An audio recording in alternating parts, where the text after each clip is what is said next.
به مرگی من مگو عهدی جوانی، یقین دارم شهادت زندگانی. شهیدان زنده و جاوید باشند، حیاتی خوش حیاتی آن جهانی. اور کونین کے تاجدار نے جب مومنوں کو لڑایا، نہ کسی کے پاس تیر تھا نہ تلوار تھی، کسی کے پاس نیزہ تھا تو ڈھال نہیں تھی، اگر کمان تھا تو چھوڑنے کے لیے تیر نہیں تھا، اگر تیر تھا تو بچاؤ کے لیے زرہ نہیں تھی، لیکن تھا تو رب پر ایمان تھا، اللہ پر اعتماد تھا۔ اور انہی کے متعلق اقبال نے کہا تھا کہ کافر ہے تو شمشیر پہ کرتا ہے بھروسہ، اور مومن ہے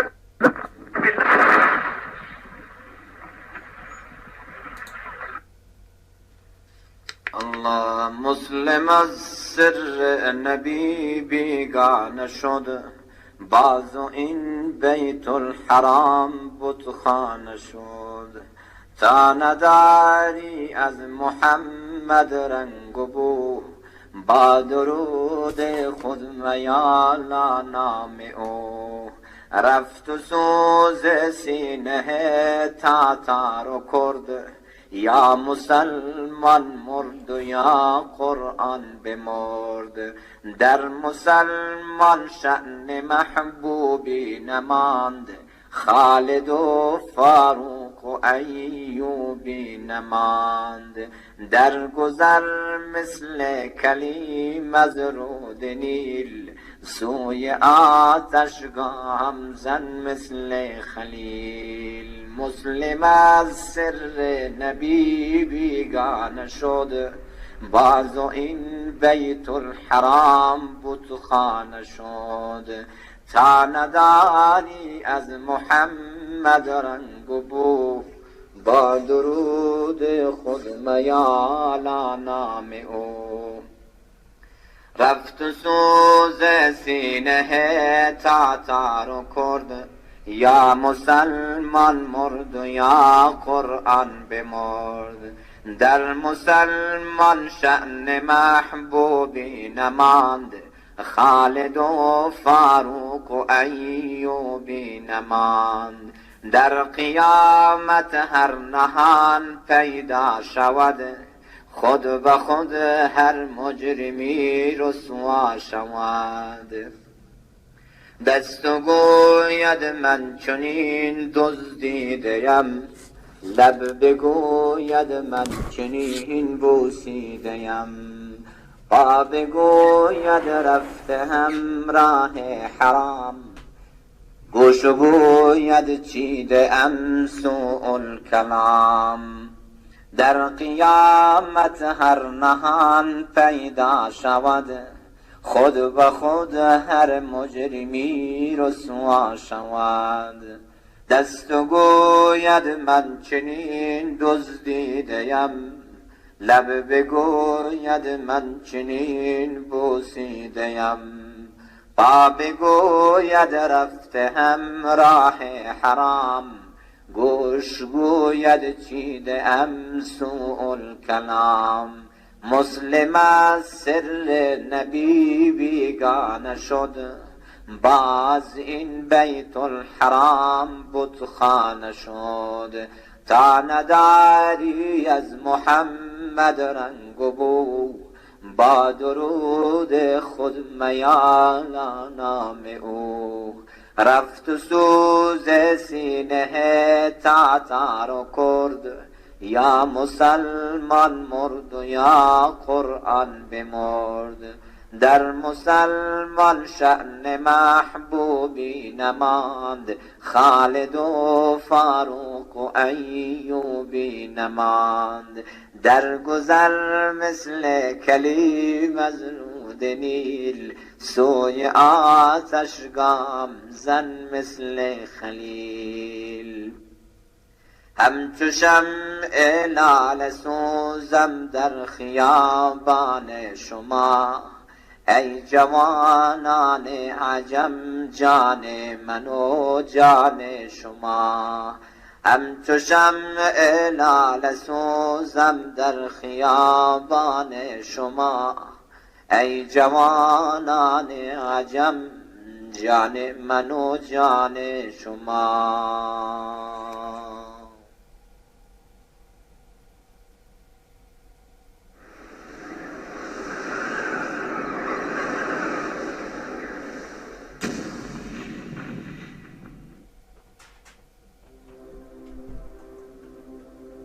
همون حرفی را که شیخ الاسلام ابن تیمیه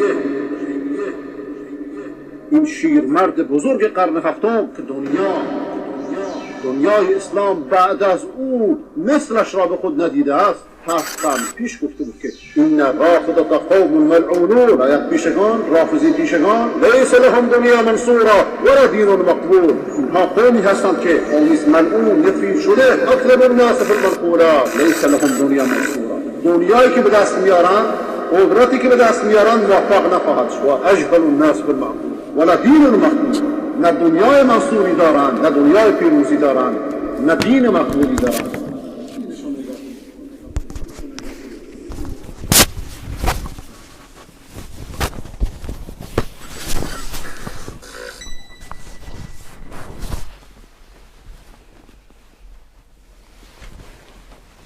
ای خدا همه را به راه راست هدایت بفرما، ای خدا همه ما را حفظ بفرما، ای خدا مال ما را، جان ما را، ایمان ما را، آنچه را که به ما دادی همه را حفظ بفرما، نعمتهای خود را از ما سلب نفرما، ای خدا علمای ما را علمای ربانی بفرما، ای خدا علمای ما را به سوی خود بکش،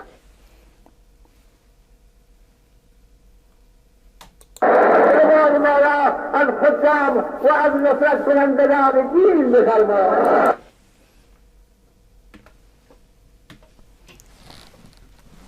بسم الله الرحمن الرحیم. إن الحمد لله نصلي ونسلم على رسول الله وعلى آله وصحبه ومن والاه. اللهم لك الحمد كما ينبغي لجلال وجهك ولعظيم سلطانك. اللهم لا نحصي ثناء عليك أنت كما أثنيت على نفسك.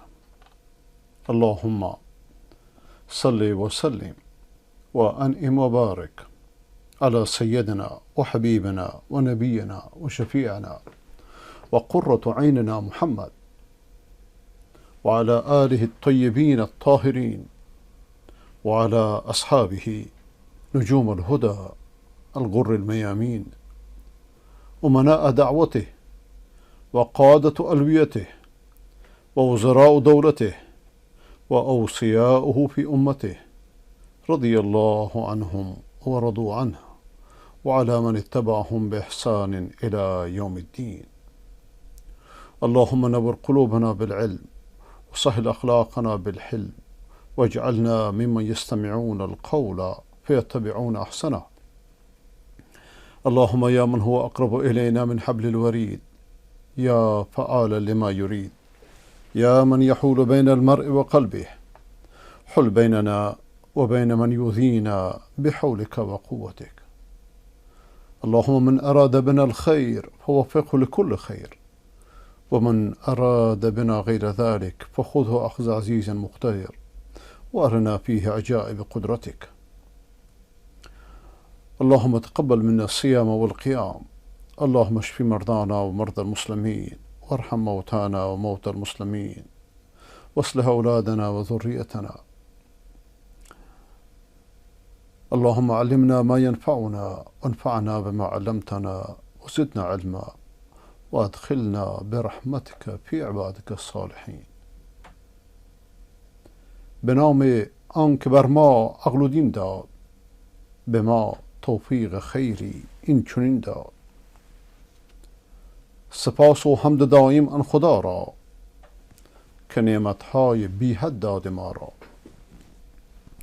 درود و هم سلام بی نهایت به روح مصطفی ختم رسالت، به آل و صحب آن فخر دو عالم، به هر روز و شبی هر آن دمادم، خصوصا بر روان چار سرور، ابوبکر و عمر، عثمان و حیدر، که هر یک کوکب برج خلافت، درود حق بر ایشان بی نهایت. خدایا هرچه داریم از تو داریم، به جز تو از کسی چیزی نداریم. به ما بخشیده ای هر گونه نعمت، به ما هرگز نشاید از تو غفلت. تمام هستی ما از برایت، تن و جان و روان ما فدایت. ندانم من چیزی بهرمان به، خداوندا به ما آن ده که آن به. به شافی و نحن معه رحم کن او را ببخشا، تو دستش گیر و هم عفوش بفرما. با حمد و سپاس و ستایش بی حد بر خداوند متعال و با درود بی پایان بر محمد مصطفی علیه السلام و علی آله و صحبه الکرام. و با عرض سلام و ادب به شما بینندگان ارجمند در سراسر گیتی از مؤمنان و صالحان و حقجویان و منصفان، به خصوص به بلبلان گلزار نبوی در معهد علامه احسان الهی ظهیر، که خداوند به طلابش برکت دهد و به برنامه‌اش و به کارکنانش و به استادانش برکت دهد و آنها را از شر رژیم ایران و دشمن و مزدورانش حفظ بفرماید. و با دعای بین که خداوند روزها و قیامها و صیامهای من شما را بپذیرد، و از خداوند متعال تقاضا دارم که در این ساعاتی را که مشرف به خدمتون هستم، آنچه را که برای اصلاح قلوب و افکار و رفتار و گفتار و کردار و خانواده و جامعه و اصلاح دنیا و آخرت من شما مفید است، خداوند آن را بر قلب و فکر و زبان بنده جاری نماید. و شما سروران ارجمند را و شما برادران و خواهران محترم را و شما فرزندان عزیز را از کسانی قرار بدهد که سخن را به خوبی میشنوند و بهترینش را برمیگزینند. و خدا را شاکریم که ما و شما را توفیق داده که در گرد بهترین سخن جمع شویم. و از اینکه ما را مهمان خانه‌های خودتون قرار داده اید، خداوند خانه‌های ما و شما را با نور علم و عمل منور بسازد و از تاریکی و ظلمت شرک و بدعت و خرافه و هر آنچه که ضد عقل و ضد قرآن می باشد پاک و مبرا نگه دارد. در شرح بهترین سخن رسیدیم به آیه شریفه 12 از سوره هود علیه و نبینا السلام. تلاوتش را بشنویم، بعد از اون ترجمه شعری و تفسیرش را.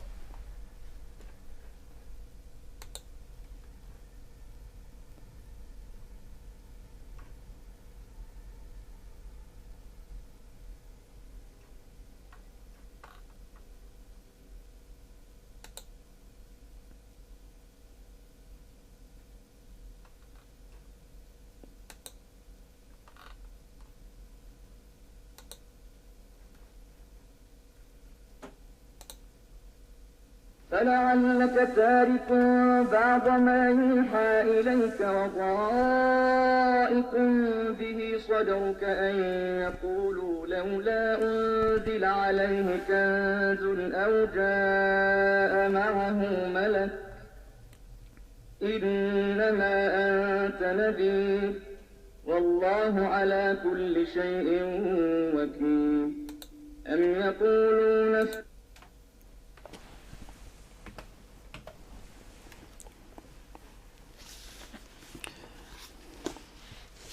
مبادا خود از وحی یکتا خدا که بر تو فرود آمد ای مصطفی،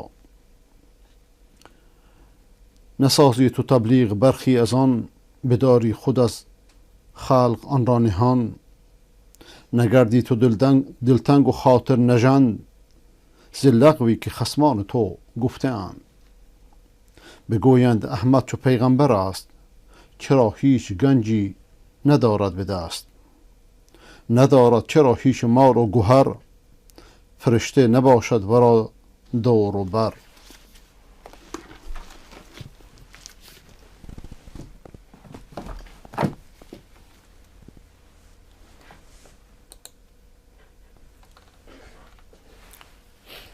فلعلك تارك بعد ما يوحى عليك وضائق به صدرك. پیامبر خدا علیه السلام مثل هر بشری از تعنت و لجاجت کافران و مشرکان به تنگ می آمد، بلکه قدر رسالتش را ندونستند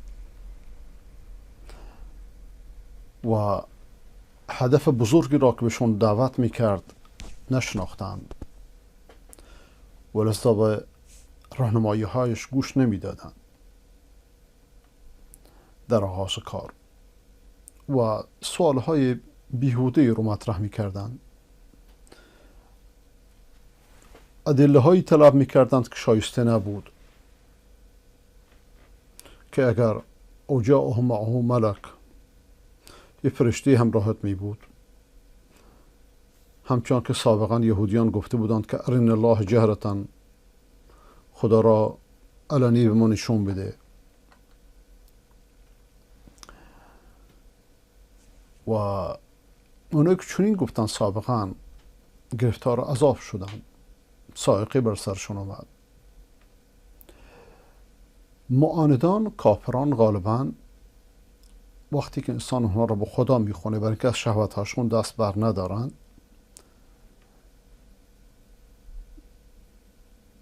بهانه میارن، دنبال معجزه هن، در صورتی که این کائنات کلش معجزه، کل این کائناتی که در مقابل من شماست معجزه، لیکن من شما عادت کردیم. اونی که از سر تعنت و لجاجت میخواد خرق عادت بشه، از این غایبه که همه این کائناتی که در مقابل من شماست دست اعجاز اونو خلق کرده. انسانی را که خداوند از آبی خلق کرده که انسان خجالت میشه اسمشو ببره. انسان خودش معجزه، اولادش، غذاش، خوراکش، خانه‌اش، همسرش، دوربرش، همه اینا معجزه. في كل شيء له آية تدل على أنه واحد. في كل شيء له آية تدل على أنه واحد. برگ درختان سبز در نظر هوشیار، هر ورقش دفتری است معرفت کردگار. و لذا بعضی میگن که کرتر از کسی که نخواد بشنوه نیست. کسی که نخواد بشنوه، کسی که بخواد بشنوه در 5 دقیقه هدایت میشه. بعضی از این فحاشانی که تلفن ها رو ما به خاطرشون قطع کردیم 20 ساله میشنون، جز پشت چیزی بیشتر نشد، یاد نگرفتن. بعضی رو میبینید 5 دقیقه، 10 دقیقه، یه روز، 2 روز، 1 هفته، 2 هفته میشنوه، هدایت میشه. بستگی معادن انسان داره. ولذا کرتر از کسی که نخواد بشنوه نیست. وقتی انسان رو به خدا میخونن، که انسان دعوت کرد، پیامش اینه که مردم سوی خدا بخونه. وقتی اقبال رو ببینه، اقبال مردم ببینه، تشویقشون رو ببینه، اینکه سخنش رو قبول کنن، اینکه به حرفاش گوش بدن، بیشتر تشویق میشه. اما وقتی در مقابلش وایستن، اعراض کنن، لجاجت کنن، مسخره کنن و در چنین حالتی دعوتگر هر کسی باشه به تنگ میاد. اون زبانی را که در مقابل استقبال کنندگان داره نخواهد داشت، مادامی که شنونده تصدیق نکنه، باور نکنه، لجاجت بکنه. روز گاهی شما یک انسان رو میبینید سوالی میکنه که میخواد بشناسه، بفهمه. اونو شما با انشراح صدر جواب میدید. گاهی سوالی رو میبینید که نفست ازش تنگ میاد، میگه کاش که این سوالو نمیکرد. بلکه کافران و مشرکان غالبا اینطوری هستند. وقتی که لجاجت کفار طولانی شد، خداوند سبحانه و تعالی میخواد به پیامبرش بیان کنه که لجاجت اینها، سخافتشون، اینکه ازت چیزایی میخوان از باب تعجیز که واقعیت نیست، از اینا به تنگ نیا. این از یک طرف. از طرف دیگه میخواد پیغمبرش رو تسلی بده، میخواد بیشتر ثابت قدمش کنه که در مقابل این رنجه ها بیشتر ثابت قدم باشه، که حساب اونها با تو نیست، حسابشون با پروردگاره. مثلا وقتی که پیامبر خدا صلی الله علیه و سلم اسرا رفت شبانه از مکه به بیت المقدس،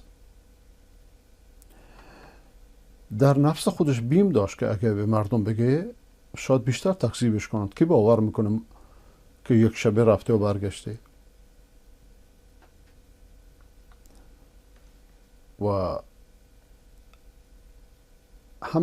هرچند که خداوند آیه رو بهش نشون میداد، ممکنه در نفسش این پیش می اومد که اینو اگه من به مردم بگم بیشتر تکذیب میکنن، دنبال چیزهای محال خواهند گشت. برز خداوند بهش تسلی میده، اضایقون به صدرک، دلت ممکنه تنگ بیاد. احیانا یک انسانی ممکنه از حکم شرعی سوالی بکنه، اونی که ازش سوال میشه میگه کاش که این سوال رو نمیکرد، بلکه اگر بر طبق حق جوابش بدید این جواب ممکنه تحمل نکنه. اگه بهش بگید این کار حرامه، میگه خب این کار منه، من چیکار کنم؟ زندگیم رها کنم؟ اگر در آغاز کارش نمی بود، ایمانش قوی تر می بود، همه چیزو در راه خدا پیدا می کرد. اما در آغاز کار ممکنه برای افرادی سخت باشه. ولذا در آغاز کار انسان خیلی نباید سوال کنه. و یا ایها الذین آمنوا لا تسألوا عن اشیاء ان تبد لكم تسؤكم وان تسألوا عنها حين ينزل القرآن تبد لكم عفى الله عنها والله غفور حلیم. ای مؤمنان، از چیزهای سوال نکنید که اگه ظاهر بشه براتون ناراحت میشید. وقتی قرآن نازل میشه اونا اندک اندک برای شما ظاهر میشه. خدا ببخشدتون، خداوند غفور رحیمه. مقصود چیه؟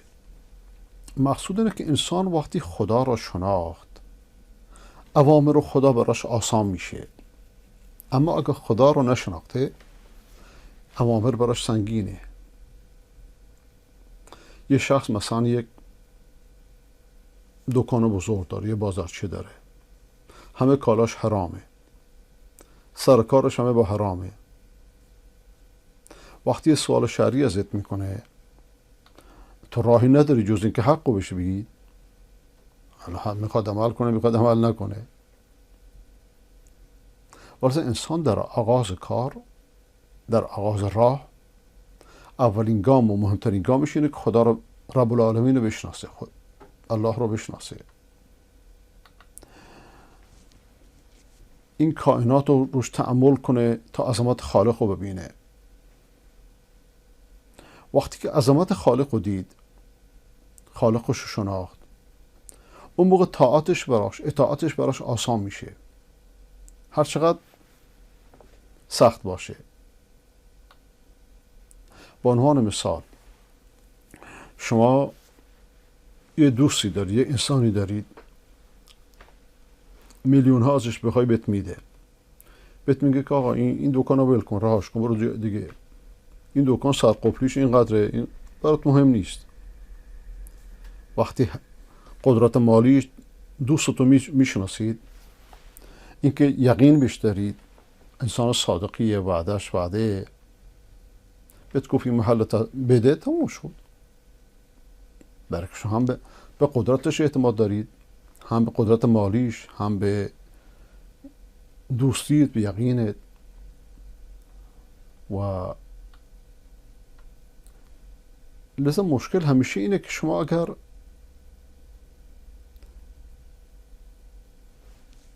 امر رو بشناسید، آمر رو نشناسید، به انهای گوناگون از زیر بارش میخواید در برید. لیکن اگر دستور دهنده رو شناختید، اون موقع دستورش، امرش برات آسان میشه. قبل از اینکه امرش رو بشناسید، خودش رو شناختید، امرش آسانه. اما اگر خودش رو نشناسید،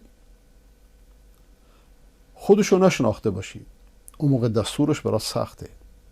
مشکل بزرگ در اینجاست. پیامبر خدا علیه السلام حدود 13 سال در مکه مکرمه اصحابشو خداشناس کرد، موحدشون کرد، همش دعوت به توحید. راجع به این کائنات تفکر کنید، قل انظروا ماذا فی السماوات والارض، بنگرید در آسمان ها و زمین چی هست. همچنان در سوره یونس خوندیم و الشمس و ضحاها و القمر اذا طلاها و النهار اذا جلاها. به خورشید فکر کنید، به مهتاب فکر کنید، به روز فکر کنید، به شب فکر کنید، به آسمان فکر کنید که اینا رو درست کرده، به زمین فکر کنید، به نفستون فکر کنید. و آیات متعدد در این موردها. وقتی چنین آیاتی رو انسان مرتفع بشه، مدلولاتش رو بفهمه، خالق عزوجل رو از خلال آیاتش بفهمیم و بدونیم که اوست که همه اینها رو مدد میکنه، کسی دیگه کاری نیست. اوست که گردش همه این کائنات به امر اوست. وقتی او رو به خوبی بشناسیم، برامون خیلی راحت میشه که همه چیزو در راهش پیدا کنیم. ولذا خواهشی که بنده از همه شنوندگان دارم، قبل از هر چیزی خداشناسی، توحید. وقتی خدا رو به خوبی بشناسید، همه چیزو در راهش پیدا میکنید.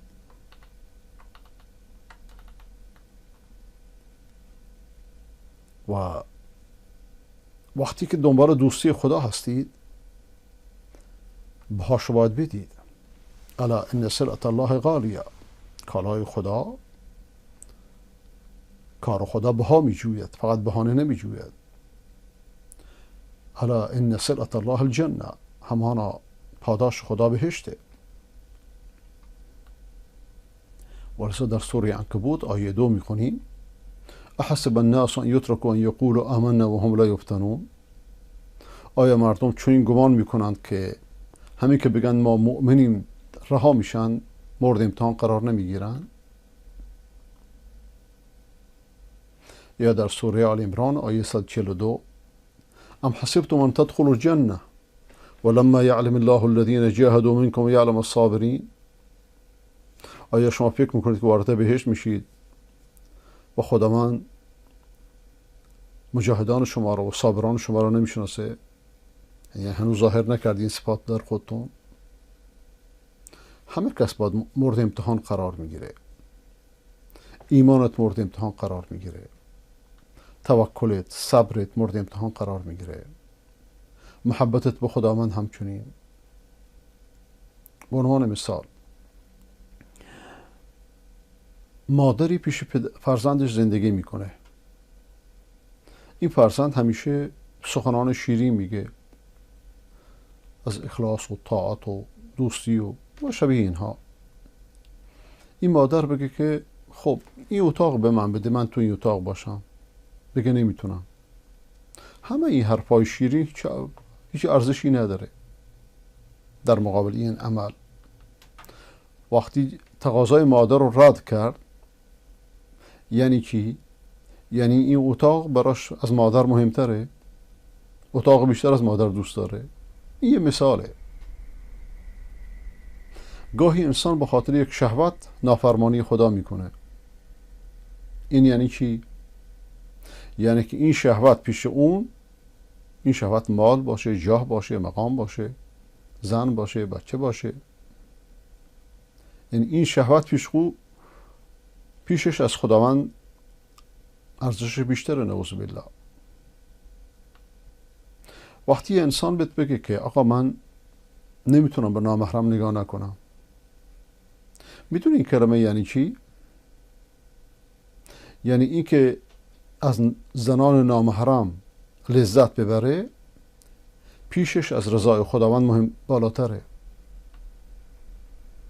و رضا خداوند فرماید که احسب الناس ان یترکون یقولوا آمنا وهم لا یفتنون. آیا مردم گمان میکنند که بدون امتحان رها میشن؟ اینجاست که وقتی انسان به طور حقیقی، به طور درست خداشو بشناسه، اون موقع امرشو اطاعت میکنه، از سر اختیار خودش عاشق امرش میشه. و در زندگی مؤمن خداشناس موحد چیز محال وجود نداره. مادامی که دنبال رضای خداونده همه چیزو فداش میکنه. پیامبر اکرم علیه السلام وقتی اهل مکه به دعوتش پشت پا زدن، رفت به طرف پا پیاده به طرف طائف. اهل طائف هم استقبالش نکردن، تکذیبش کردن، سبک شمردن، سفیهانشون رو برش مسلط کردن. همین سفیهانی که نظام خبیث ایران در این تلویزیون ها میفرسته، سفیهان سایبری، اینا همیشه بودن. لیکن پیامبر خدا صلی الله علیه و سلم چه فرمود؟ ان لم یکن بک غضب علی فلا ابالی. ای خدایا اگه تو راضی باشید، از من خشمگین نباشید، اینا من اهمیت نمیدم. ولک العتبى حتی ترضا. درد دل با توست تا اینکه خوشنود بشید. ولکن عافیتک اوسع لی. لیکن عافیت تو، سلامتی که به من بدید، عافیت بدید، برای من بهتره. هیچ مسلمانی نیست، هیچ مؤمنی روی زمین نیست مگر اینکه ادعا میکنه که خدا رو دوست داره، لیکن این دوستی یک بهایی داره. آیات متعددی در این زمینه در قرآن هست.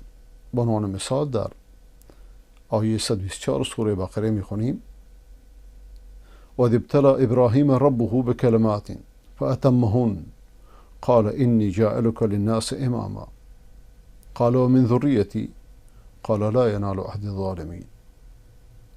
آن وقت که پروردگار ابراهیم رو با کلماتی ابتلا کرد، امتحان کرد و اون کلمات رو به خوبی انجام داد، اون اعمال رو به خوبی انجام داد.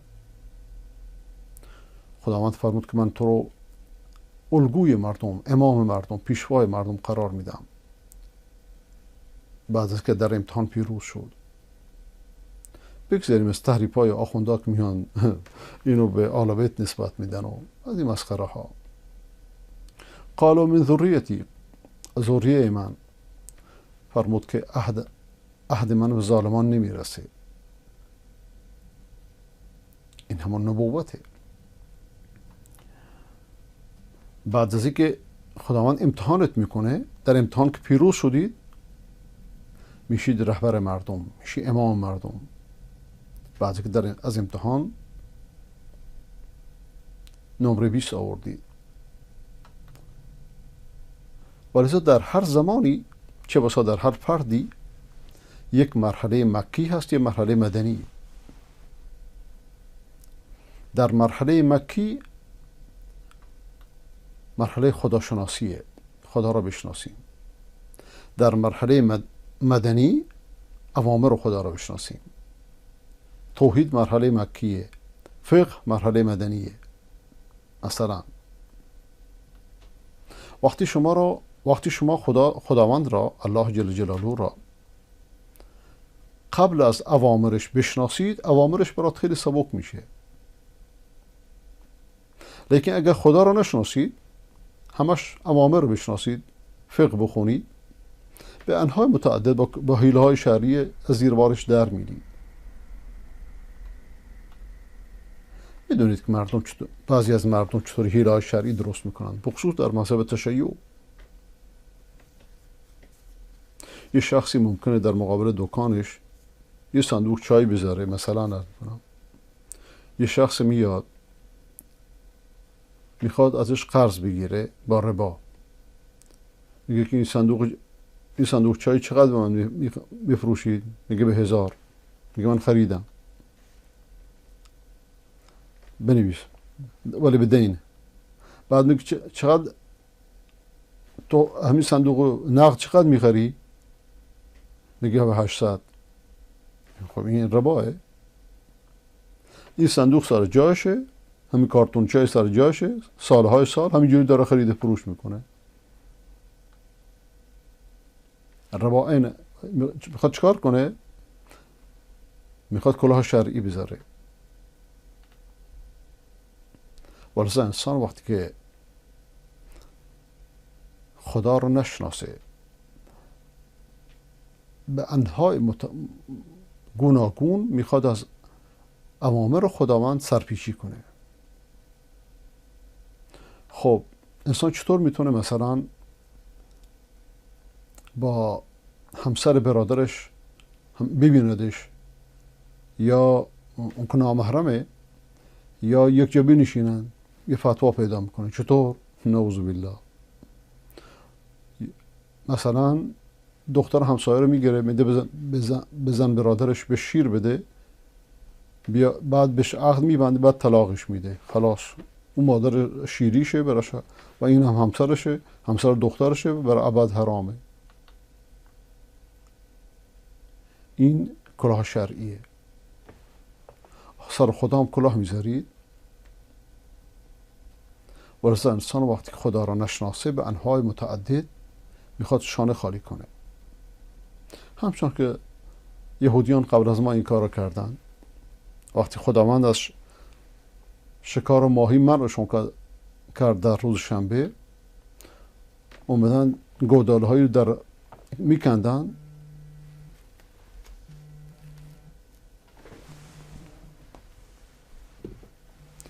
گودال هایی در کنار دریا میکندن، ماهی ها داخل میشدن، اینا رو قفل میکردن، چیز نمیکردن، راهشون رو میبستن. روز شنبه شکار نمیکردن، روز دیگه میآمدن. حیله شرعی هم همینه.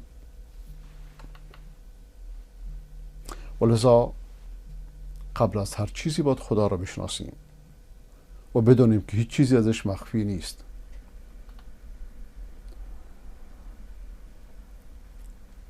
تا اینجا توقف میکنم. انشاءالله باقی رو در جلسه دوم. و آخر دعوانا الحمد لله رب العالمین و صلی الله علی سیدنا محمد و علی آله و صحبه اجمعین.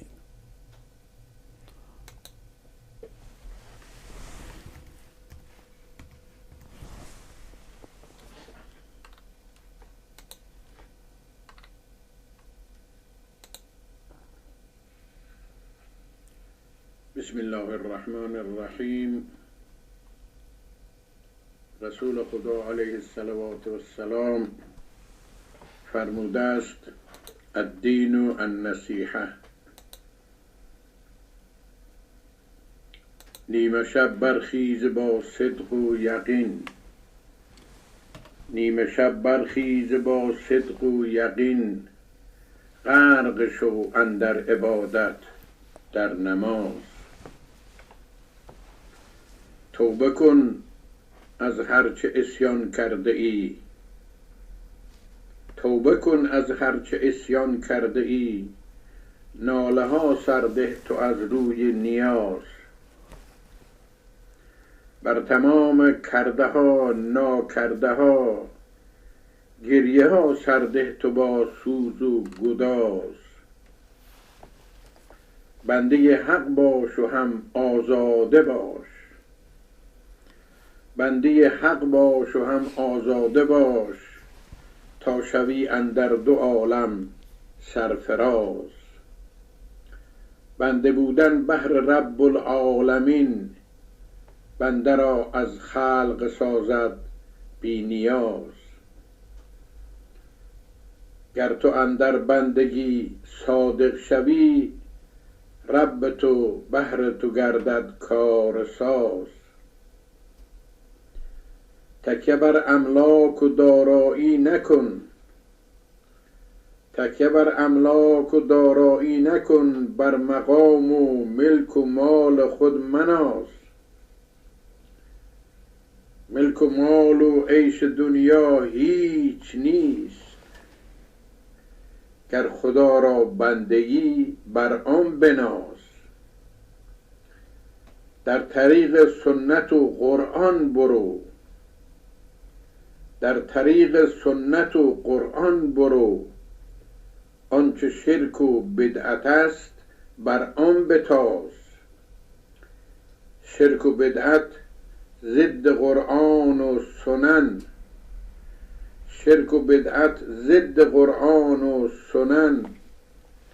اهل شرک و اهل بدعت حق باز، اهل شرک و اهل بدعت حق باز. پند شافی را تو اندر گوش کن، پند شافی را تو اندر گوش کن. نصف شب برخیز و کار خود بساز، عمر خود را بر بطالت مگذران. جهد کن، جهد کن راه تو در پیشت دراز، جهد کن راه تو در پیشت دراز. صل یا رب علی خیر الرسل، هادی الخلق الی خیر السبل، و علی آله و صحبه اجمعین، وارحم اللهم شافی یا معین.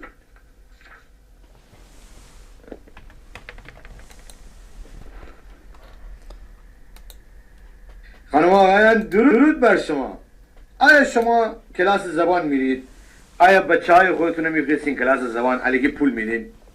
اشتباه نکنین. کلاس زبان چیه؟ چرا اینقدر هر ترم اینقدر پول میدین به این سوداگران زبان، آموزشگاه های زبان؟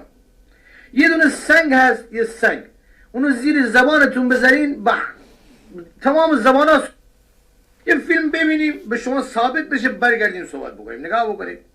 ابو هاشم جعفری کوفی میگه که من خدمت امام هادی بودم، میگه من مدتی که خدمتم بچه عرفات حضرت هادی بودم، همینطور آدم میومد میرفت با هر کدوم یه زبونی حرف میزد. ما نمیفهم. بعد میگفتیم ما چی میگن اینا، مثلا مترجم میتوش میگفت آقا به زبون مادری ما هست. یه من گفتم آقا چطور این کار میکنی؟ از لبخند میزد. بعد چند وقت گذشت من گفتش که برو از اون دل پشت سنگ گفت یه بشور برده بیار. یه من با آب شستم بودم گفت حضرت گذاشت دهن مبارکش، در آورد گذاشت دهان من. میگفت تا موقعی که زنده بودم 70 تا زبون رو فهمیدم بلدم. بیا اینو تحصیل کرده شه. تا زنده بودم 70 تا زبون رو موقعی داره نقل میکنه دیگه. میگه تا الان که مثلا زنده تا الان 70 تا رو فهمیدم. دیگه پیش نیومده ببینم بیشترش هم بلدم یا نه. یا به هر کی میرسه میفهمم چی میگه. اینطوره. به این شکل. خب این حجت خداست.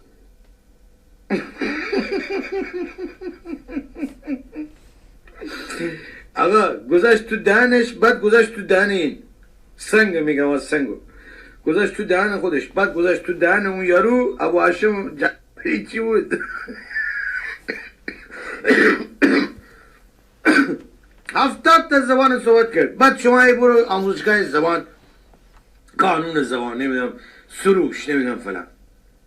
اون سنگ گیر بیار، سعی بکن اون سنگ گیر بیارین. خدا شاید آلمانی، فرانسه، اتریشی، بلژیکی، حوزه اتحادیه شنگن، انگلیسی که دیگه اصلا صحبتش نکن، اصلا اوورته. عربی که اصلا مادرزاد میره تو کله آدم. یه عکس ببینیم برگردیم. بله این پدرشه، این آقا پدرشه.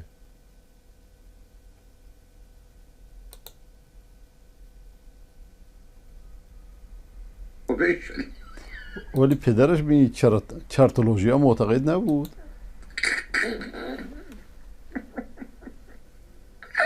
چقدر شبیه بود برای داغانی مورد داغان.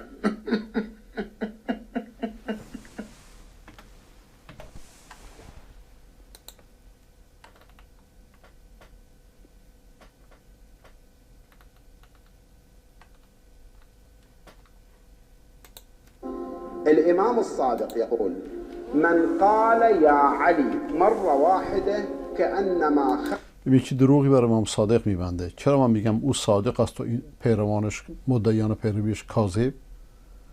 میگه امام صادق گفته کسی یک بار یا علی بگه قرآن 18 بار ختم کرده. این همه دروغ آخه. 1000 مرة ختمها رسول الله.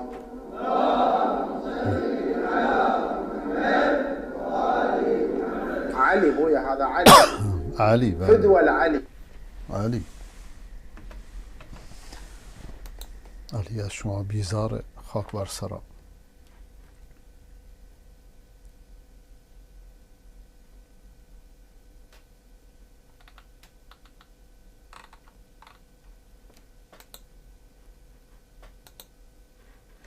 هذه هي الكتب التي درستم بها في صرح ثانوية الإصلاح الإسلامية.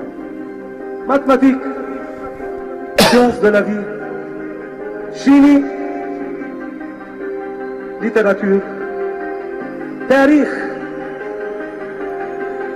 جغرافيا، أدب عربي، فلسفة، تربية وطنية. كل هذه الكتب كانت جديدة تصبح قديمة في اللحظة التي تنجحون فيها في الامتحانات المدرسية والرسمية بإذن الله تعالى. بعد ذلك إما أنكم تهدونها أو تبيعونها. كل الكتب في كل المراحل الدراسية إلا كتابا واحدا هو القرآن الكريم، هو قبل كل الكتب وفوق كل الكتب، هو الذي ينبغي أن يبقى معكم على امتداد حياتكم.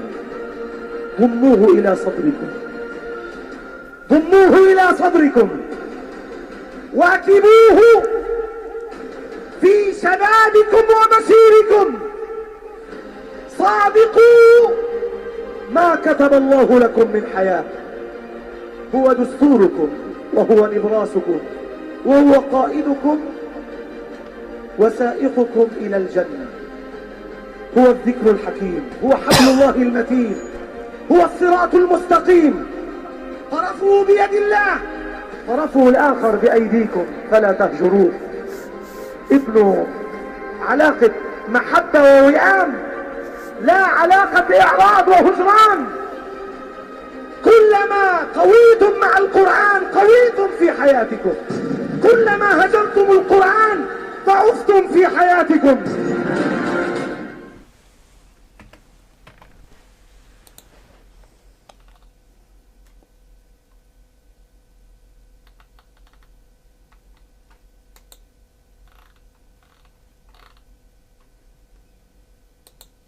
خب خاصیت حکومت استبدادی اینه، خاصیت حکومت پادشاهی اینه. ملت کاره این نیست. حال ملت چگونه خواهد بود بسته به انصاف اون کسی که اون بالا نشسته است. اگر یه وقتی اقبال ملت بلند باشد، یک نفر دیکتاتوری بر سر کار بیاید که یه مقداری رحم در دلش باشه. مثلا حالا در تاریخ ما کریم خان زند رو اسم میآورند. خب یه مقدار وضع مردم بهتر خواهد شد. اما اگر چنانچه کسانی مثل رضاخان قلدر و ناصرالدین شاه و سلاطین گوناگون دیگر مستبدین بر سر کار باشن، اینا کشور رو ملک خودشون میدانن، ملت رو هم رعیت خودشون میدن. خب ولایت فقیه مگه چیه؟ ولایت مطلق فقیه چیه مگه؟ از وقتی که رژیم پهلوی بر سر کار آمد، انتخابات به معنای یک حرکت نمایشی محض تلقی شد. امروز همینجوره، امروز که بدتر تازه. در اون برهه‌ای که بنده و امثالی که در سنین من هستن یادشون هست، انتخابات همه میدانستند که انتخابات به مطلقا به معنای انتخاب مردم نیست. یک کسانی را دستگاه‌های قدرت دربار اون روز شاهان در نظر می گرفتن، یه رقابت‌های بین خود اونها انجام می گرفت، با همدیگه زد و خوردن می کردن. اما اون کسی که می خواستن بیارن توی مجلس بنشانن که مطیع باشد، سر به زیر باشد، منافع آنها رو تأمین کند، حق مالی چراندولوژی امروز که بدتره که شورای نگهبان کارش چیه؟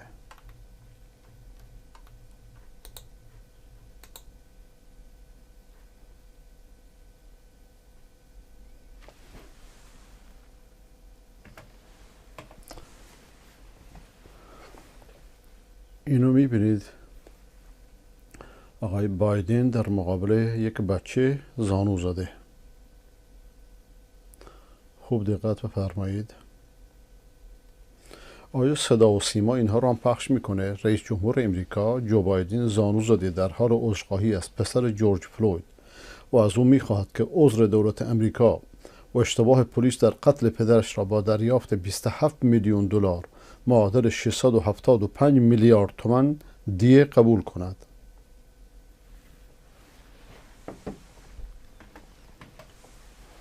شما همچین انسانیتی دارید؟ هواپیمایی را که خودتون زدید هنوز اعتراف نمی کنید. رضا سحری فعال رسانه‌ای در صفحه فیسبوک خود متنی را منتشر کرده که طعم آن به تلخی این روزهای ایران است. او نوشته: آقایان، واکسن نخرید، نه فایزر و نه هیچ واکسن دیگری نخرید. ما مردمی هستیم که باید نسلمان منقرض شود. لطفاً واکسن نخرید. ما مردمی هستیم که به امید آب و برق مجانی مملکت در حال پیشرفتمان را از خلبان بوئینگ 747 که به چند زبان زنده دنیا صحبت می‌کرد گرفتیم و به دست آفتابرانی دادیم که علمی ترین جملهش این بود: اقتصاد مال خر است. دانشگاهی که دانشگاه نباشد دانشگاه نیست. آقایان، واکسن نخرید. بگذارید ما منقرض شویم. به خدا حق ما فقط انقراض است. ما مردمی هستیم که فرخرو پارسا اسطوره فرهنگ را کنار پریبلنده اعدام نمودیم و تکبیر سر دادیم و تعدادی احمق را وزیر فرهنگ خود کردیم. ما لایق سالم بودن نیستیم. لطفاً واکسن نخرید. لیاقت ما انقراض است. ما جهانبانی را با یکی دو گلوله ناقابل به آن دنیا فرستادیم تا در این دنیا جا برای احمق‌هایی چون شمخانی هالو و فیروزآبادی بشکه نجاست، رضایی منتر، ظریف دلغک باز شود. لیاقت ما هوای پاک و قدم زدن در بلوار الیزابت نیست. لیاقت ما کافه نادری نیست. لیاقت ما دخمه است و فرمانهای قتل. ما را زودتر منقرض کنید. لطفاً علاوه بر این که واکسن نخرید، میزان مصرف مازوت را نیز چندین برابر نمایید. شما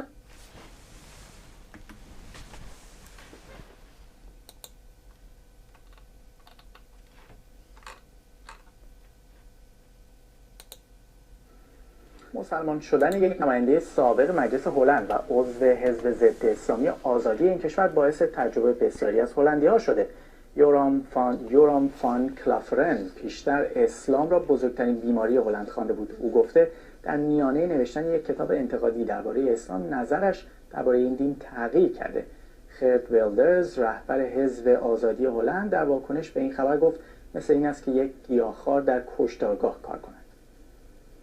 بابک رضوانی تحلیلگر مسائل هلند از صوفیه بلغارستان با ماست. آقای رضوانی، خبر عجیبی است، واکنش‌ها در هلند چه بوده؟ بله، اولا میخوام شب خیر بگم به بینندگان عزیز. بله، این خبری که باعث تعجب شده خیلی جالبه که ما بدونیم که در خود هلند همچین باعث تعجب نشده، برای اینکه اصلا در هلند یک حالت بی‌اعتمادی نسبت به سیاست هست و مردم اصلا درگیر مسائل حزبی و سیاسی نیستن و صرفا فقط همین یک تعدادی هستند که تو این احزاب و سیاستمدارا و اینا برای خودشون کار میکنن. و حتی مثلا من اگر که بهتون بگم که تلویزیون هلند یا مثلا همین تلویزیون‌های داخلی هلند، تلویزیون ملی هلند و اینا کسی نگاه نمیکنه، این همچین تعجب برانگیز نیست. ولی خب آره، ایشون مسلمون شده و ایشون توی حزب ضد اسلام بود، حالا خودش مسلمون شده. البته این تنها مورد نیست، قبل از اینم از این جور موارد پیش اومده. یعنی اصلا یک چیز دیگه که میخواستم بگم، یک چیزی که باید توجه داشته باشیم، هلند بزرگترین کشور اسلامی دنیا بوده. وقتی که امپراتوری هلند اندونزی رو داشته، با توجه بر اینکه اندونزی بزرگترین کشور مسلمان دنیاست، خب هلند یعنی رابطه اسلام و هلند رابطه طولانی هستش. ولی متاسفانه در سالهای اخیر، به ویژه بعد از سالهای 2000، رابطه بدی بین مسلمون ها و اکثریت هلندیا ایجاد شد و اون دلیلش صرفا دلایل دینی نبود، اون دلایل مهاجرت ها بود. یعنی اینکه مهاجرینی که توی هلند بودند یه مشکلاتی ایجاد شده بود و مردم خود بومی هلند فکر می‌کردن که مسائل اقتصادی به خاطر مسائل وضع اقتصادی بد هلند تقصیر مهاجرین ترک و مراکشیه که اونها هم مسلمون بودن. آیا آقای کلافرن توضیح بیشتری هم داده در مورد اینکه چه شده که در میانه نوشتن اون کتاب به ناگهان تصمیم گرفته مسلمان بشه؟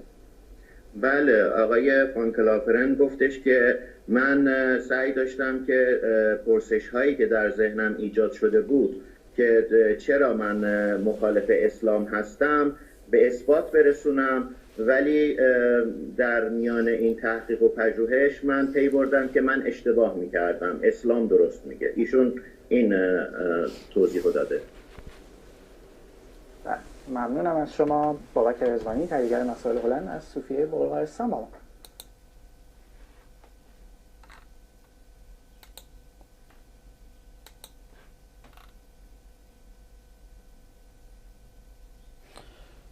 آقای عبدالماجد رئیسی، تنها راه از میان برداشتن بلوچ‌های بسیجی، مقصودتون چیه؟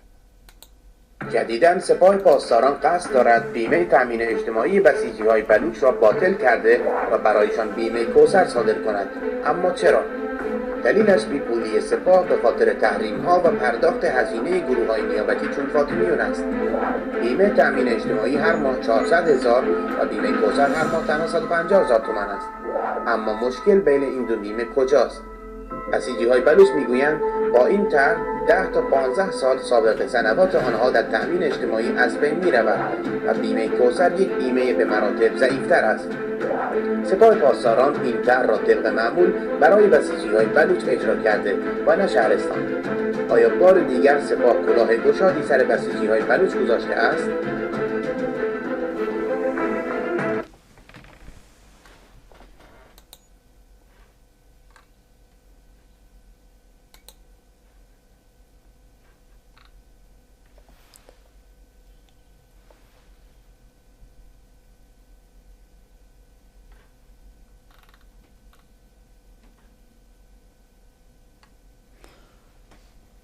آقای شیخانی، تصویر واقعی پدر و مادر هندی‌الاصل خمینی، این عکس در حال حاضر در آرشیو موزه لندن می باشد و و عموم مردم میتونن آن را مشاهده کنند. لطفا این تصویر رو در تمام بینایت منتشر کنید تا میلیون ها انسانی که هنوز تردیدی در دل دارند و یقین دارند که او خمینی است و به خمین عراق تعلق دارد دست از احمق بودن بردارند.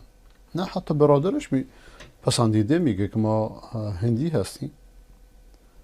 ضمناً زمانی که پدر خمینی که کارگر سفارت انگلستان در هند بوده وارد نجف و بعدها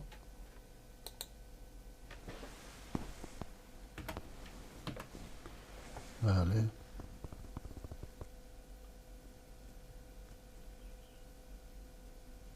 و بعدها وارد ایران میشد به دلیل مشکی بودن امامش مردم جهاد سید خطابش میکنند و بسیار مورد توجه مردم واقع میشد.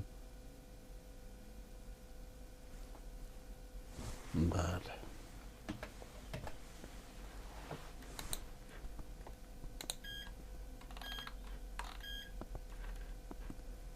آقای موحد شیرازی لحظه وفات عالمی از اندونزی در حال ذکر الله، روحش شاد، خداوند جنت الفردوس نصیبش کنه. Kita lakukan karena Allah. Inna salati wa nusuki wa mahyaya wa mamati lillahi rabbil alamin. Insyaallah Allah juga akan bahagiakan hidup kita dunia akhirat. Terakhir sebelum salam kita tutup dengan membaca sedikit zikir kepada Allah. Kita zikir Ibu ya, karena suatu saat kita kembali kepada Allah. Tidak ada yang kita ucapkan kecuali dua kalimat syahadat, asyhadu an la ilaha illallah wa asyhadu anna muhammadar rasulullah. Afdalu dzikri fa'lam annahu la ilaha illallah, la ilaha illallah, la ilaha.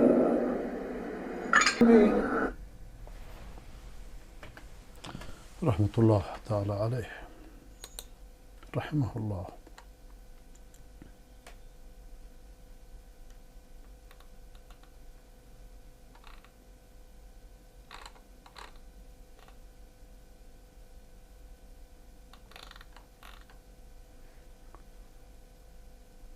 سخنرانی زیبا شیخ محمود الحسنات نیامده هنوز.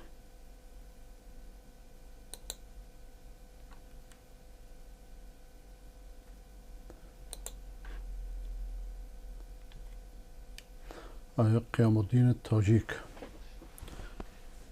خداوند امورتون رو میسر کنه، ولی به جای کار میرفتی برای تحصیل بهتر بود. آقای عبدالله شاهوزهی، علیکم السلام و رحمت الله. Allah تعالی گفت اینها نجسن، حق ندارن نزدیک مسجد الحرام بیان. آتین چی؟ یا ایها الذین آمنوا انما المشرکون نجس. او مؤمنین، اینها مشرک ها نجسن به وجه عقیده خبیثه ای که دارن. نجس به چیزا میگن که پاک نه. فلا یقربوا المسجد الحرام، حق ندارن بیاد حج کنن نزدیک مسجد حرام. شما میگین عزیز صاحب اجازه ندارن این تاریخ بیاد که نزد مسجد الحرام بیاد، یعنی در تمام هم اجازه ورود ندارن. از مسجد الحرام مراد حرمه. فلا یقربوا المسجد الحرام بعد عامهم هذا. از براءتی که همین هیچ مشرک اجازه ورود در حرم الهی ندارد. نجسن اینها، خریدها را نگذارید. یعنی خدا نمیگه که مشرک نمی آید. فلا یقربوا المسجد الحرام، الله تعالی خبر نمیده که مشرک در مسجد الحرام نمی آید، بلکه الله تعالی میگه اینها نزدیک نیایند. یعنی شما دیگه حق نداری اینا رو بگذارید.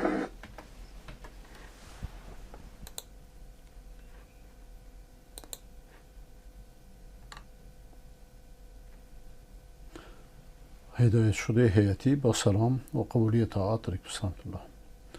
با عبادات شما بینندگان محترم، استاد تقاضا دارم از بینندگان عزیز برای رفع خطر از جنین که برای همسرم پیش اومده برای ما دعا کنند.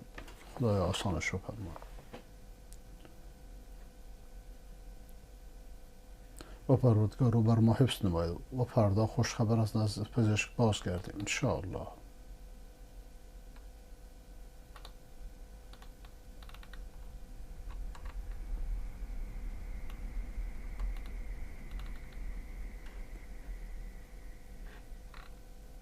اونهایی که سیاستمداران فاسد را انتخاب میکنند قربانی نیستند، شریک جرمند. بله کاملا درست.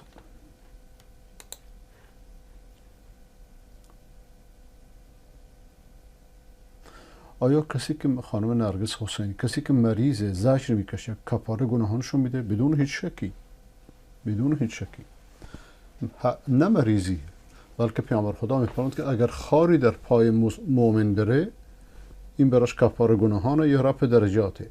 هر مصیبتی که میاد از دو حالت بیشتر نیست، یا کفاره گناهانه یا رفع درجاته. آیا کسی که گناه کرد هرگز بهشت نمیره؟ نه این چنین نیست. هیچ وقت بهشت اصلا چنین نیست. چه بسا خدا گناه کرد و توبه کرد که حتما خدا میبخشه. اگر در این دنیا توبه کرد میبخشه.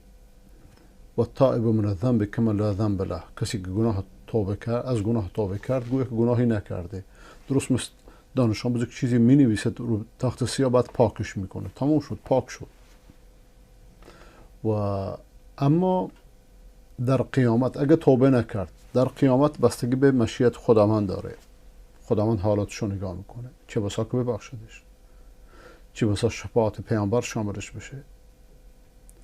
و جز شرکو خداوند گفته من نمیبخشم. اینه که غیر خدا رو خوندن. شرک چیه؟ غیر خدا رو خوندن، غیر خدا رو صدا زدن، یا علی گفتن یا گیلانی گفتن، به بندگان صفات خدا دادن، به امام ها صفات خدا دادن که غیب میدونن، شفا میدن. اینا رو گفت خداوند گفته من نمیبخشم. بقیه گناهان ممکنه خدا ببخشه. انسان از درگاه خدا هرگز ناامید نشه. آقای علی چترودی هدایت شده، علیکم السلام و رحمت الله. خداوند شما توفیق داد که بتوانید راهی را که در پیش گرفتی در پیشگاه خودم سربلند باشید. آمین یا رب. دو تا سوال داشتم. یکی این که اذان از زمان پیامبر کم و زیاد شده بود؟ نه، اذانی که ما میدیم هم اذان از زمان پیامبره، غیر از علی ولی الله و خیر العملی که شیعه اضافه کرده. دوم، ختم قرآن کریم چگونه است؟ ختم قرآن کریم اینه که قرآن رو باز کنی از فاتحه تا قل اعوذ برب الناس، اینو بخونی، این یک ختم میشه. آیان کلاهگزار میگویند اهل سنت به خاطر اسم علی نمیگن صدق الله العلی العظیم. لطفاً برای این دوستان که بیننده هستند توضیح بدید. بله، علی موحد چترودی از استان کرمان. بعد از قرآن خوندن نه صدق الله العظیم سنته نه صدق الله العلی العظیم سنته. هیچ کدومش سنت نیست، پیامبر نفرموده. دقت میکنید؟ بعد از قرآن خوندن نه پیامبر علیه السلام نه صحابه نه اهل بیت در قرون اولیه نبوده این بدعت. این بدعت کوچیکی که بعدها پیدا شده. لیکن کسی گفت نمیشه، چه درسته بگیم صدق الله العظیم یا صدق الله العلی العظیم یا صدق الله العلی العلیم، صفات دیگه هم ذکر کنیم، مشکلی نیست. لیکن سنت این نیست.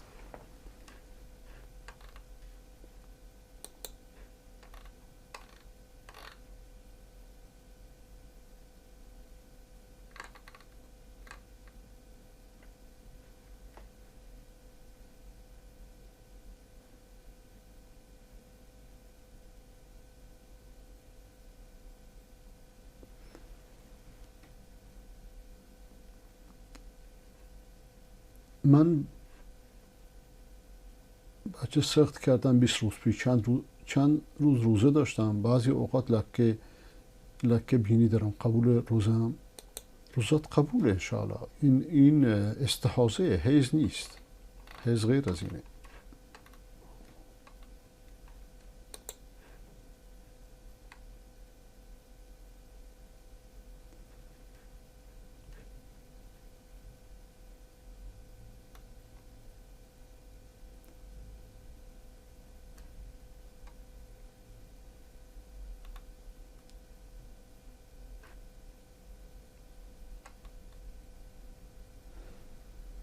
آقای عبدالکریم، من فکر کنم این شماره شما باشه، چون اسم ظاهر نمیشه. من هر دو شماره شما رو پاک کردم. فکر کنم شما باشید. الله به هر کس که بخواهد از فضلش میبخشه. این چی؟ یعنی بعضی شخصان نمیبخشه، بعضیشان نه، به مشیت خودش باز میگرده. فضل خودش رو به هر کسی که بخواد میده، به بعضی بندگان نمیده.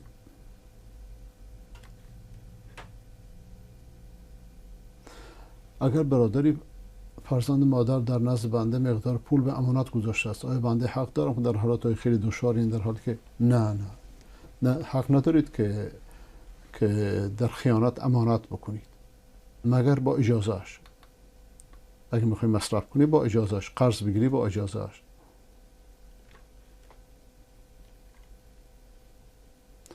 اگر شخص منافق حق ما را غصب کرد یا پول قرض گرفت اما بر نگرداند، آیا ما حق داریم به اندازه که حق ما را غصب کرده پولی که از ما گرفته از طریق پنهانی یا دزدی از او بگیریم؟ بله، اینجا حق خودته.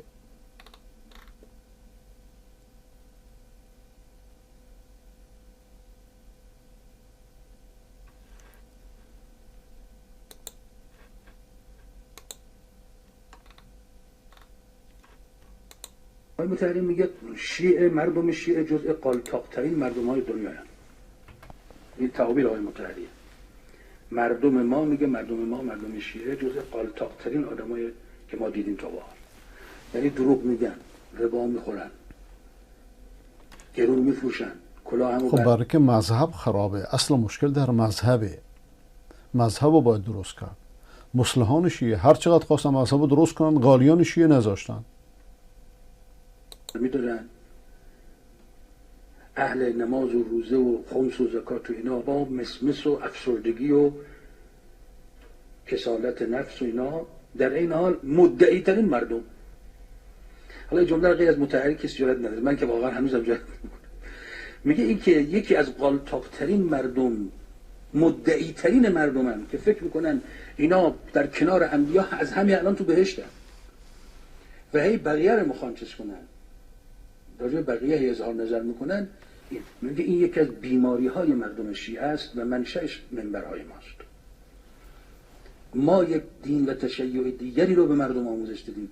اینا فکر کردن تشیع این عبارت میگه این یک وسوسه شیطانی است. ما اینها رو از خدا دور کردیم، از فرمان خدا بهشون یاد دادیم شما لازم نیست به اوامر الهی خیلی عمل کنی، اسمت که شیعه است کافی است. کاری کردیم جوری دین رو معرفی کردیم که مردم به این دل خوش کردن که ناممون بین نام دوستان علی بن ابی طالب و اهل بیت است. بالاخره از رعایای ایشان هستیم.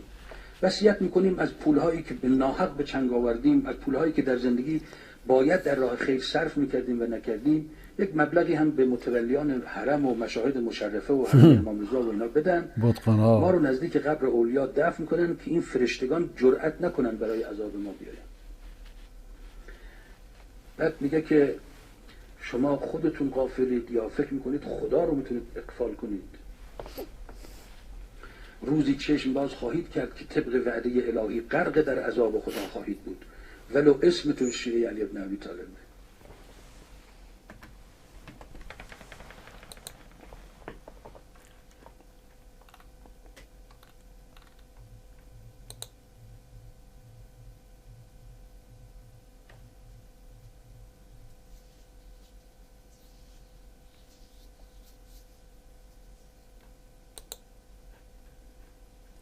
آقای اکبر مچانی، قلوب صوفی.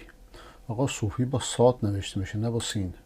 امام ابو حنیفه در عمر مبارکشان قرآن کریم را 7000 بار ختم کردند، 30 سال روزه گرفتند، 55 بار زیارت خانه خدا را انجام دادند، 40 سال اصلا روی بارش نخوابیدند.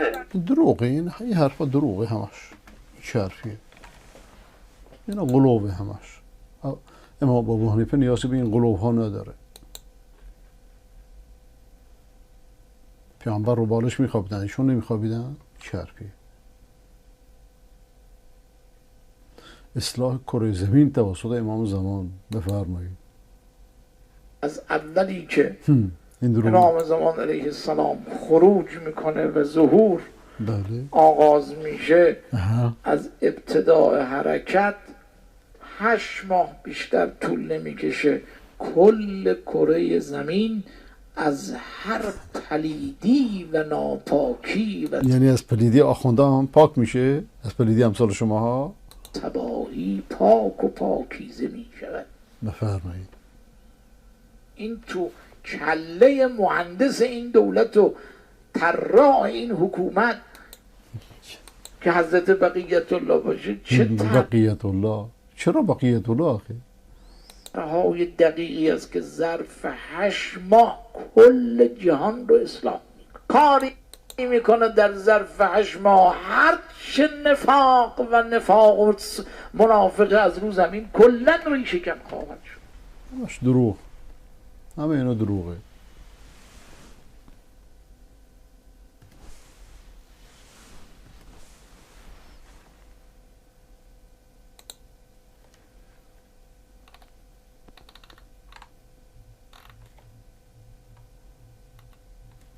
آخوند زیستشناس تو تحقیقی که تو فصلنامه زیست شناسی سال 69 چاپ شده از طرف دانشگاه فردوسی مشهد این عبارات رو آوردن که میگن تو محیط آزمایشگاهی تو هر سانتیمتر مربع 100,000 میکروب اگه باشه میگن 0 میکروبش، میگن اون وسیله اون شی تر و تمیز و پاک و استریله. ولی تو نمونه برداری از ذریح مطهر امام رضا 10,000 میکروب توی هر سانتیمتر مربع بوده، یعنی 1/10 اون 100,000 که 0 حسابش میکنن. همچنین تو تحقیقی که از طرف دانشگاه تهران چاپ شده. بفرمایید. چی دروغایی یا؟ پس چرا زنجیر کرونا آمد همه را زنجیر کشیدید، قفل کردید، جوشکاری کردید؟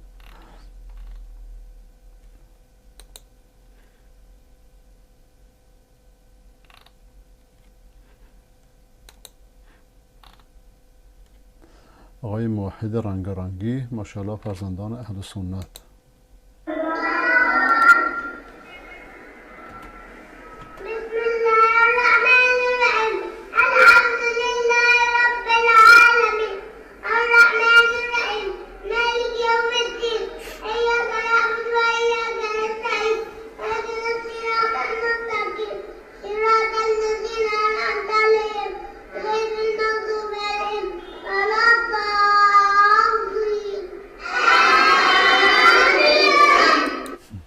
ایشون هم فرمانده شونه سرگروبان.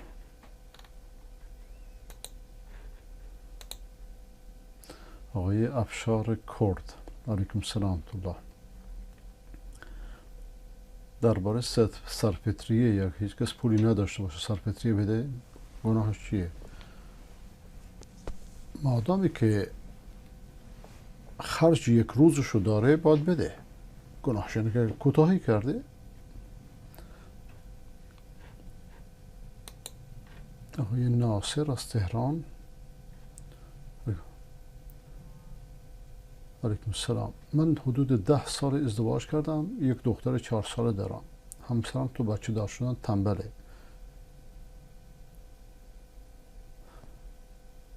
اگه من بخوام برم دوباره ازدواج کنم کار درستیه یا بی‌انصافی؟ نه بی‌انصافی نیست. خداوند به شما 4 تا حق داده. باید رضایت همسرم داشته باشم. شرط ازدواج این نیست که کدوم همسر که راضی میشه.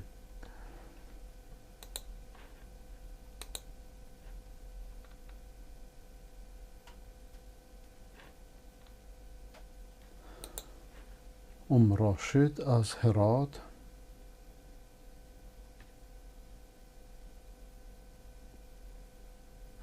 زکات برادر به خواهر در قول اکثر علما جایز نیست، اقلیتی جایز میدونن. دیشب هم سوالتون جواب دادم.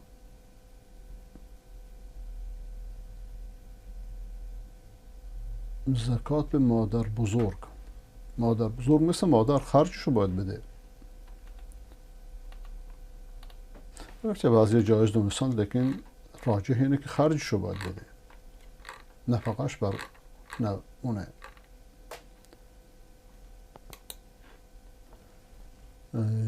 هدایت شده هیئتی، طنز شب شعر.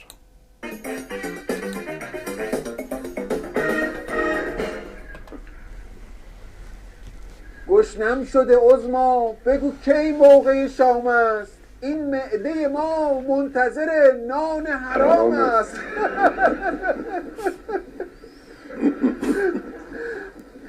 امشب شب مهمانی لاشخور صفتان است، عظما بغلم کن که دگر کار تمام است.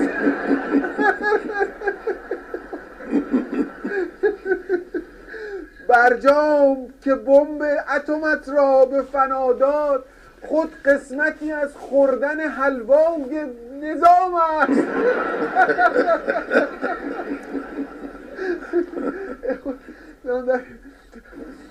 عظما با همین تیپ خراب و تن ناقص در حسرت خوشتیپی دیوید بکام است.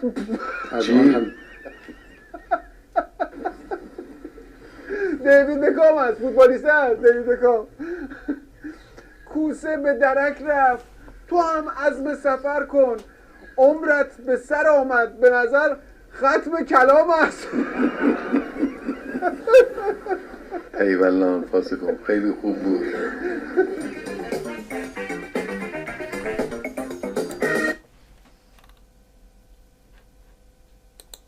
خیلی خوب بود.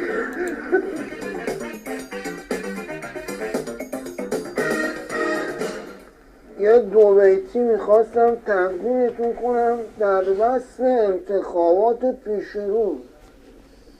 میفرماید که تو و سیم لعیم انتخابات، من و دیگ حلیم انتخابات، تو کفگیرت بخورده بر ته دیگ، توی طفل یتیم انتخابات. من اهل اشکوک تپه از توابع تو قضاوات. چند سالشه؟ سال؟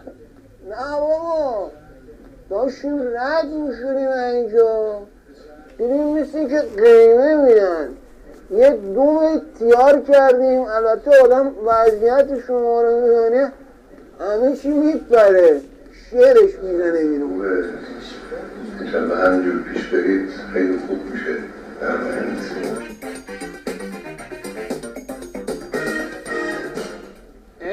مقام عظما، بنده یک شعر نو همین الان خریدم، نو به نو آکبند کار نکرده. که میفرماید تو از درفش کرفس میایی، آنجا ششه ها با پشه ها مرد عشق میبازند و کلامشان در بستری از مغز شتر و عسل نطفه میبندد و من بر فراز امامت شننگ تخته می اندازم. ای دزد منای جمهوری اسلامی، شیخ فضل الله نوریت را به من بده، اینجا چرا قوه ها کار نمی کند. خیلی خوب. طیب الله الفاسقون. این شعری که خوندید بین سبک نیمایی و شعر سفید بود. و همین شعر آزاد، همین شعرهایی که افاعیلش تفاوت میکنه و خاصیتش، خصوصیتش اینه، اختلاف افاعیل مصرع ها و اختلاف جایگاه قافیه ها. عفه شو بابا، ببینیم چی میگی تو. افاعیلت با اباعیلت پنالتی میزنه، تو رو چه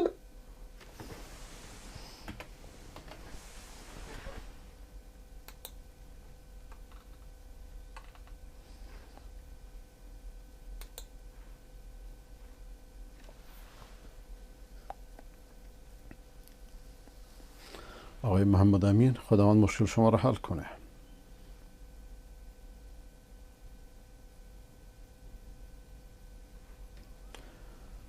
هر کسی خوبی میکنه به من بدی میکنه. تو نیکی میکن و در دری انداز که ایزد در بیابانت دهد باز. از مردم امید شکر نداشته باش.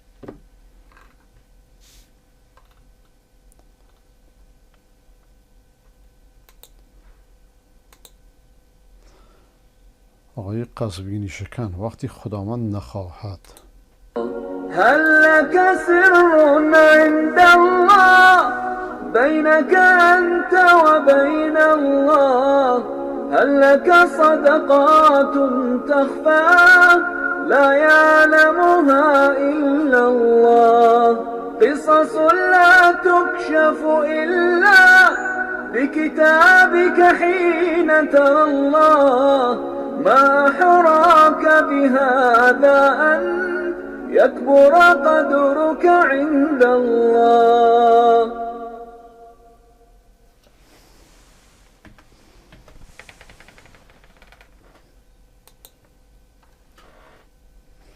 خب دوستان، همه شما رو به خدای بزرگ میسپارم. کلیپ هایی که براتون تهیه دیدم،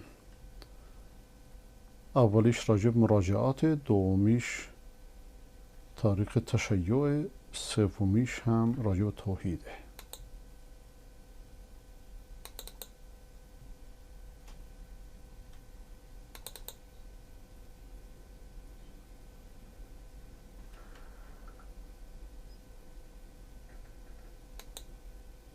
بعد آیه دیگری میکنه که ان الله اشتری من المؤمنین انفسهم و اموالهم بان لهم الجنه.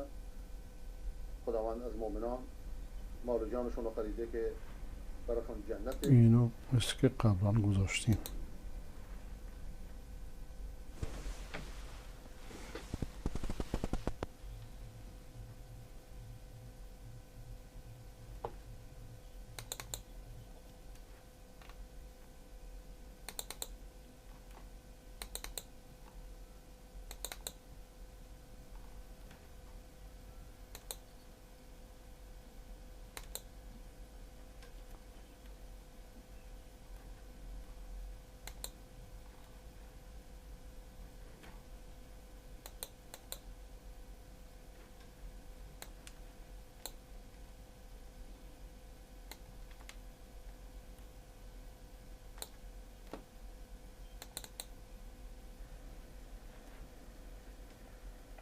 با عرض سلام مجدد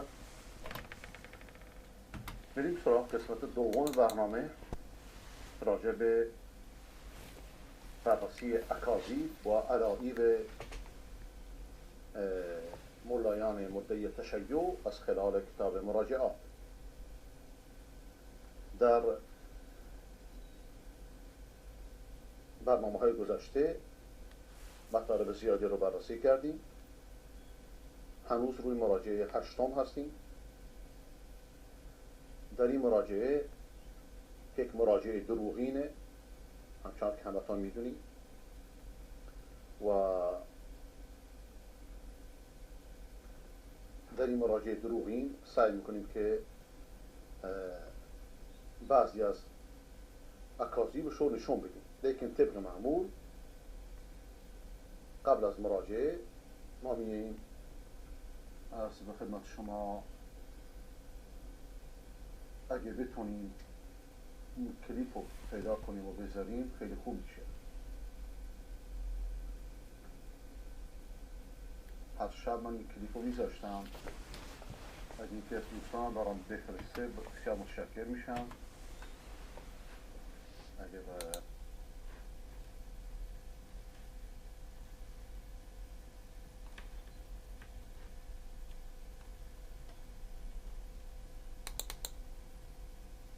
شیعه که مناظره و مکاتبه دارد با جناب کلیم بشرا نماینده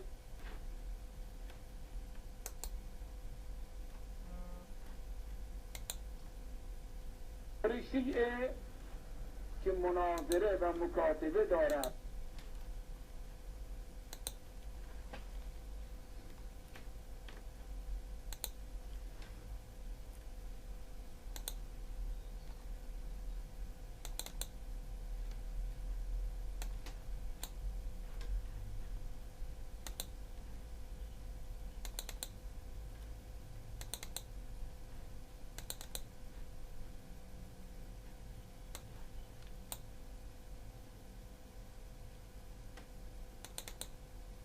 شیعه که مناظره و مکاتبه دارد با جناب کلیم بشرا نماینده تفکر اهل سنت، اینها را هم بخوانید.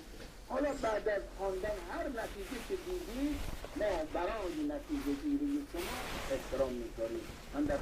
ولد الإمام العلامة المحدث سليم البشري المالكي شيخ الجامع الأزهر وعالم السادة المالكية، وأحد من افتخر به الفكر المصري كله عام 1240 هجري الموافق سنة 1832 للميلاد في محلة بشر بمحافظة البحيرة في مصر. نشأ على المذهب المالكي ثم ترعرع في مهد العلم في جامعة الأزهر حتى وصل إلى مرتبة من العلم والدراية، إذ تمكن من تولية مشيختها مرتين.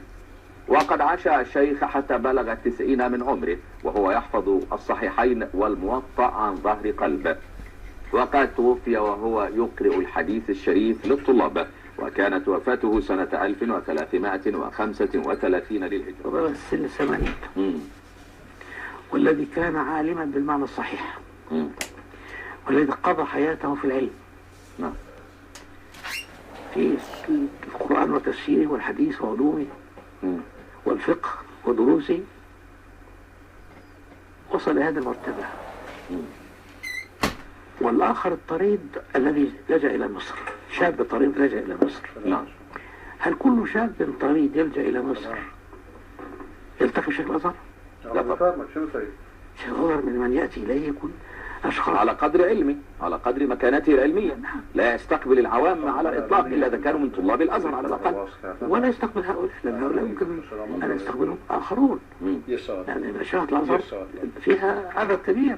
لا ده هنا دكتور عبد الحسين المساوي الكذاب ده افترض ان هو صديق لشيخ الازهر والتقى به عده مرات، والشيخ يخاطبه بهذه الالفاظ التي تعتبر شيخ الازهر تلميذ لدى عبد الحسين، تلميذ صغير مثلا. يعني هنا الان علمه. يعني الرافضي هذا لم يستحي، وهو يذكر بان الشيخ البشري تعلم منه وطلب المزيد من علمه. من علم من؟ شاب طريد لجأ إلى مصر.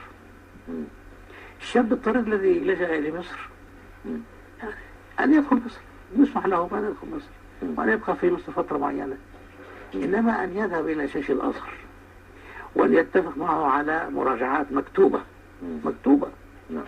يعني لا توجد ولا مراجعة واحدة مكتوبة خالص في الأزهر عندنا. هذه المراجعات كلها كتاب هذا كله ليس فيه مراجعة واحدة مكتوبة، إنما كلها. تقصد مكتوبة إيه؟ مكتوبة عندنا يعني في نسخة منها عند شيخ الأزهر ونسخة هناك. هو اتفق، قلبا أن اتفق مع شيخ الأزهر على أساس أن كل منهما يكتب والآخر يرد كتابة. رسالة برسالة. رسالة برسالة. نعم. أين الرسائل هذه؟ عندنا لا يوجد ولا رسالة موجودة. والكتاب طلع بعد وفاة الشيخ البشري ب 20 سنة. ب 20 سنة. لا ليه ما طلعوش عبد الحسين في حياة الإمام؟ لو كان هناك كتاب قد أخرجه. أصلا لا يوجد كتاب. إذا كان سوريا كبرى. يعني الكتاب أصلا غير موجود، لا يوجد كتاب أصلا. ولا يوجد لقاء أصلا بين عبد الحسين والشيخ على الإطلاق. إطلاقا. الكذب على علماء الإسلام، على علماء السنة، وإلصاق التهم بهم، فإن الشيخ البشري من العلماء الربانيين، ويعني كذب ذلك كثير من طلابه والأجيال التي جاءت بعد طلابه، ونفوا عن الشيخ البشري رحمه الله تعالى أن يكون تفوه بشيء من ذلك. وماذا تفعل في أناس يتقربون بالكذب إلى الله ويدعون ذلك قربة إلى الله سبحانه وتعالى؟ هذا ديدنهم وهذه هي طريقتهم. هذا الرجل الذي كتب كتاب المراجعات يريد أن يدلس على الأمة، ويريد أن يلبس على الأمة دينها، ويريد أن يكذب على الأمة، ويقول يعني إن الشيخ سليم البشري شيخ الأزهر الأسبق وشيخ الإسلام رحمه الله تبارك وتعالى أنه راجع وأنه وافق الشيعة في منهجهم. نقول لهم كفاكم كذبا وتدليسا وتضليلا وخداعا، ومهما فعلتم من الكذب والتضليل والخداع فإن الحق أبلج والباطل لجلج، وسيعلم الذين ظلموا أي منقلب ينقلبون. في وقتها كنت أدرس الدكتوراه مع الشيخ محمد أبو زهرة يرحمه الله. رحمه الله. فذهبت وقال لي الشيخ، قلت له يعني كتب في كذا وكذا، هذا كلام غير مقبول. فقال نعم هذا ليس صحيحا، وسأدلك على من تسأل في هذا. وتحدث مع الدكتور طارق البشري. اتصلت به فقال جدي ابنه محمد موجود، رجل كبير وموجود، فيمكن أن نتصل به.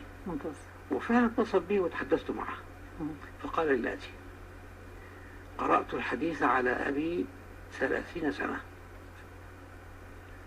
ولم يذكر لي شيئا عن الشيعة، وما كان يخفي عني أي شيء.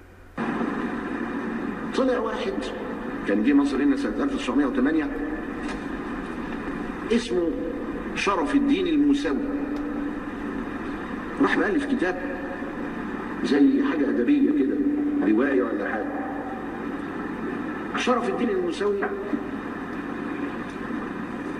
قال إنه شين بيناقش ويراسل سين. الطبعة الأولى والطبعة الأولى عندي كاتب فيها شين وسين، شين إشارة إلى شيعي وسين إشارة إلى سني. طيب كتاب أدبي لطيف في أمانة الله ما يجراش حاجة. طبعا الكتاب اسمه المراجعات، وفيه إن الشيعي بينتصر على السني في الآخر، ما يجراش حاجة، وسع صدرك. وفوجئنا بعد ظهور الوشيعة إنه خلى شين شرف الدين وخلى سين الشيخ سليم البشري اللي هو شيخ الأزهر. طب ليه كده؟ ليه؟ الشيخ سليم البشري هيقول له شنف أسماعي وزدني زادك الله فضلا. الشيخ سليم البشري ده الشيخ سليم البشري كان مكتبة متنقلة. هو كان يعني أقول لكم إيه، على فكرة ده ما ينفعش، والكلام ده مش كلام الشيخ سليم البشري. وبحثنا في بيت البشري وفي تراث فلم نجد أي آثار باتاتا لمثل هذه الأوهام. وبنقول يا جماعة عيب يا أخوانا تحولوا السين شين واللي هي سني وشيعي إلى شرف الدين وسليم. عيب، وعيب لما يكون ده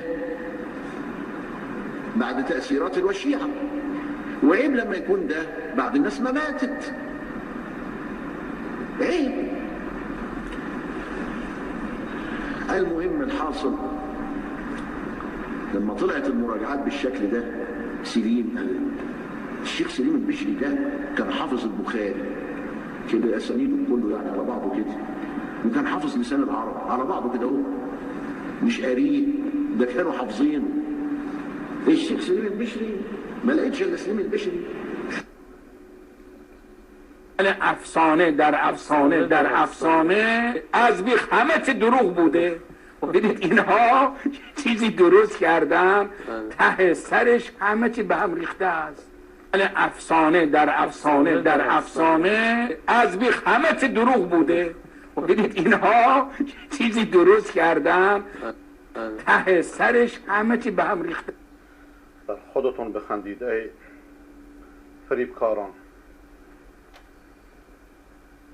با السلام مجدد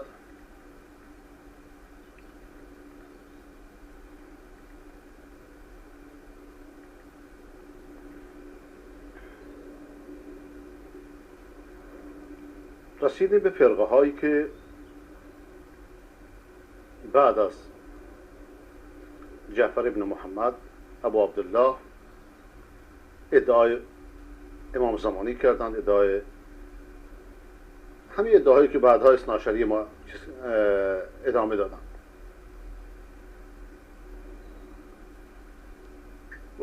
فرقه ششم این بود که میگفتند که امام موسی بن جعفره بعد از پدرش، امامت عبدالله رو منکر شدن که آقا اصلا کارش اشتباه بوده، این که جای پدرش نشسته ادعای امامت کرده اشتباه بوده. خب چطوره؟ چرا این امام زمان فعلی اشتباه نیست؟ همه این فرقه ها بعد از وفات امام جعفر صادق رخ داد و بارها گفتم او صادق است و اینها کاذب، و اینها رو همه از کتاب فرق نوبختی و قمی و دیگران نقل کرد. اما اینجا یه چیز رو باید اضافه کرد به نقل از استادمون دکتر علی سالوس که بعد از امام حسن عسکری، امام 11 شیعیان، چه فرقه هایی متشعب شد. ایشون ها از همین دو کتاب نقل میکنه. میگه توفیه و لم یره خلق و لم یعرف له ولد ظاهر. امام حسن عسکری، امام مزعوم 11 شیعیان، فوت کرد و هیچ پشتی نداشت، هیچ فرزند ظاهری نداشت، هیچ اثری نداشت، پشت مفصل ولدی. اون چی از میراثش که بود بین برادرش جعفر و مادرش تقسیم شد، چون فرزند نداره، و مادرش هم ام ولده، کلفته، گفته میشه اصفان، اسمش اصفانه.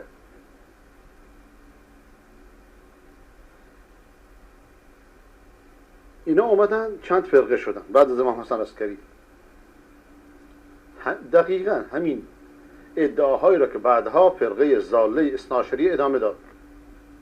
پس این ضلالت ها قدیمیه، آخرش مرمومش کردن. نه این است و نه آن است، حیله نان است. گفتن حسن ابن علی اصلا زنده نمرده، به نقل از کتاب قمی و نوبختی ها، بلکه غایب شده. خود حسن عسکری غایب شده، حسن ابن علی، و او قائمه. اصلا امکان نداره امام بمیره و فرزند نداره، یک خلف معروف ظاهری نداشته باشه. چرا؟ برای که زمین بدون حجت نمیشه، برای که این زندیق ها قرآن حجت نمیدونن، این آیه رو قبول ندارن. لئلا یکون للناس الی الله حجت بعد الرسل، که بعد رسولان کسی حجت نیست. برای که اینها در فراموشخانه ها و در سرداب ها و در زیرزمینی ها و در جاسوس خونه ها درست شدند.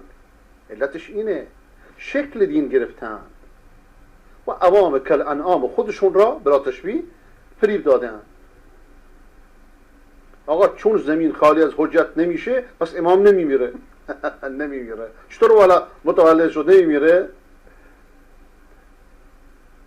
به مولانا نصرالدین یک دیگ دادن و یک دیگچه کوچه. بعد وقتی برش کردن یکی اضافه کرد. گفت چه شده؟ گفت متولد شده. یه دیگه این دومیشه. اونم گفت این نفهمه، گرفتش رفت. بعد این دوباره رفت آریه گرفت چند تا رو. بعد اومد یکی برگرد. گفت چه شده؟ اون بقیه که گفته من مردم. دیگ میمیره؟ گفت چطور متولد شد نمیمیره؟ متولد شد الان نمیمیره؟ الان امام اینجا متولد شد نمیمیره؟ و هر کسی که اعتقاد شد دینش رو از غیر قرآن بگیره خار و ذلیل میشه در دنیا و در آخرت. در دنیا میبینی که رهبرانشون چطور خارشون کردن، جیبشون و مالشون و عقلشون و همه چیشون رو بودن، کالن. و رهبرانشون خبیث‌ترین افراد روی زمینه، دروغگوتریناشون، امامشون بیچاره بدبخت. آقا چون زمین خالی از حجت نمیشه، پس حسن ابن علی نمرده و امامتش هم ثابته. و روایت هم هست که قائم 2 تا غیبت داره. این یکی از اون غیبت ها. کارخانه روایت سازی شیعه که 1000 سال کار میکنه، این 2 تا غیبت براش تراشیدن. ظاهر میشه، دوباره غیبت میکنه، اون غیبت دومی رو. یه زمانی بر این رأی بودن. یه فرقه دوم، فرقه امامیه ضاله دومی سر بلند کرد. نه آقا، اینا باندند آقا، اینا باده سیاسی هن. دین رو بازی میگیرن، به هیچ چیزی اعتقاد ندارن. آقا حسن ابن علی فوت کرده و بعد از مرگش زنده شده و قائم مهدی همونه. تو مهدی قائمه، این همونه. به روایتی چنگ زدن که از قبل واقفه ضاله به چنگ زده بودن که موسی بن جعفر روایت کرده از جعفر بن محمد که گفته سمی القائم قائما لانه یقوم بعد ما یموت. عجب حرفی ها. قائم به این خاطر قائم گفته شده که بعد از مرگش بلند میشه. به این خاطر بعد از اینکه میمیره دوباره قیام میکنه، بلند میشه. حسن ابن علی فوت کرده، پنهان نشده، لیکن نتیجه یکی ها. در مرگش هم شکی نیست و فرزندم نداشته، وصی موجودی هم نداشته، ولی که بدون شک و قائمه و الان بعد از مرگش زنده. چرا؟ چون زمین خالی از حجت ظاهر نمیشه. او علیه السلام غائب پنهانه، ظهور میکنه و زمین رو پر از اهل داد میکنه. 1000 سال پیش هیچ مرشی هم ظهور نکرد. این فرقه دوم. این فرقه دوم بعد از امام 11 شون. اینا اطلاع اهل بیت نسبت به این زندیق هاست. فرقه سومی سر بلند کرد که حسن ابن علی فوت کرده، فرزندم نداره، ولیکن امام بعدش جعفره. حسن وصیت کرده برای جعفر و جعفر هم وصیت قبول کرده. امامت رسیده بهش. قبلا تراشید بود که برادران نمیرسه. این امامت در میان رافضیان یه قرنها مثل جل مولا نصرالدین بود، هر کسی به طرف خودش میکشید. بازی سیاسیه، همون بازی هایی که یهودیان در دین خود کردن، مسیحیان در دین خود کردن، بعضی از مولایانشون و بس سرنوشت مسیحیت و یهودیت رو گرفتار کردن. اینا هم شاگردان اونا و ریم کنترلشون هم دست اوناست. فرقه چهارمی سر بلند کرد، گفت که نه، امام بعد از حسن عسکری جعفره،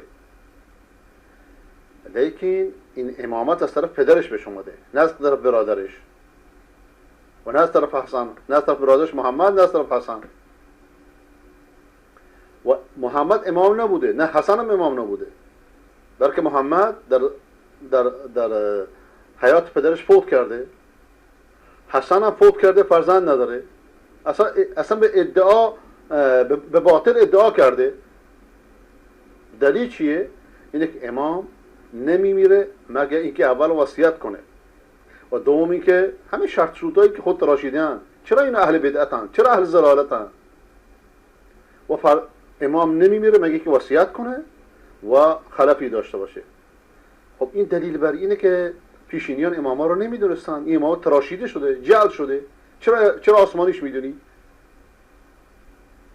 چرا آسمانیش میدونی؟ زندیق ها اگه آسمانی بود این همه اختلاف به وجود می آمد. ولی امام فریبن، شیادن، دجالن و امام نمیمیره تا اینکه وصیت کنه و فرزند هم داشته باشه. حسن وفات کرده، نه وصیت کرده نه فرزند داشته، پس ادعای امامتش باطله. بیا اینا به امامتو چیدن. ولی چرا به حق باز نمیگردن؟ اینا که این همه اختلاف میکنن چرا به حق و حقیقت باز نمیگن؟ چون پول دنیا در این بازی ها هست. همه بر سر لحاف مولا می جنگند، بر سر عوام بیچاره که خمس بگیرن. جنگی که مراجع دارن بر سر قبرها الان همینه.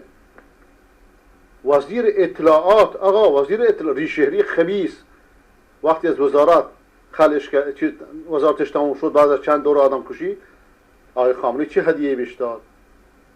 برو شهر ری عبدالعظیم نگهبان قبر باش که از وزارت خونه پولش بیشتره. الان فهمیدید موضوع امامتو؟ فهمیدید موضوع خلق پرستی رو؟ جنگ مقتدا صدر با سیستانی در چی بود؟ بر سر قبرها. ولی که قبرها بانک هاست. خب فرقه پنجمی سربلند کرد، بازگشت به قول به امامت محمد بن علی که در حیات پدرش فوت کرده بود. و به زعم این فرقه هم حسن و هم جعفر ادعایی کردند که حقشون نبوده و پدرشون هم بهشون اشاره نکرده، نه وصیت، نه بر وصیت، نه بر امامت، و در این مورد هیچ چیزی روایت نکردن. هیچ نصی هم برشون نیست که دلیل بر وجوب امامتشون باشه و نه این ارزش امامت دارن. بخصوص جعفر. چرا؟ چون صفات زشتی داشتن، مشهور بوده.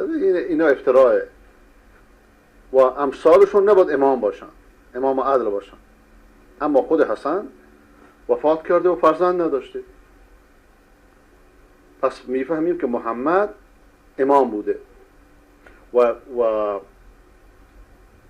اشاره از طرف پدرش هم درست بوده. حسن فوت کرده و فرزندی نداشته و لذا نباید امام بدون فرزند باشه. به زور. خب این فرقه پنجم. فرقه ششم میگه که تمام این تفرق بازی ها بر اینه که امامت آرام آرام در طول قرون ساخته شد و پرداخته شد و جعل شد، بزرگترین توطئه بر علیه اسلام، و نتیجهش رو میبینید که چطور در تاریخ دریای خون را انداخته. توطئه‌ای که سرمشقش کنیست صهیونیستاست و رازخانه های واتیکان و غیر ذالک. ولذا همیشه میخوان بلندشون میکنن، میخوان زمینشون میزنن، بستگی به زمان داره.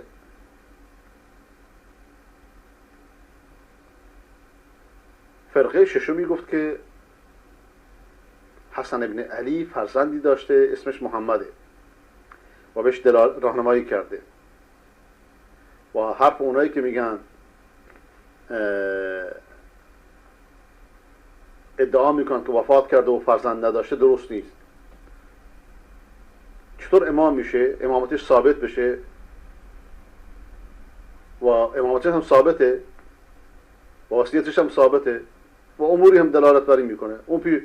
خب اما مرگش پیش خاص عام مشهوره، فوت کرده و فرزند نداشته، لیکن خلفش قائمه، فرزندش قائمه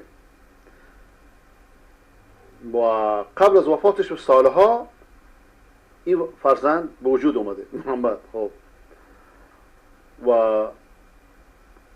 اینا میگن اون قاطعانه امامه و حسن هم فوت کرده و اسمش هم محمده، لیکن پدرش به زعم اینها، به افترای اینا، اونو در حیات خودش مخفی کرده به خاطر تقیه از عموش جعفر و بقیه عموش جعفر یعنی برادر خودش و بقیه دشمنانش. اون الان در یکی از این غیبت هاست. هر امامی که میمیره چند تا غیبت درست میشه، چند تا غایب سازی، مثل همین امام زمان بت شیعیان الان. و امام قائم همونه. آقا این بیدار شید، این بازی ها رو شما رو باید بیدار بکنه. این چه وضعیه؟ مسخراتون کردن. و امام غایب هم اینه. کافیه یک کتاب در این مورد بخونید تا خونه تکانی بکنید، تا از بردگی و یوغ آخونداتون بیایید بیرون. این در یکی از غیبت هاشه و امام قائم اونه. در حیات پدرش هم شناخته شده و نسل هم برش شده و و اصلا پدرش فرزندی غیر از اون نداره، بدون شک اون امامه.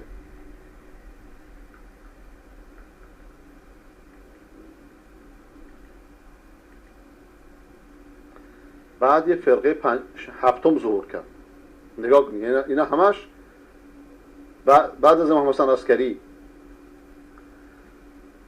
بلکه اینا میگن که برای حسن عسکری یه فرزند اومده بعد از وفاتش به 8 ماه وفات کرده، 8 ماه بعدش یه فرزند اومده. و اونایی که ادعا کردن که در حیاتش فرزند داره همه دروغگو بودن و مبتل، فقط راستگویی. بلکه چون این چیزی رخ میداد پنهان نمیشد، مردم میدونستن. نه، اون فوت کرده و فرزندی نداشته، نباید مکابره کرد، نباید عرف و عقل و باش مخالفت کرد. ظاهرا سابقا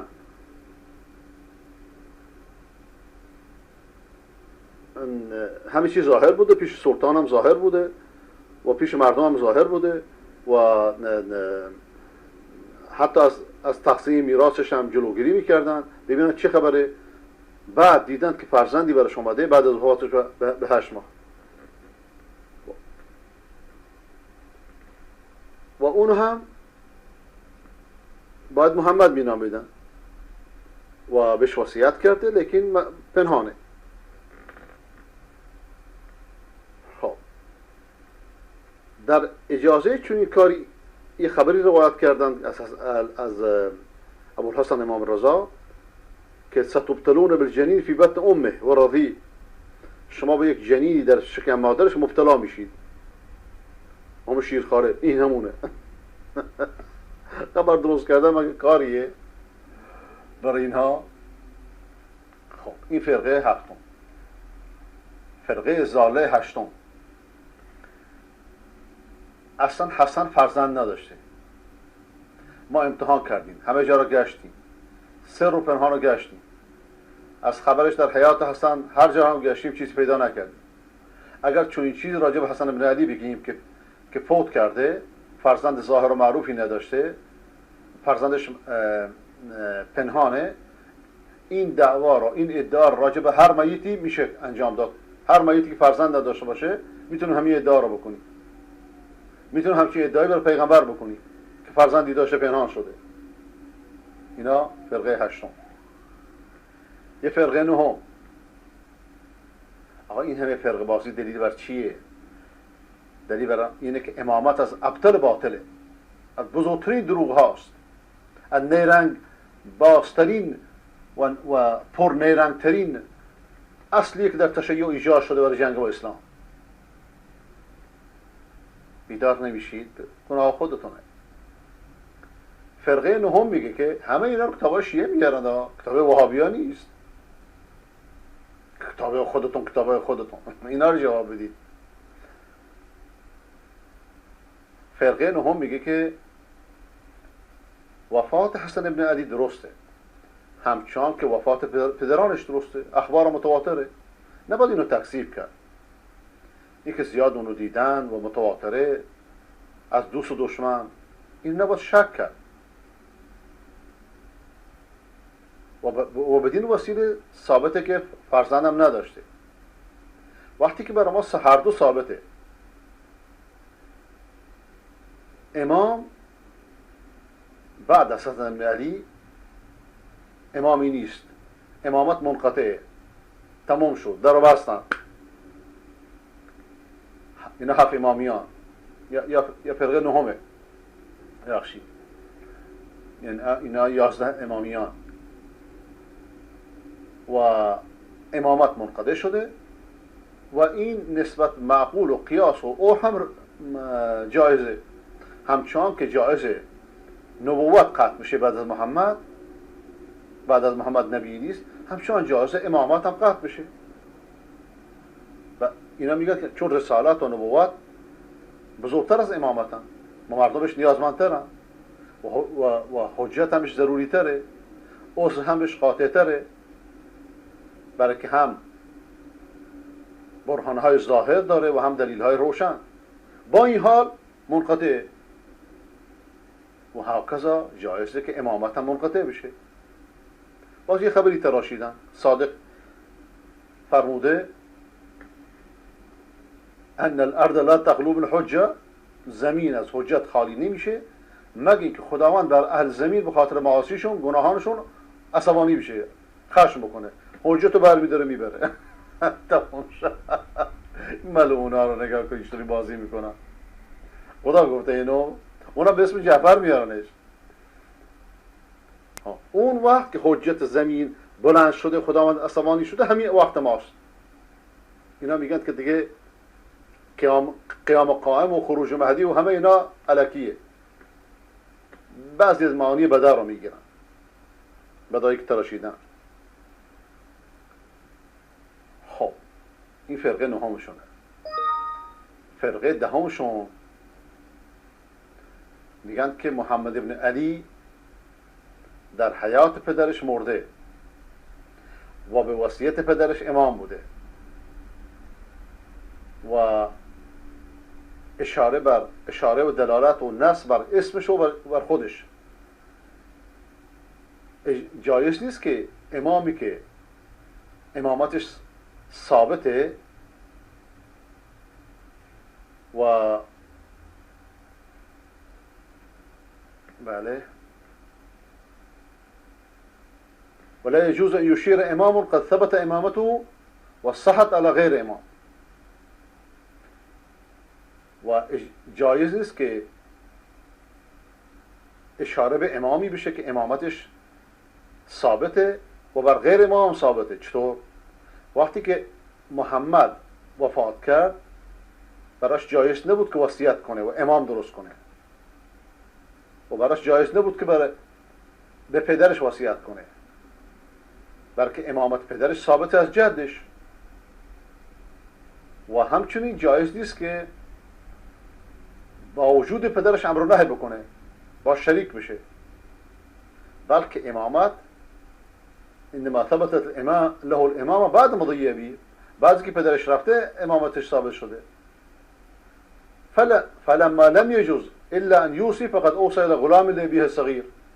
وقتی چون جایز نیست که مگه اینکه وصیت کنه به غلامی از پدرش که بچه بوده، امامت دادن به غلام که در خدمتش بوده، بهش نفیس گفته میشه امامت داده بو. امامت اینجا شروع شد به غلاما و غلامزاده دادن و این غلام پیشش یه بچه، پیش ثقه و امین بوده. کتب و وصیتی را که اگر مرگ پیش بیاد و مرگ وقت پیش اومده داده بشه که اینا رو همه رو به برادرش جعفر بده. وقتی که نفیس ترسیده از اهل خانه که ندارن قصهش رو بشناسن، بهش حسد بورزن، براش توطئه بچینن و میترسیده که امامت باطل بشه، حجت الهی باطل بشه، وصیت ها رو برمی‌داره میبره پیش جعفر و بهش وصیت میکنه. هر چی که درش پنهان کرده وصیت چیه؟ بازی ها، تورات عیسی و تورات موسی و همش دروغ. هر چی که برادرش بس وصیت، اینا رو این زنجانی کذاب که قاصد داده بود که میخوام مناظره بکنم و بعدش هم گم شد، البته خدا دارم قاصد اطلاعاتیه چیه.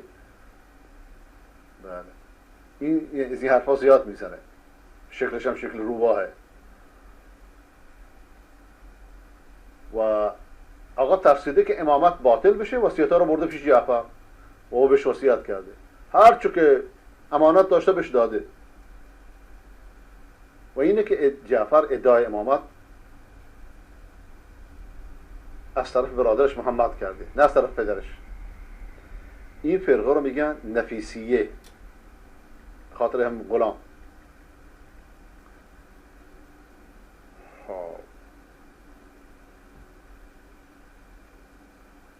تا اینجا توقف کنیم که فرقه ها زیاد وقت رو نگیره.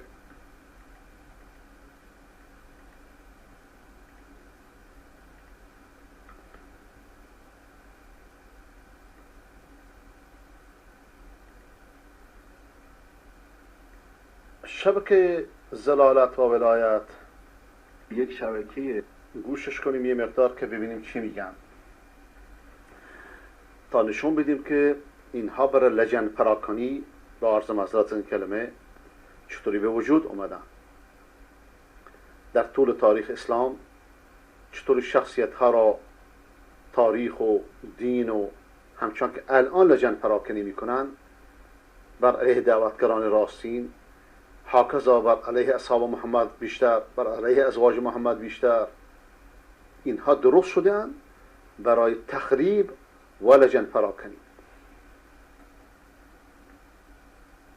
اندکی از این کلیپ رو ببینیم، اندکی رو. جهانی رو دارند یا خیر، خب این رو یک شبکه جهانی رو دارند یا خیر، خب این رو بینندگان بهترین قاضی هستند برای این موضوع. که ادعا کرده که ما میلیونریم و شرایط شبکات جهانی رو داریم. قبلا شماها مانور میدادید که شلنگ های عربستان سعودی بازه، شیر نفت شما بازه، الان باز چهره عوض کردی، استانداردهای جهانی رو نداریم. معلومه که ما نداریم استاندارد جهانی رو. ما از این آلونک های خود اینجا و اونجا به هزار مصیبت صدامون رو میرسونیم. مثل شماها غارتگر اموال ملی نیستیم، بلکه از جان خود، از شیر بچه خود میذاریم به دعوت. تفاوت ما و شما در همینه. به این خاطره که هزاران نفر، صدها نفر اینجا هدایت میشن. شماها میلیون ها انسان رو دین گریز کردید به خاطر دزدیهاتون. تفاوت در اینه. بدیم بیشتر که آیا واقعا اینها چارچوب ها و استانداردهای شبکه جهانی رو دارند یا خیر؟ نه خیر ندارن. مشکلی نیست که ادعا کرده، که همچین ادعایی کرده. این که ما حالا انشالله اگر زحمت بکشن دوستان اتاق فرمان و کلیپ ها رو پخش بکنن و ما ببینیم که اگر یک نفر به عنوان یک شخص ثالث وارد بشه این تصاویر رو ببینه، احساس میکنه اینجا کجاست، اینجا مثلا کاروانسراست یا این... آقا مردم این چقدر ببینید اینا عقلاشون چقدر خرابه. ببخشید من شما رو تصویراشون نشون ندادم. تصویرش اینه.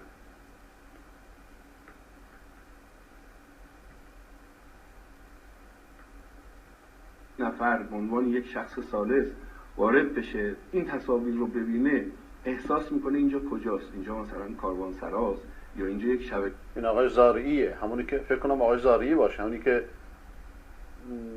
تلویزیون و کلمه رو اذیت میکرد. خب بسیار خوب، این از این. ولی که همچین ادعایی کرده که جهانی است، اینجا یک شبکه که داره ترویج به قول خودشون اسلام خالص رو میکنه. این هست که حالا اگر دوستان زحمت بکشن و چشم دنیادار اینجوری نگاه میکنه، چشم دزدان اطلاعات و غارتگران اموال ملی در ایران و در تلویزیون زلالت اطلاعاتی با دنیا مردم نگاه میکنه. ولی خب مردم عقل و هوش دارن، مردم فکر دارن. چرا صدها نفر، هزاران نفر در همین تلویزیونی که چون اینجا بنده رو بعدا نشون میده که با زیر پیراهن هستن مثلا، خدا دونه چطوری حق کردن یا چطوری به هر حال اشتباهی چیزی گذاشته شده و مردم حرف رو نگاه میکنن. اینکه شما منطق نداشته باشید، حرف نداشته باشید در رد حرفا، مراجعتون فرار بکنن، خودتون کار اطلاعاتی بکنید، لجن پراکنی بکنید و این شما رو بیش از پیش رسوا میکنه. به جای اینکه حرف نشون بدید مسخره میکنید. خب نسبت به زندانیان چیکار میکنید؟ نسبت به اونایی که داخل کشورن چیکار میکنید؟ خون ریزان. ماها که در بیرونیم اینقدر لجن پراکنی میکنید. اگه شما مردید حرفا رو جواب بدید.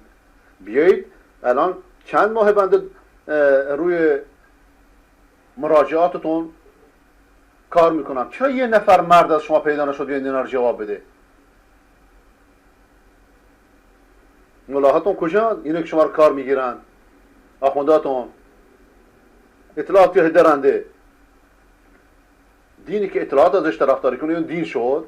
یک مش جاسوس، یک مش مخرب، این شد دین؟ اونم با لجن پراکنی، نه با منطق. بریم جلوتر. کلیپ ها رو پخش بکنن ممنونشون میشیم تا انشاءالله توضیحاتی رو در رابطه باش رسونیم. خیلی ممنون. نکته رو من عرض کنم که ما بنامون در این برنامه بر مستند حرف زدن هست، یعنی از همین ابتدا انشاءالله حرف زدن. شما که حرف نمیزنی، شما تصویر نشون بدی. شما حرفتون چیه؟ بچه اطلاعاتی هست که اگر صحبتی رو میکنیم، اگر ادعایی رو میکنیم، حتما حد اکثر به صورت، حالا سعیمون برای اینه که به صورت کلیپ در اختیار بینندگان عزیزمون بگذاریم و خب بینندگان فهیم خودشون. آره والا بینندگان فهیم شما خیلی دارید. همونی که باشون مغزشویی میکنید، حتی میتونن قضاوت کنن که آیا ادعاهای ما ثابت هست یا خیر. من از دوستان اتاق فرمان خواهش میکنم کلیپ شماره ای. خب الان بریم روی کلیپ دیگری.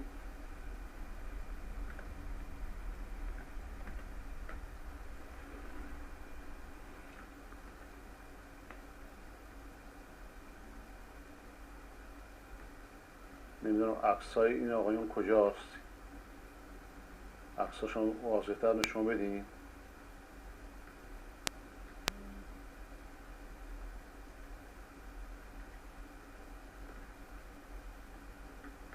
لحظه اگه بتونم عکساشون رو بیارم خیلی بهتر میشه.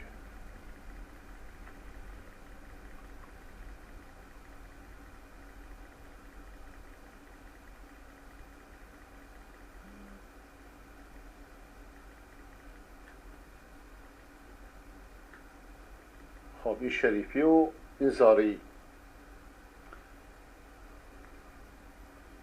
اون مجری رو من نمیدونستم کیه. این آقا همون زاریه، زاری خبیث که همیشه مزاحم تلفنی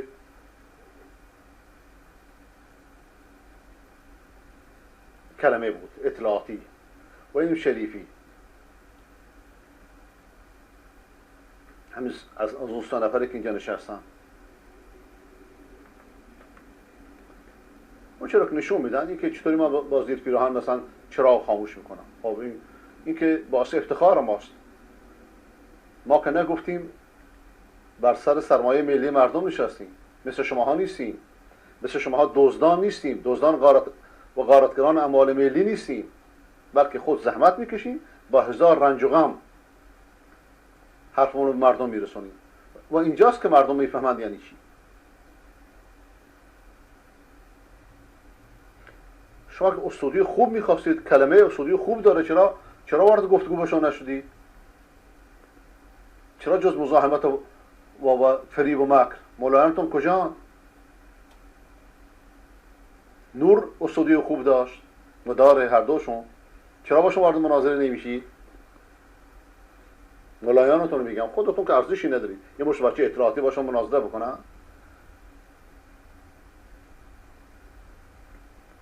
خب این از این.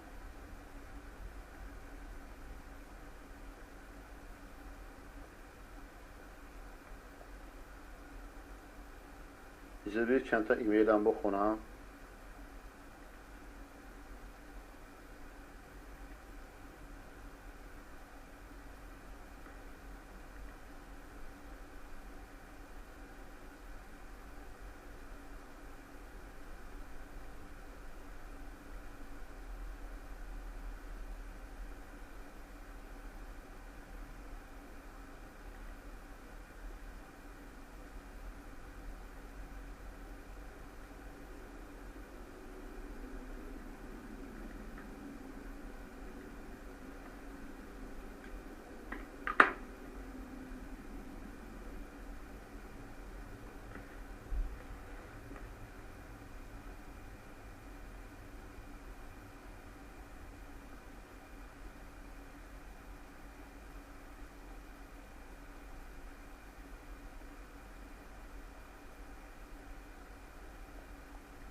چون سخنت خیلی خیلی موهنه، ارزش خوندن نداره، امثال شما ها رو نباید جواب داد. لیکن جهاد نکاح و برادر دستان جدو که وزیر داخلی اونجاست اون تراشید، بعد منتقلش کردن ساواک اطلاع بشار اسد بزرگش کرد، بعدم روزنامه‌های فرانسوی و غیره ثابت شد که براشون که اینو من خوندم اینجا براتون نقلم کردم که این خبر منشأش ساواک ها بودن و شما هم بزرگش کردید برای اینکه به ملت بلوچ توهین کنید و برای کسانی که صیغه درست کردن جهاد نکاح براشون خیلی آسان تره. اما بقیه سوالات چون موهن و بی ارزشی جواب نداره.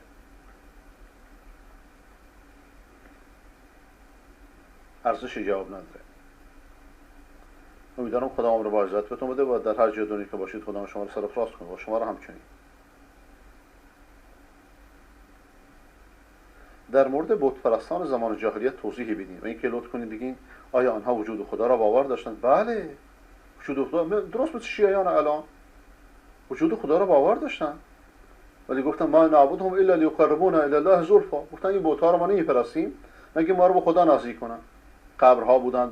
بت‌ها چی بودن؟ قبرها بودن، مقامات بودن، بارگاه بودن.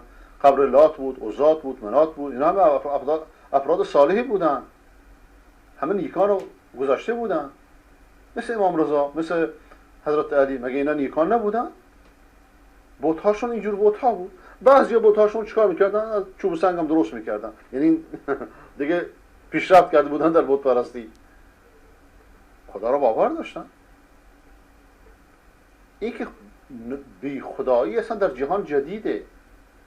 فقط مثلا کمونیست‌ها بودن در 100-200 سال اخیری هستند و کمتر به شکل دست جمعی. یا نه بت‌ها رو خدایان می‌دیدن و مجسمه توسل می‌یافتن. نه بت‌ها رو خدا نمی‌دونستن، توسل می‌جستن. درست همین توسلی که شیعه درست کرده الان عین همین توسله. لیکن این جنایتش بیشتره، برای اینکه قرآن در میانشون رو این کارو میکنن. اونا کتاب نداشتن.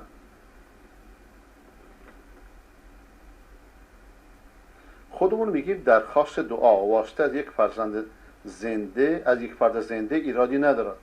درخواست دعا نه، برای که اون زنده قادر به دعاه. لیکن مرده رو خدا میگه لا یسمعون دعاکم ولو سمعوا ما استجابوا لكم. اولا دعاتون نمیشنون، اگر بشنون دعوتون استجابت نمیکنن. خب خدا راست میگه یا اوهام اینها؟ ولی از مرده شرک محسوب میشود. بله، از مرده چیزی رو میخواد که در طاقت مرده نیست. قرآن راست میگه، شیعه راست نمیگه، خدای جهان راست میگه. لا یسمعون دعاکم ولو سمعوا ما استجابوا لكم. یک آیه نیست، دو تا نیست، سه تا نیست، آیه های متعدد. بعد شیعه میگه ما از این امامان درخواست میکنیم که آنها از خدا بخوان. درست مثل همون که ابو جهل ابو لهب از بت‌هاشون میخواستند که از خدا بخوان. بت میشنید؟ نمیشنید. مرده هم نمیشنون. قرآن میگه لا یسمعون دعاکم، دعاتون نمیشنون. دیگه اینجا اینا میان بازی میکنن با تاریخ و روایت ها. وقتی که اماما یا غیر اماما زنده بودن هر کسی میتونه دعا بخواد، بلکه در طاقتشه، در نیروشه. چطور پیامبر خدا میفرماد که وقتی که مرده میمیره انقطع عمله، آقا عملش منقطع میشه، تموم میشه. پیامبر اینجوری میفرماد. شیعه راست میگه یا پیامبر؟ شیعه راست میگه یا قرآن؟ کی راست میگه؟ خدا و رسول راست میگن. اینا کذابن، بلکه بزرگترین کذابان مولایانشونن که با دین بازی کردن.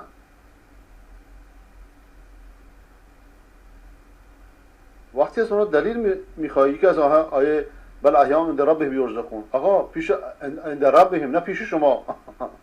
اگه احیام چرا زناشون طلاق داده شد؟ چرا میراث تقسیم شد؟ پیش خدا زنده هم.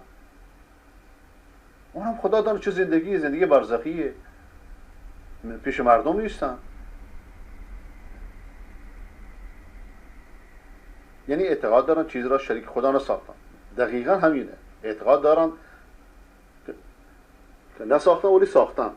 تازه نه از خودشون هم شفای کامل میخوان، از خودشون مستقلا میخوان، به اذن الهی غیر اذن الهی. خودشون میتونن شفا بدن، نعوذ بالله. اینطوری میگن. زنده بودن شفا میدادن، اینا زنده بودن، شفا میدادن، کی رو شفا دادن؟ همش دروغ. خودشون میگن مسموم شدن، خودشون میگن زندانی شدن. کلا بلا تشبیه البته. کلا اگر طبیب بودی سر خود دوا نمودی.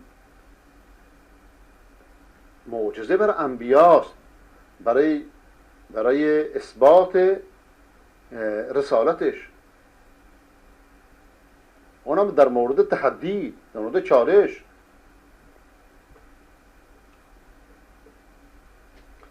به جز چند دسته کسانی که مستقیما از امامان حاجت میخوان، همه که عرض کردم اینا همش باطل در باطل، شرک در شرکه.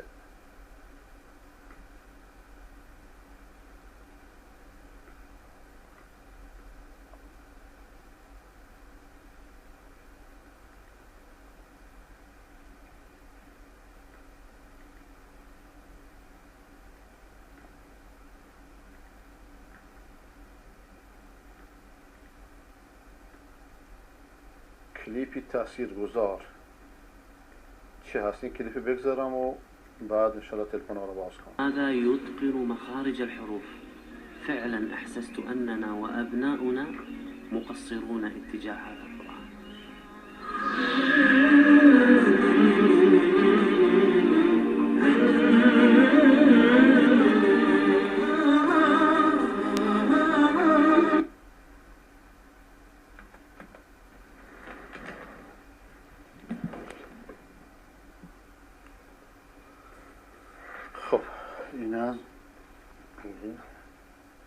بچه های اهل سنت را ببینید و مقایسه کنید با روزخونها. مقایسه کنید چطور بهشون کینه و نوحه یاد میدن. و حاملان راستین اسلام ببینید که بچه هاشون چطوری با قرآن سر و کار دارن. الكتاب وجعلني نبيا وجعلني مباركا أينما كنت من تحتها. يلا كمل لي هذه. قد جعل ربك تحتك ذريا وهزي إليك بجذع النخلة تساقط عليك رطبا جنيا فكلي واشربي وقري عينا فإما ترين من البشر أحدا فقولي إني نذرت للرحمن صوما فلن أكلم اليوم إنسيا فأتت به قومها تحمله قالوا يا مريم لقد جئت شيئا فريا يا أخت هارون كان أبوك امرأ سوء وما كانت أمك بغيا فأشارت إليه قالوا كيف أكلم من كان في المهد صبيا قال إني عبد الله آتاني الكتاب وجعلني نبيا وجعلني مباركا أينما كنت وأوصاني بالصلاة والزكاة ما دمت حيا وبرا بوالدتي ولم يجعلني جبارا شقيا والسلام علي يوم ولدت ويوم أموت ويوم أبعث حيا صدق الله العظيم.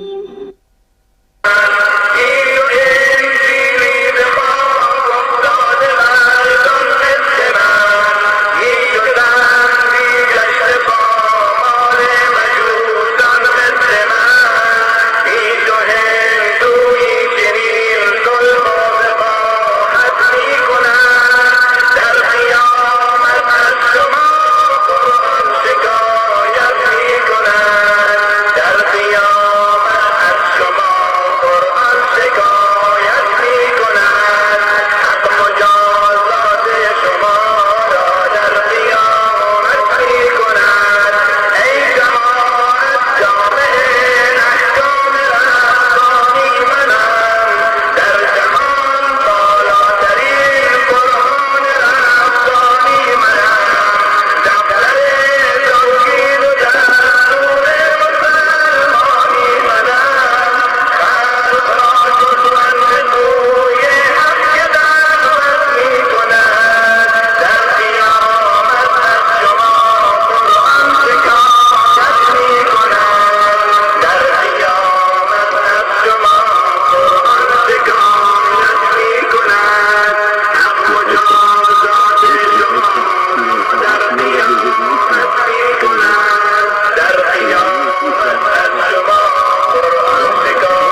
بسم الله الرحمن الرحيم إن الحمد لله نحمده ونستعين به ونتوكل عليه ونعوذ بالله من شرور أنفسنا ومن سيئات أعمالنا من يهده الله فلا مضل له ومن يضلله فلن تجد له وليا مرشدا اللهم نور قلوبنا بالعلم وسهل أخلاقنا بالحلم واجعلنا ممن يستمعون القول فيتبعون أحسنه اللهم رب جبريل وميكائيل وإسرافيل أنت تحكم بين عبادك فيما كانوا فيه يختلفون فاهدنا لما اختلف فيه من الحق بإذنك إنك تهدي من تشاء إلى صراط مستقیم. با حمد و سپاس بر خداوند متعال، خداوند یکتا، خداوند عالم و آگاه، خداوندی که همچنان که آفرینش مخصوص اوست، ولایت و ولایت مطلقه هم از آن اوست و بس. و برخلاف اونچه انسان پرستان، مخلوق پرستان، مرده پرستان، قبر پرستان، امام پرستان و پیغمبر پرستان و بت پرستان ادعا می کنند، ولایتش را و ولایت مطلقه اش را و تسلطش را و سلطنتش را به هیچ فردی از بشر نداده است. همچون که خالق تنها اوست، مالک تنها اوست، دادرس تنها اوست، میراننده تنها اوست، زنده کننده تنها اوست. و برای اینکه بلعن با غوره‌های روحانی نمای دغا مردم را نفریبند و به سوی شیطان نکشانند، برای چنین دعوتی پیغمبرانی با بیانی واضح و کتبی روشن به سوی مردم فرستاده که درود خداوند بر همه پیامبران باد، بخصوص بر موفق‌ترینشان و افضلشان و اکملشان جناب محمد مصطفی علیه السلام، و بر درود خداوند بر او و بر خانواده پاکش و عطرت طاهرش و صحابه مجاهدش باد، و نفرین خداوند بر اون ابلیس های مؤمم و غیر مؤمم باد که محمد را می آزارند، از خانوادهش بدگویی می کنند، از همسرانش بدگویی می کنند، از یارانش بدگویی می کنند، به این زعم که خدمت اهل بیت می کنند. و شیطان اینها را این چنین فریفته است. خداوند شرشان را از سر ملتمان بردارد و اونها را و این بندهای خونخوار و آدمخوار را به خودشان مشغول دارد و امراض لاعلاجی برشان مسلط کند که به خود مشغول شوند و شرشان را از سر کشور و ملت بردارند. برای اینکه به اهداف سیاسی خود برسند، تک تک آیات قرآنی را تحریف کردند و امروز هم ما به یکی از این آیات میپردازیم. و همچنین با عرض سلام و ادب به شما بینندگان ارجمند در سراسر جهان، امیدوارم که خداوند این بنده ناچیز توفیق بدهد در این چند ساعتی را که انشاءالله در خدمتون خواهم بود، مطالب متعددی را که به نفع دین و دنیای شما باشد باز کنم.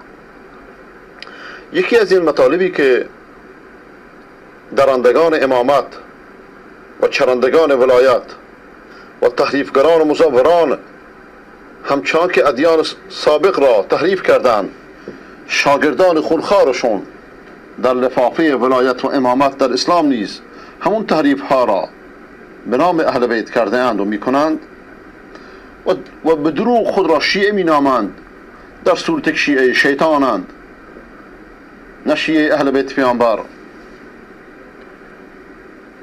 همچون که عرض شد اینها با تک تک آیات قرآنی و احادیث نبوی بازی کردند. از جمله این آیات آیه‌ای بود که دیروز خدمتتون شرح شد که ابراهیم علیه السلام مبتلا شد. ابتلاش در چه بود؟ این سربازان ابن سبا و ابلیس میگویند که ابتلاش در آل بیتی بود که اصلا به وجود نیامدن. ابتلاش راجع به نواهایی بود که اصلا هنوز به دنیا نیامدن.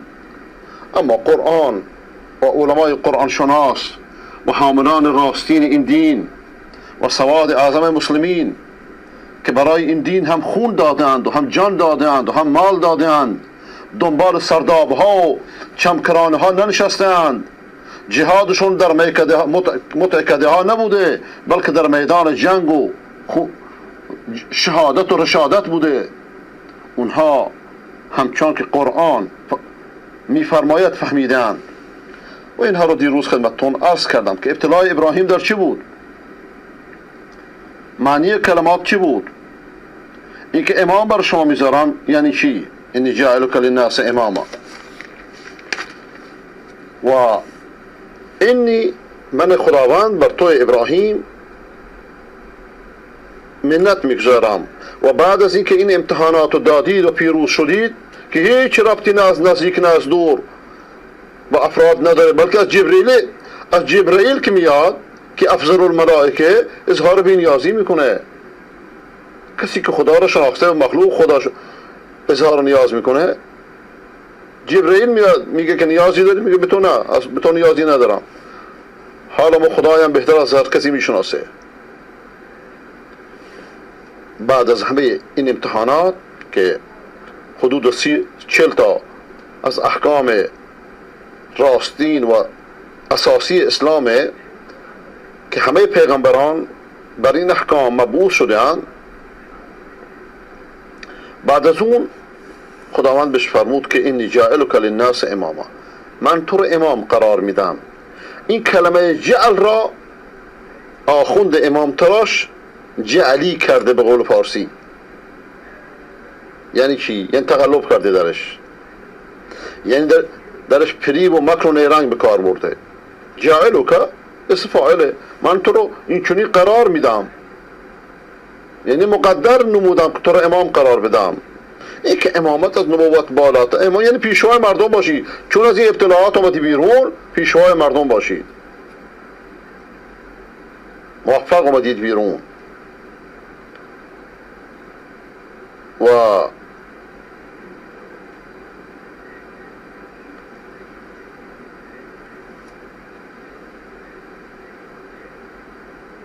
خداوند سبحانه و تعالی وقتی که وفای ابراهیم را دید، با وجود که وفاشو میدونست، پایبندی به عهدشو میدونست، چرا امتحانش کرد؟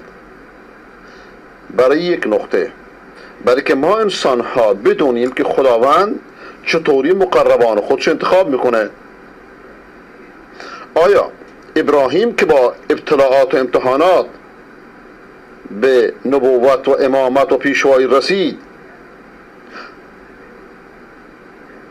این افسانه‌ای که تو این چاه و اون چاه گذاشتن بر دوشیدن مردم، این چه ابتلایی دیده که رفته خودشو تو چاه پنهان کرده که بشه امام؟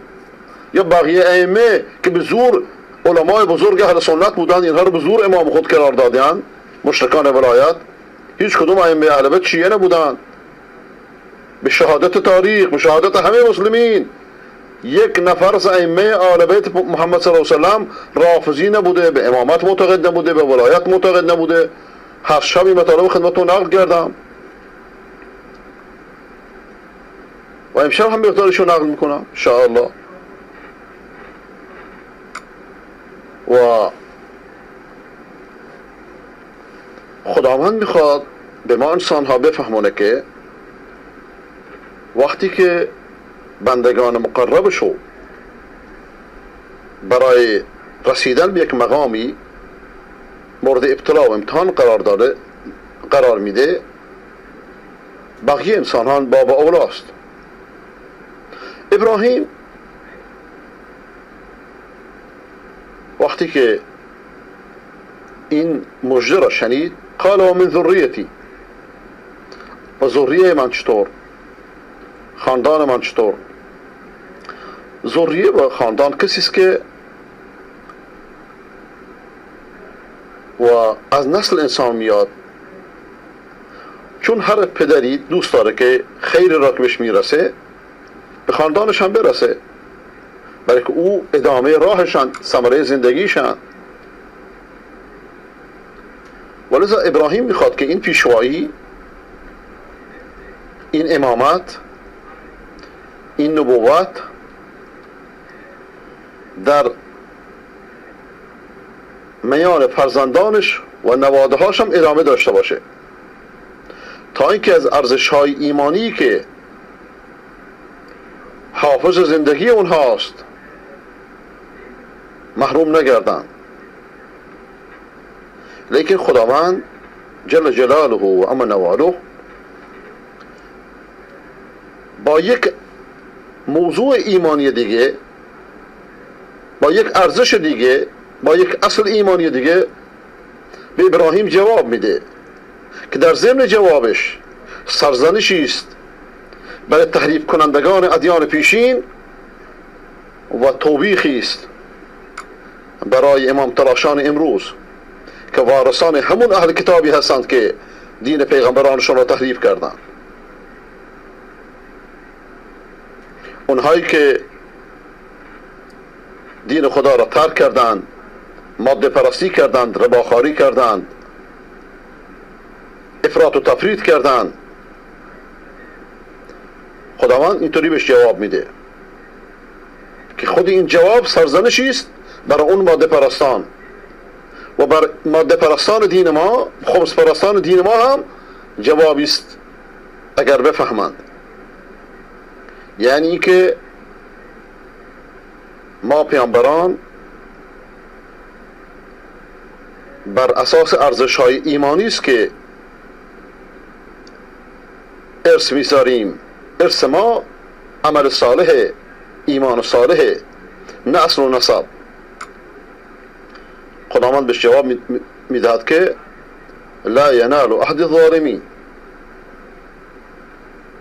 ظالمان این عهد نبوت را، این عهد امامت را، این عهد رسالت را، این عهد پیشوایی را به ارث نخواهند برد.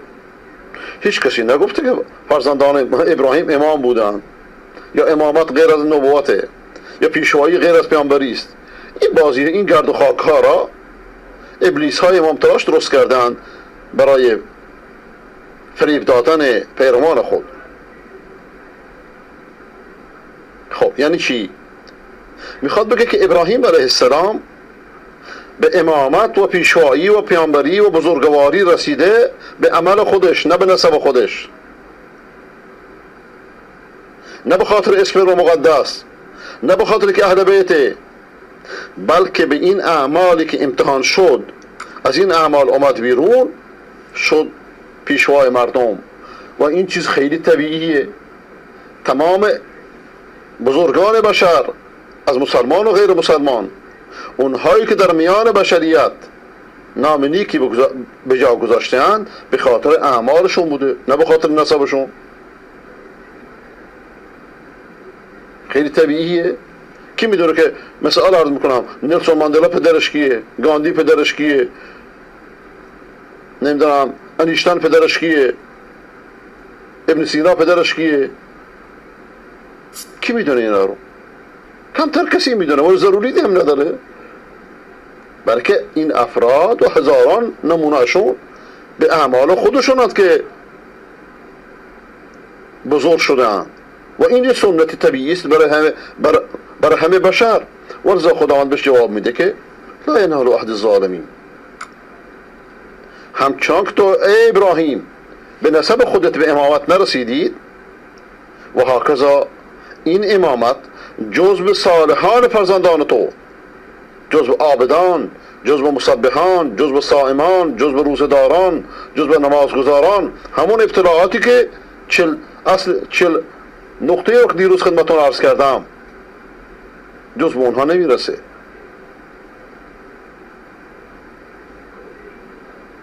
و یا به قول شیخ شعراوی الهی مفسر شهیر مصری که در زمان خدا رحمتش کنه، در زمان مبارک نامبارک اسرائیل ازش خواسته بود که تفسیر ایشونو معنی کنه، میگه لا ینال عهد الظالمین، این عهد من به ظالمان نمیرسه. مقصود اون یهودیانی است که ارزش‌های دینی رو با دنیا معاوضه کرده بودند، همچون که امروز خمس بخوران مدعی ولایت همین کار رو در اسلام کرده اند، توحید را به امامت و به خمس و به صیغه مبدل کرده اند، شرک کامل در دین آورده اند، رسالت را ویران کرده اند، امامت گذاشته اند، توحید را ویران کرده اند، شرک و قبر پرستی و ضلالت گذاشته اند.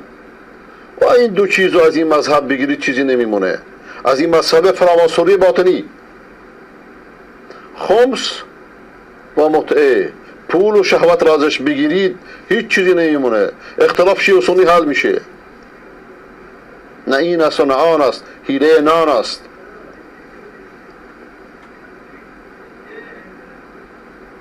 خب این هم در واقع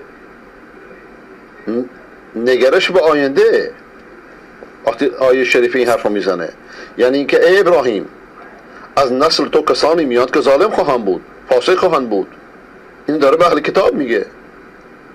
اما سایه های اهل کتاب در اسلام، مزدوران شکست خورده کلیسا و کنیست و آتشکده در اسلام، در لفافه شوم ولایت و امامت، همه آیه هایی که راجع به اسلافشونه میان به اصحاب پیغمبر تطبیق میدهند. چرا؟ برای که انتقام آبا و اجدادشون رو بگیرن. خیلی طبیعیه، برای که انتقام آبا و اجدادشون بگیرن. مگر یزدگرد همین توصیه رو نکرده بود؟ و عجیب اینه که موسی و هارون علیهم السلام هر دو پیغمبر بودن. پیغمبر اصلی موسی است، هارون اومده تا کمکش کنه. چرا؟ چون اون زبانش فصیح نیست، یه خورده لکنت زبان داره. هارون فصیح اللسانه، لیکن اراده خداوند بری قرار میگیره که رسالت در بنی اسرائیل از ذریه هارون باشه، نه ذریه موسی، بلکه رسالت میراث نیست. اما دو قوم در دنیا از وقتی که دین را اسپرم کردن، نسبی کردن، بر اساس تخم مقدس گذاشتن، دنیا را ویران کردن. یکی صهیونیستا و دیگری ولایتیستا. ولایتیستا یا مدعیان تشیع این امام بازی و این اسپرم مقدس بازی رو در زمان صفویه از فرهنگ قدیم ایران گرفتن که همون فره ایزدی که بر شاهان نازل میکردن، اومدن همون فره ایزدی را به امامانی که اتفاقا به یکی از دختران شاهان ایران ازدواج کرده بود که اسیرش گرفته بود، به اون منتقل کردند. بعد از 1000 سال تشیع به ایران رسید. و این بازی های سیاسی منشأ همه خرافه ها و بدعت ها در ایران و در غیر ایرانه. ولی رسالت اگه میراث می بود به فرزندان موسی می رسید، نه به فرزندان هارون. ولذا لا ینال عهد الظالمین، گویا که عهد خداوند صاحبش رو جذب میکنه، فاعل اونه. برای که فرزندی پیامبران به خاطر خون و رنگ و پوست نیست، فرزندی پیامبران به خاطر عمل کرد به اصول اونهاست، ایمان اونهاست. برای که خود نبوت یک استفاء، یک برگزیدگیه. اگر فرزندانشون این ارزش ها رو گرفتند و بهش ایمان آوردند، در راه اونها، اگر نه گوشت و پوست و خون و نسب سودی بهشون نمیرسونه. به دلیل اینکه وقتی به تاریخ انبیا بازگردیم این موضوع صدق میکنه، خیلی صریح و روشن. فرزند نوح علیه السلام، فرزندشه، فرزند نسبیشه، وقتی که غرق شد نوح دستشو به آسمان برداشت که ای خدایا تو به من وعده داده اید که اهل تو رو نجات بدم. رب ان ابنی من اهلی، ای خدایا، ای پروردگارم، فرزند من از اهل منه. خداوند سبحانه و تعالی ردش میکنه، انه لیس من اهلک انه عمل غیر صالح، این فرزندت از اهل تو نیست بلکه اون عمل غیر صالح انجام داده. یعنی این که اهل پیامبران، فرزندان پیامبران کسانی هستند که به ارزش های اونها ایمان میارن. ولذا پیامبر خدا میفرماد انا جد کل بر و تقی، من جد هر نیکوکار و پرهیزکاری هستم. و اگر خداوند نمیفرمود که انه عمل غیر صالح، این عمل ناصالحیه، ما فکر میکردیم اون موقع که نکنه این فرزند نوح نبوده، فرزند شخص دیگری بوده. لیکن خداوند میخواد به ما بفهمونه که عدم نسبت فرزند نوح به نوح به خاطر اینه که عملش ناشایسته بوده. در اینجا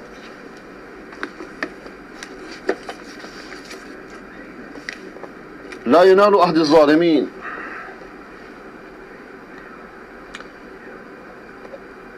باندهای شرک پیشه امام تراش گرد و خاک کرده اند. وقتی که خداوند میفرماید انی جاعلک للناس اماما قالوا من ذریتی، کلیه امام تراش روایت مجهولی را میاره که پیامبر خدا صلی الله علیه و آله فرموده که دعوت به من و به علی منتهی شده. لم یسجد احدنا لصنم قط، ما هر کدوممون به بتی سجده نکردیم. خداوند مرا پیامبر گرفت و علی را وصی گرفت. این حدیث نادرستیه و حدیث موضوعیه، دروغی بیش نیست. بلکه همچنان که شیر خداوند در قرن خودش شیخ الاسلام ابن تیمیه میگوید که به اجماع اهل علم و اهل حدیث این حدیث دروغه، موضوعه.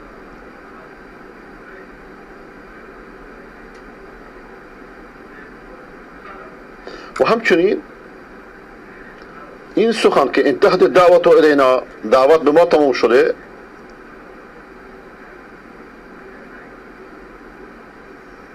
سخن درستی نیست. این سخن هم سخن نادرستیه. سومی که اگر به فرض که علی رضی الله تعالی عنه به بت سجده نکرده، که این موضوع هیچ صحتی نداره، هیچ دلیل درستی نداره.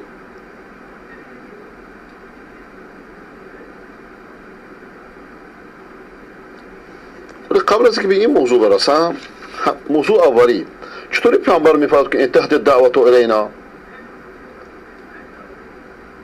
دعوت به ما تموم شده؟ اگر قصد این باشه که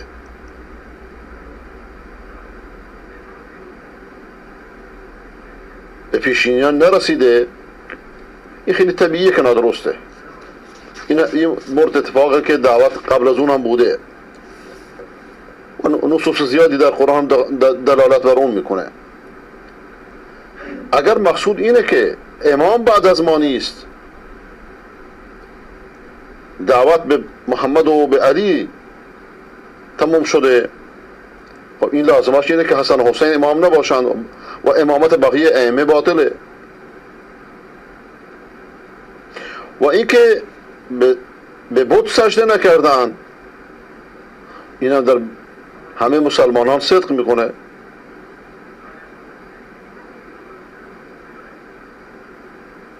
و اینکه شخصی به بت سجده نکرده، همه اونهایی که در اسلام متولد شدن به بت سجده نکردن، با اون شخص شریکن. اینکه علی به بتی سجده نکرده، یک بچه‌ای که در خانه پیغمبر بزرگ شده، همه مسلمانانی که بعدا متولد شدن با او در این مورد شریکن. با این حال سابقان اولیه به اجماع مسلمانان از فرزندان مسلمانان افضلترند. چطور بر مفضول حق فاضل رو میدن؟ اما اگه ادعا بشه که علی به بت سجده نکرده، بلکه قبل از بلوغ مسلمان شده، قبل از که بالغ بشه، و بعد از اون به بتی سجده نکرده، این که حال هر مسلمانیه، بچه که مکلف نیست. اما اگه گفته بشه که قبل از اسلامش بالغ بوده و به بت سجده نکرده، این هیچ دلیلی نداره، هیچ دلیل صحیحی نداره.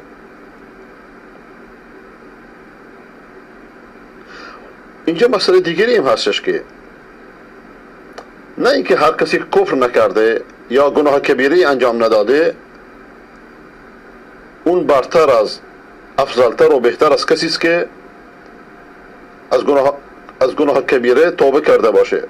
این مطلق نیست، بلکه شاید یه شخصی که از کفر و از فسق و از گناه توبه کرده بهتر از شخصی است که اصلا کافر نشده و فاسق نشده، به دلیل اینکه خداوند تبارک تعالی اونهایی رو که قبل از فتح مکه انفاق کردن و قتال کردن، اونها رو بر اونهایی که بعد از فتح مکه ایمان آوردن و قتال کردن ترجیح داده، و اونها رو بر مسلمانانی که بر اسلام متولد شدن و هرگز بت سجده نکردن ترجیح داده.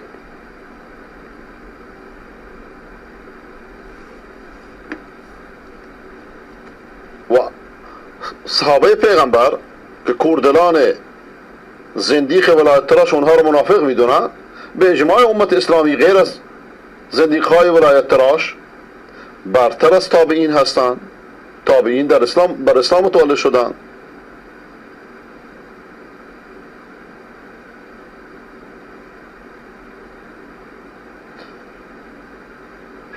و خداوند راجب برادران یوسف به ما خبر داده که بعدی که توبه کردن و اونها از اثباتی هستند که ما باید بهشون ایمان بیاریم، همچنان در سوره بقره و آل عمران و نساء هستش. از میان اینها کسانی هستند که پیغمبر شدن. معلومه که انبیا از دیگران بهترند. پس سراغ موهومات نریم و قرآن را متناقض نشون ندیم، برای اینکه به اهداف شوم خود برسیم. برای که قرآن را روایت زده بکنن، با روایت های مجعول خود میان قرآن را تحریف میکنن. و بدون شک اگر علی زنده می بود اینها رو قصاص میکرد. قبل از اینکه به موضوع تحلیل تاریخ اهل بیت برسم، موضوع دیشب رو ادامه میدم.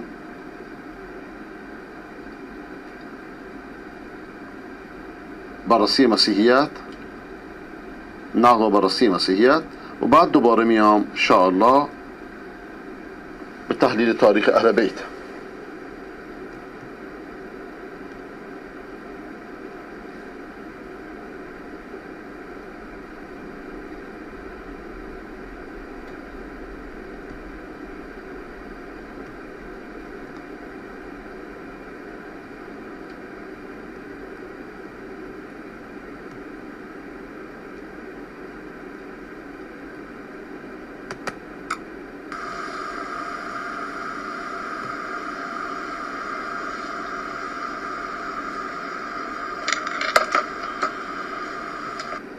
یک لحظه که اینو من بیارم سر جای خودش.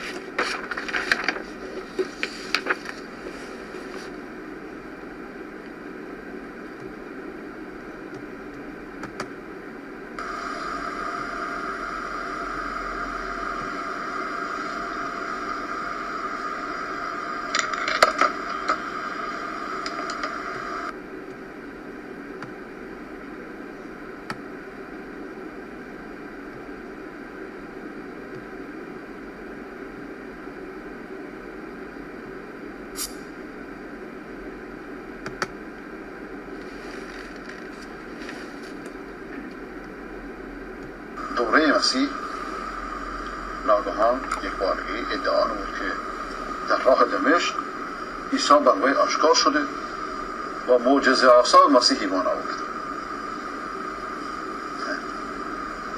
پولس مدعی شد که بلکه مجموعی از روایت ها و افسانه ها و اسطوره هاست که درش حق و باطل قاطیه، اشتباه و صواب با اشتباه و درست و نادرست.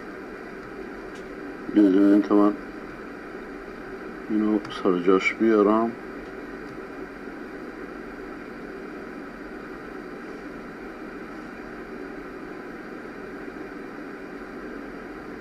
سلام جمیعا. میگه این اونهایی که عیسی را با چشم دیده بودن و شرط عمل کرده بودن، اگر این تفکر الوهیت شد، ادعای الوهیت مسیح رو در میان اونها منتشر میکرد، بدون شک که او رو رجم میکردن، سنگبارانش میکردن. پولس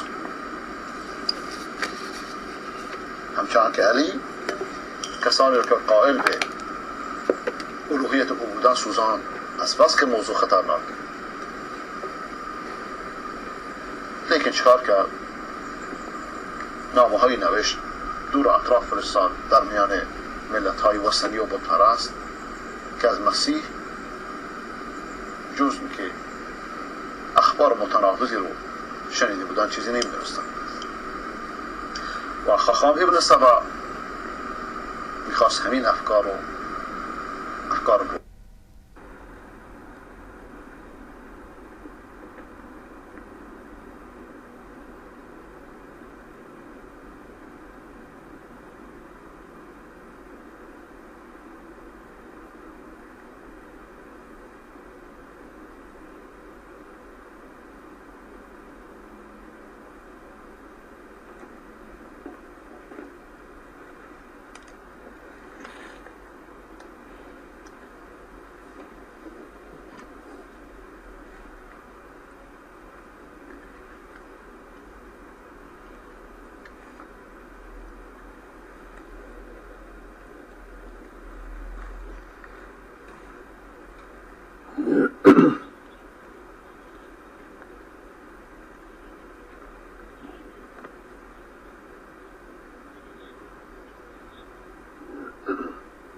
در قیامت از شما قرآن شکایت می کند، حق مجازات شما را در قیامت می کند. آخرین قرآن همه وحی خدای اکبر است، آخرین آیات روشن معجزه پیغمبر است. این کلام الله زمانت از رسول اظهر است، هیچ کافر با امان داند این خیانت می کند. در قیامت از شما قرآن شکایت می کند.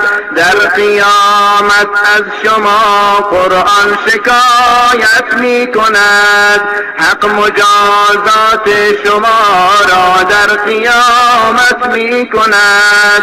روز محشر در میان انبیا و اولیا می کند قرآن شکایت در بساط کبریا.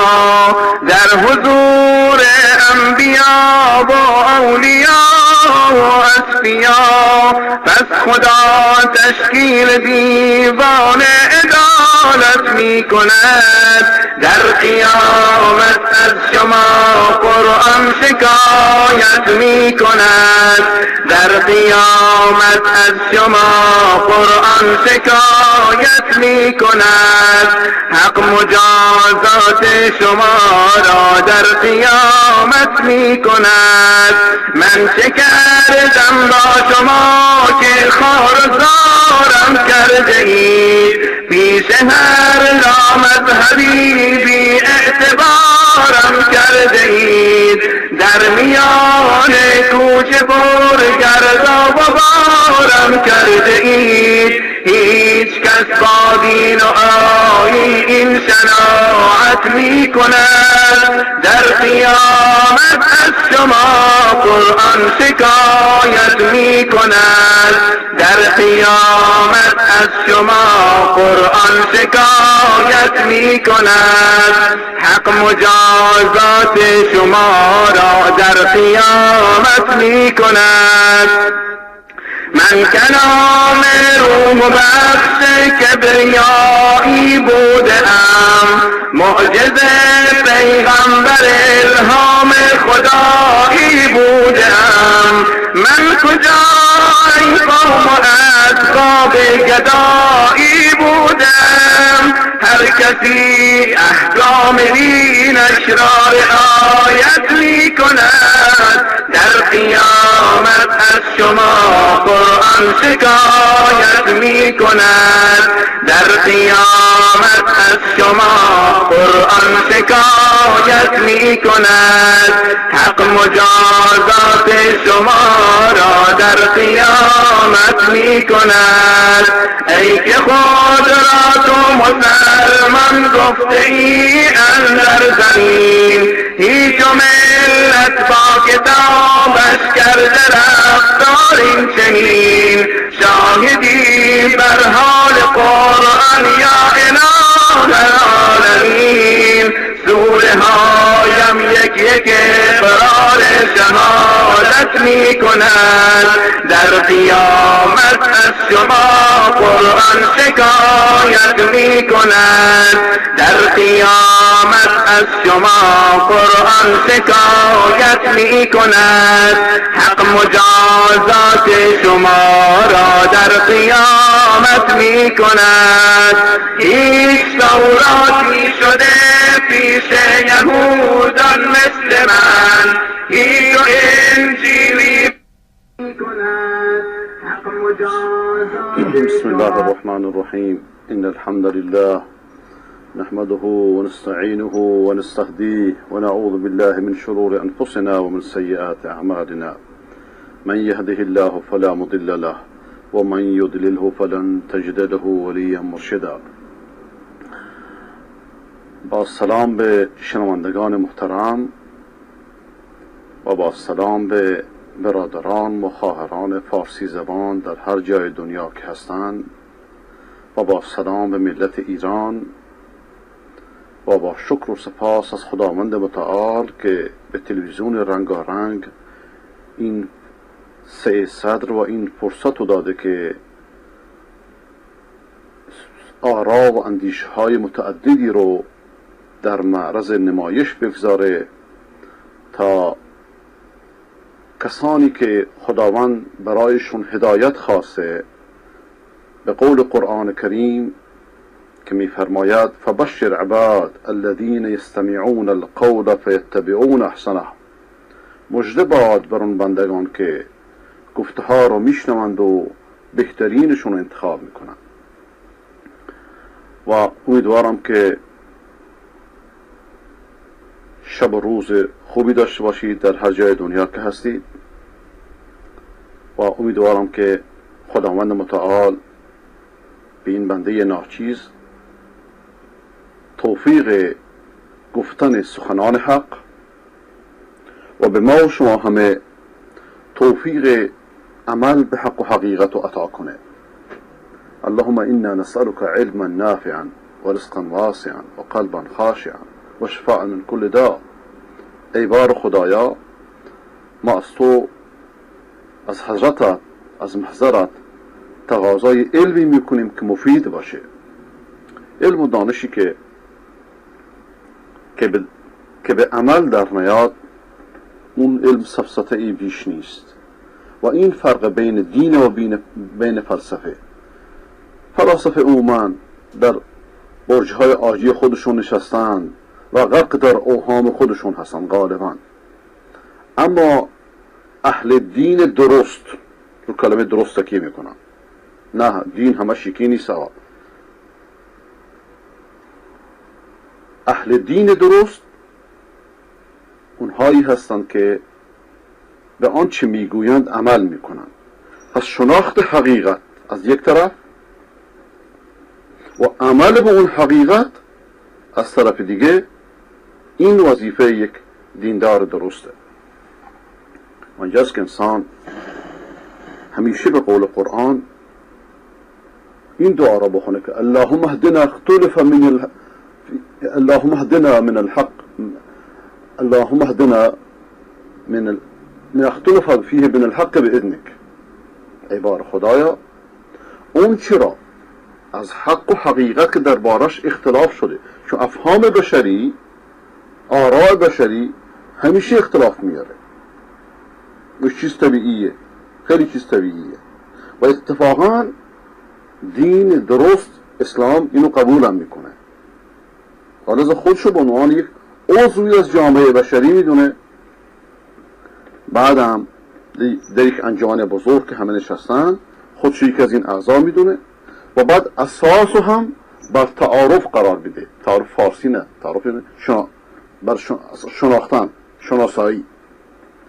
و جعلناکم شعوبا و قبائل لتعارفوا، ما شما را ملت ها و قبائل متعدد قرار دادیم تا همدیگر را بشناسید، نه که همدیگر را بکشید، نه که بر همدیگر ظلم کنید، نه که همدیگر را ترور بکنید، نه که دیکتاتوری پرولتاریا ایجاد کنید. دوستان الان لطف کنید زنگ نزنید، من یه مقدار صحبت کنم، بعد وقتی که اعلام کردم تلفن‌ها رو باز میکنم. وقتی که نوبت تلفن‌ها بیاد تلفن‌ها رو باز میکنم طبق روش معمول این برنامه. خب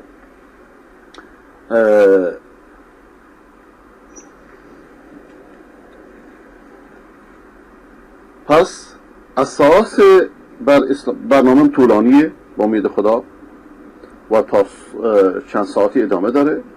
سر 7 ساعت من سعی میکنم تلفن‌ها رو باز بکنم یا حتی کمتر از اون، طبق روش معمول. اساس بر اسلام، در اسلام نسبت به جامعه بشری اینه که خودش یک عضوی از جامعه بشری است. این یک، دیگران رو نفی نمیکنه، وجود دیگران رو میپذیره،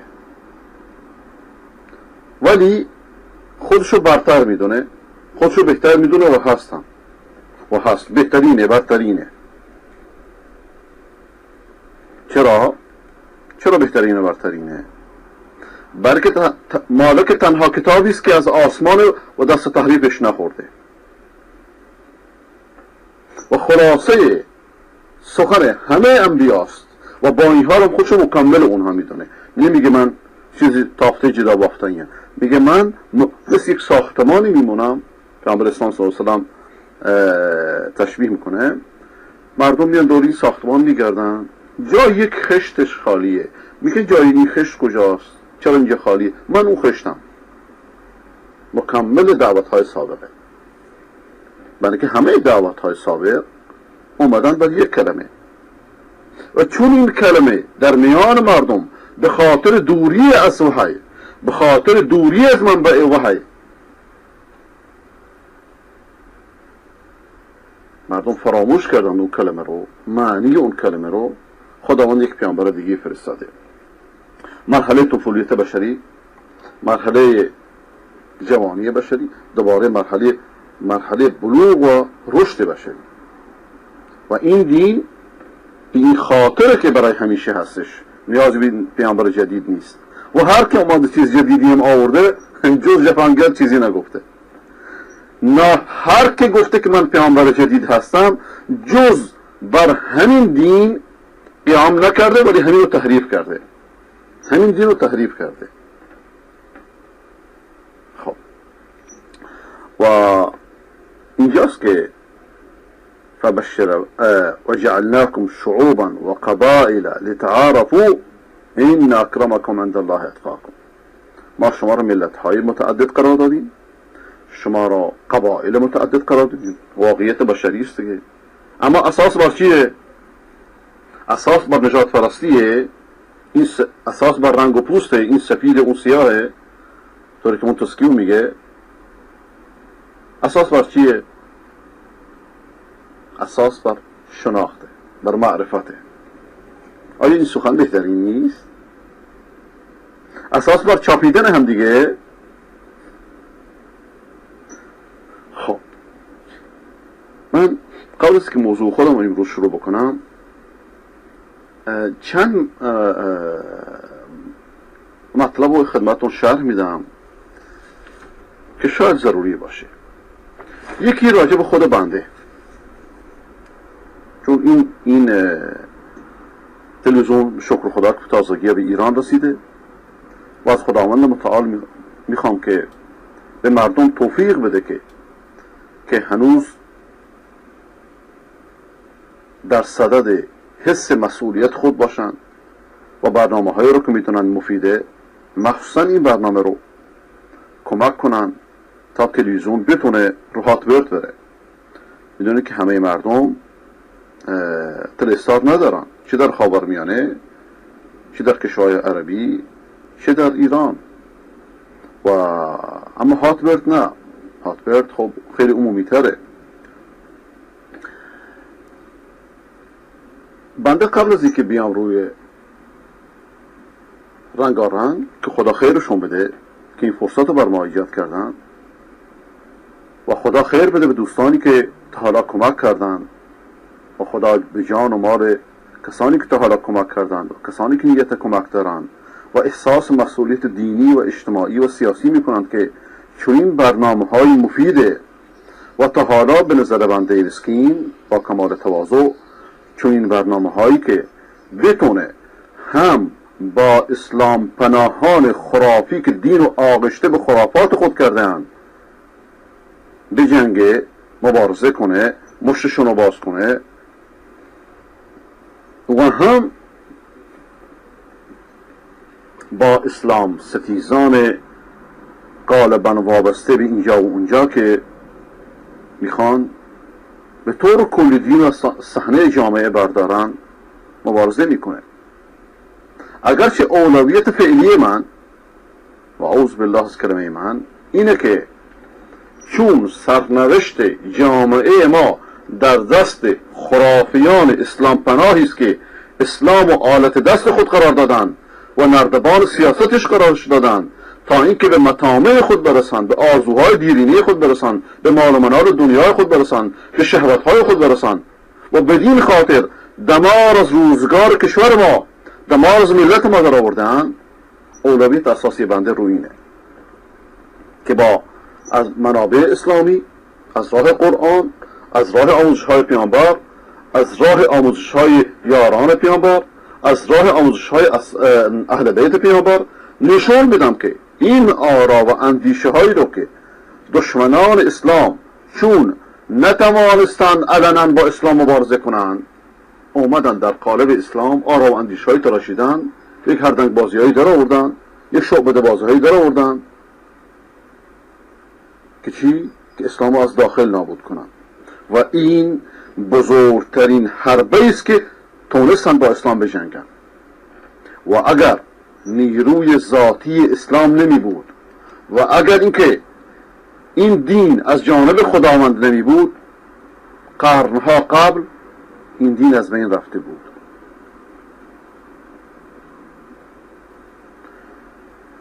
ولذا بنده که هستن، بلکه پیامبر خدا صلی الله علیه و آله میفرماند که این هذا العلم دین فانظروا ممن تأخذوا دینکم. این علم، این دانش دینه، چیز الکی نیست که از هر کسی باید گرفتش.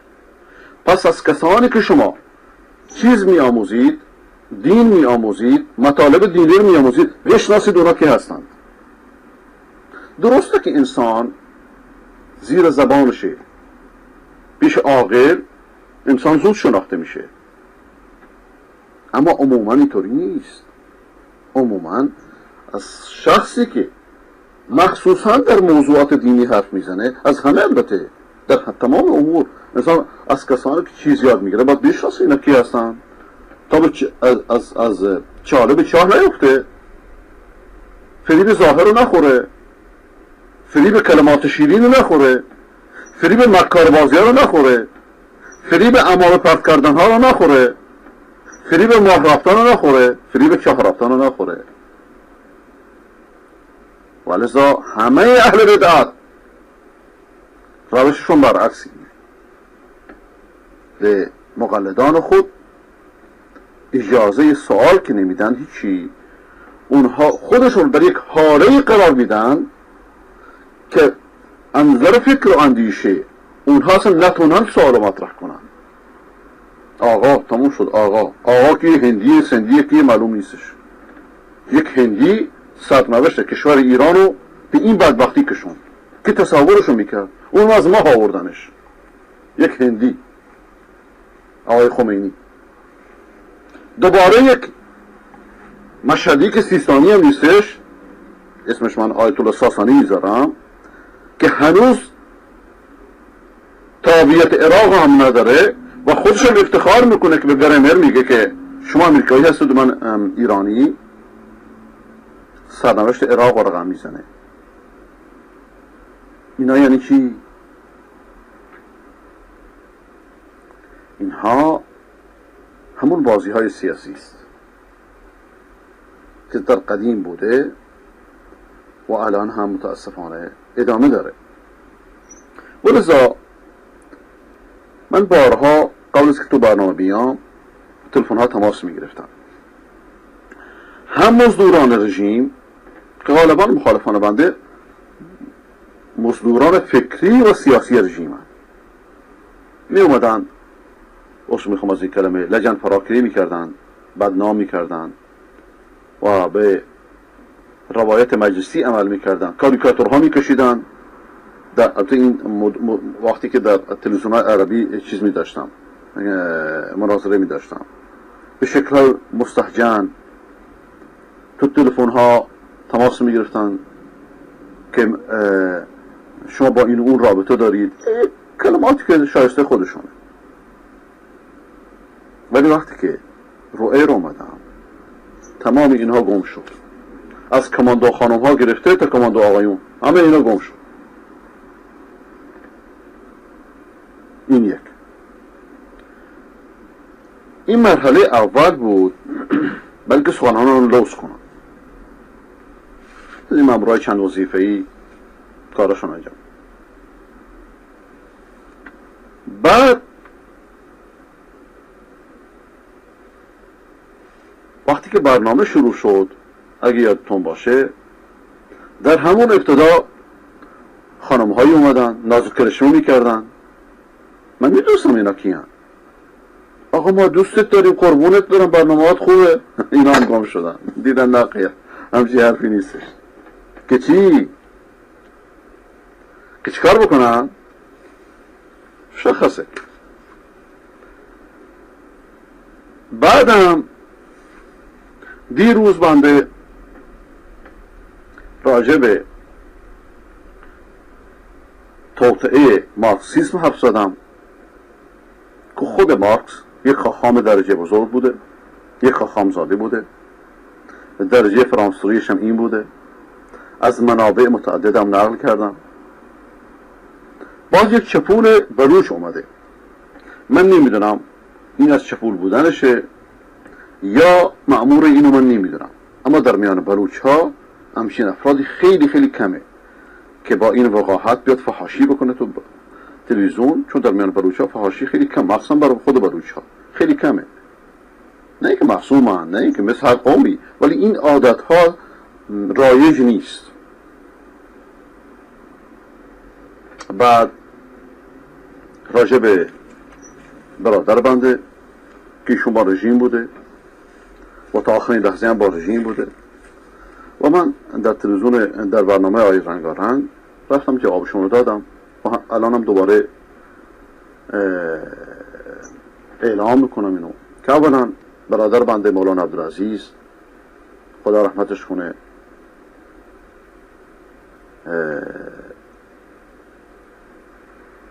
در ابتدای انقلاب و در قبل از انقلاب تدریس میکرد، در مدارس زاهدان تدریس میکرد و اکثر نسل‌های اون زمان از شاگردان ایشون هستند. بعد یک مدرسه دینی درست کرد در همون ایام شاه و مساجد متعددی درست کرد و در کار خودش خیلی موفق بود و تونست اهل سنت و بلوچ ها رو بعد از قرنها ظلم و ستم احیا بکنه، برای که در زمان شاه این موضوع شیعه سنی اصلا مطرح نبود، این حساسیت به این شکلی مطرح نبود و به الحمدلله نام نیکی بر جای گذاشت تا حدی که همه علمای بلوچستان تقریبا در اون موقع یا شاگردان ایشون هستند یا شاگردان پدرم و خدا رحمتشون کنه. وقتی که انقلاب شد ایشون معتقد بود که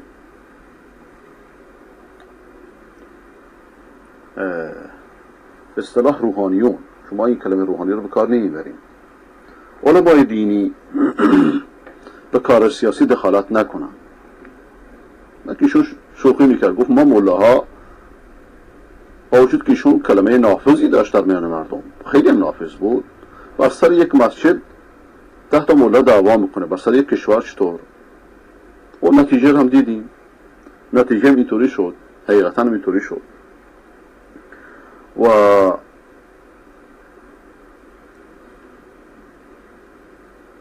ولی با اصرار مردم چون وضع داشت مذهبی میشد و در سراسر کشور بعد از انقلاب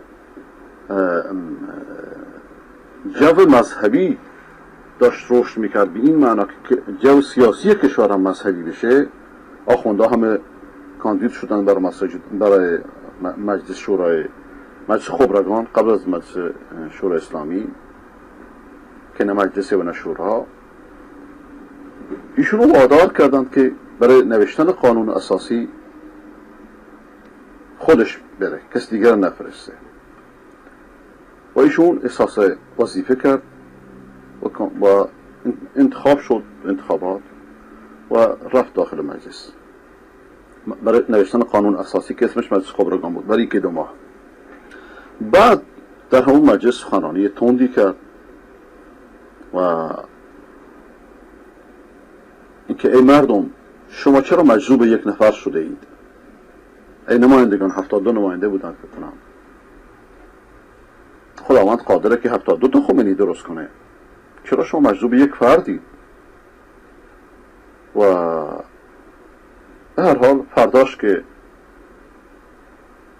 می رفتیم به قم، اینجا اونجا سخنرانیش هنوز هم هستش و فکر کنم در سایت بنده هم باشه. سایت بنده البته اینه، اگه کسی خواست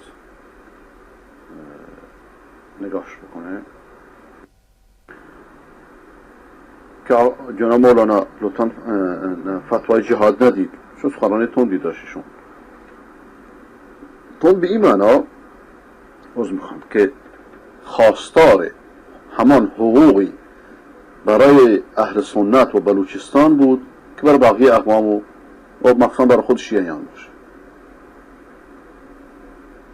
و چون از همون بود که یعنی نکنه این حقوق ندن، ایشون موضع گرفت. اگرچه در قانون اساسی که به اندازه همون دواتی که نوشته شده ارزش نداره، الان یه حقوقی بر اهل سنت مطرح شد و اینکه به زبان خودشون در مناطقی که هستن اقوام و مذاهب به زبان خودشون، به مذهب خودشون، در محاکم، در مدارس آزادی داشته باشن. خب ما چی میخوام بیشتر از این؟ ما هم که به حد اقل اتفاق میکنیم همین که بذارن ما به زبان خودمون تو مدارس مثلا تدریس بکنیم یا حداقل یک ماده باشه، بعد به طبق مذهب خودمون، طبق دین خودمون، طبق عقاید خودمون در محاکم دادگاه داشته باشیم. بعد همه اینها از بین رفت. بعدها که از آیت الله موسوی اردبیلی سوال شد که آقا شما در قانون اساسی چون این مطلبی رو نوشتید، چی شد که همه اینا رو به فراموشی سپردیم؟ گفت بله آقا، ما ضعیف بودیم تغییر کردیم. خونه خراب قانون اساسی رو تغییر کردن. یک دانشمند مصری به نام محمد قطب در مکه مکرمه وقتی این سخن رو شنید گفت آخه خب وقتی اینها قانون اساسی رو به تغییر می نویسن، آیا در صحنه بین المللی خجالت نمی کشن در میان ملت ها که آقا ما قانون اساسی رو به تغییر نوشتیم یا نوشتیمش عمل نمی کنیم؟ سوال بزرگیه نه؟ بعد به هر حال ایشون رفت پیش خمینی و ازشون خواست که آی خمینی این ماده ولایت فقیه رو تغییر بدین. این ماده قانون 12 هنوز ولایت فقیه نشده بود. قانون 12 که مذهب رسمی مذهب شیعه باشه و بقیه مذاهب محترم باشن. ما خودمون محترمیم، ما نیازی به احترام نداریم، اما همون حقوقی رو که بر خودتون می‌نویسیم برای ما هم بنویسیم یا اصلا مذهب رسمی نکنیم. آقای خمینی گفت که البته اینم تقیه بود که من اگه به مجلس فشار بیارم بگن دیکتاتوره. آقای خمینی از دیکتاتوری میترسه. خیلی عجیبه نه؟ بعد از به خدمت شما خب ایشون مجلس رو ترک کرد. نهایت این که در همون جلسه بودم که من جوان بودم موقع خیلی، که مرحوم مفتی زاده خدا رحمتش کنه، اگه بتونم تصویر ایشونو در زندان به شما نشون بدم خیلی جالبه. اگه باشه اینجا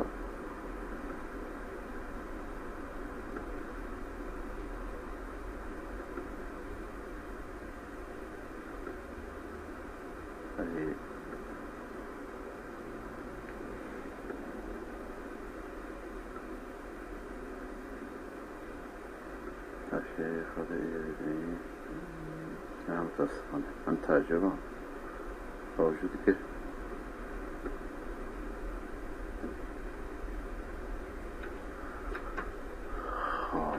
گاهی من دنبال چون چیزا زیاده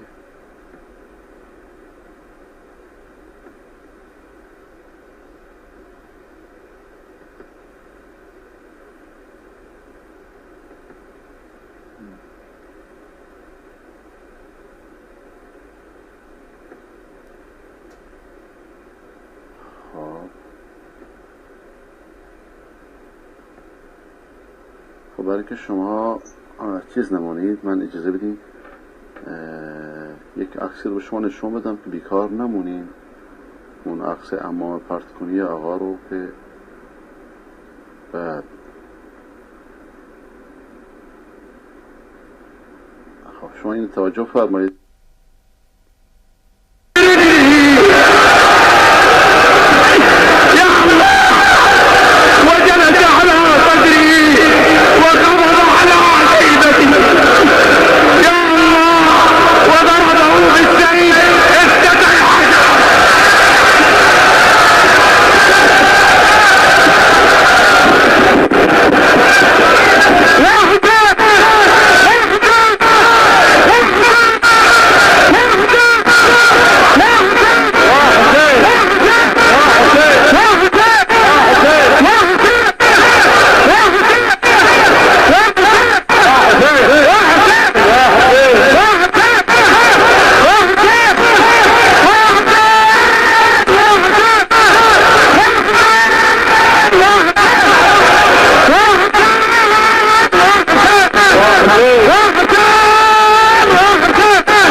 ایشون به آی خمینی گفت که آی خمینی، شما به من یک وعده جمهوری اسلامی دادید و الان یک جمهوری صفوی درست کردید و من ناچارم با شما مبارزه سیاسی بکنم.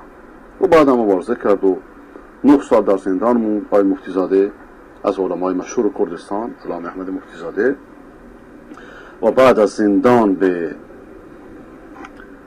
چنان حالتی بیرونش آوردند که فقط تونست یه جراحی در مغز انجام بده، اونم جسمش قدرت بیهوش کردنشو نداشت.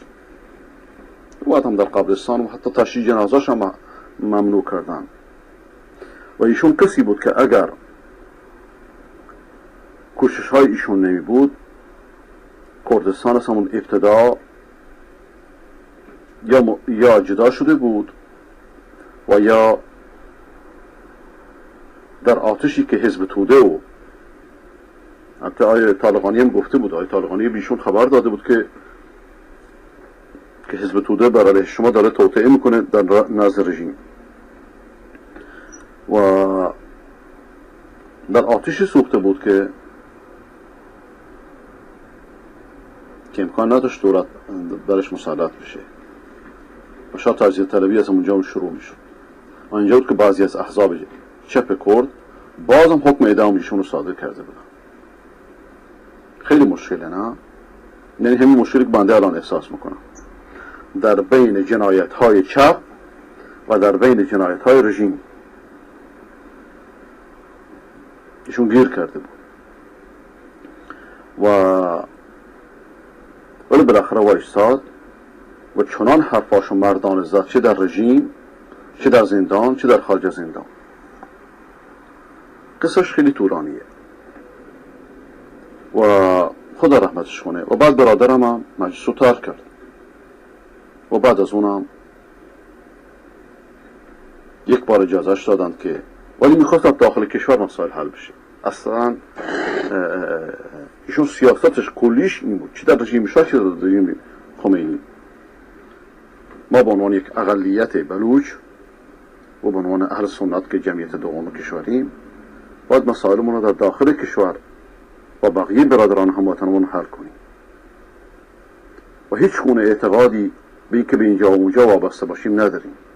و این همون آرزوست که رژیم دنبالشه که فقط بتونه اینها رو به این کشور و اون کشور مرتبط کنه. و لذا آرزو میکرد که یک دفعه 400 نفر از اهل سنت گرفته بودن، آرزو میکرد که شما کاش که اسلحه برمی داشتید، چون تا اسلحه برجای لطپار میشی. یک دولت مست، یک دولت انقلابی، یک دولت عربدکش، این آرزو تاریخیشه. و لذا دکتر موسی موسوی میگه که خمینی به من گفت که اهل آن فرصت اون اومده که اهل سنت رو تارمار بکنیم. همون آقای دکتر موسی موسوی که کتاب انقلاب نافرجام رو نوشت، کتاب شیعه و تصحیح رو نوشت، کتاب شیعیان جهان بیدار شوید، که از مصلحان بزرگه. و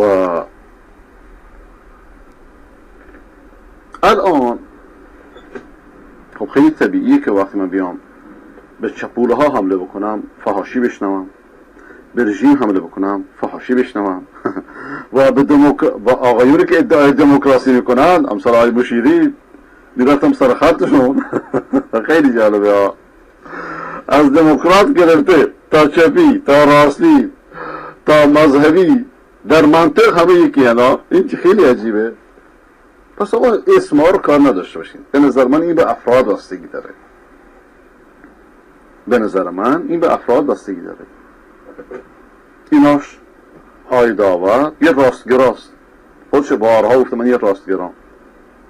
300 رو نشون داد کش کدوم از تلویزیون ها 1/10 حرفای بنده رو تحمل نمی کردن، برای که وابسته هم، برای که وابسته نمی بودن. ترجمه کنید. و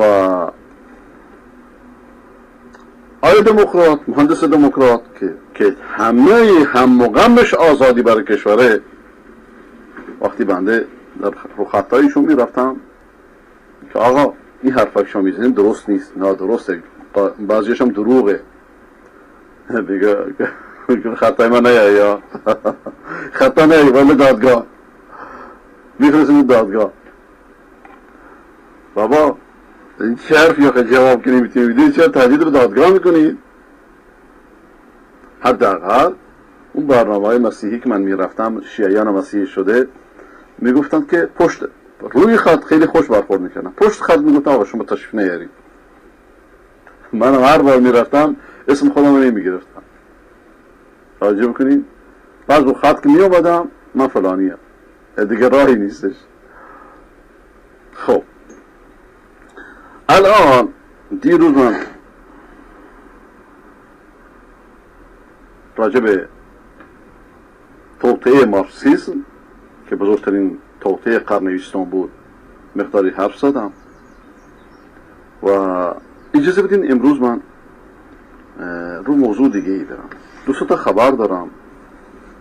یکی این که یک گروه بلوچ، یک گروه اسلامی بلوچ مثل که بله اعلامیه منتشر کرده که شما همه خبر دارین اینو، در طی یک عملیات گسترده که شاخه نظامی سازمان مجاهدین جندالله اقدام به مسدود کردن جاده اصلی زابل و زاهدان کردند و به مدت 1 ساعت این جاده رو بستند و سپس 22 نفر از روحانیون و مأموران سپاه، اطلاعات و نیروی انتظامی را به هلاکت رساندند و فرماندار زاهدان حسن نوری در این درگیری شدید زخمی شد، یا در این درگیری مثلا شاید درستش این باشه که شدیداً زخمی شد و همراهانش کشته شدند.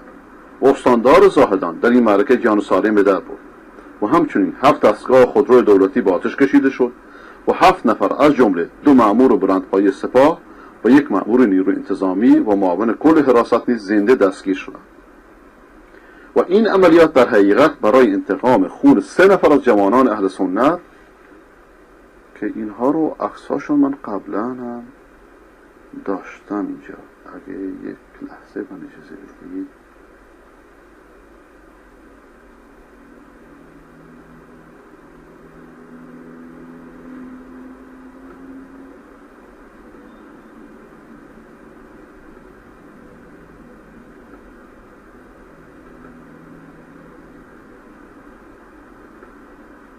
این 3 تا جوانی که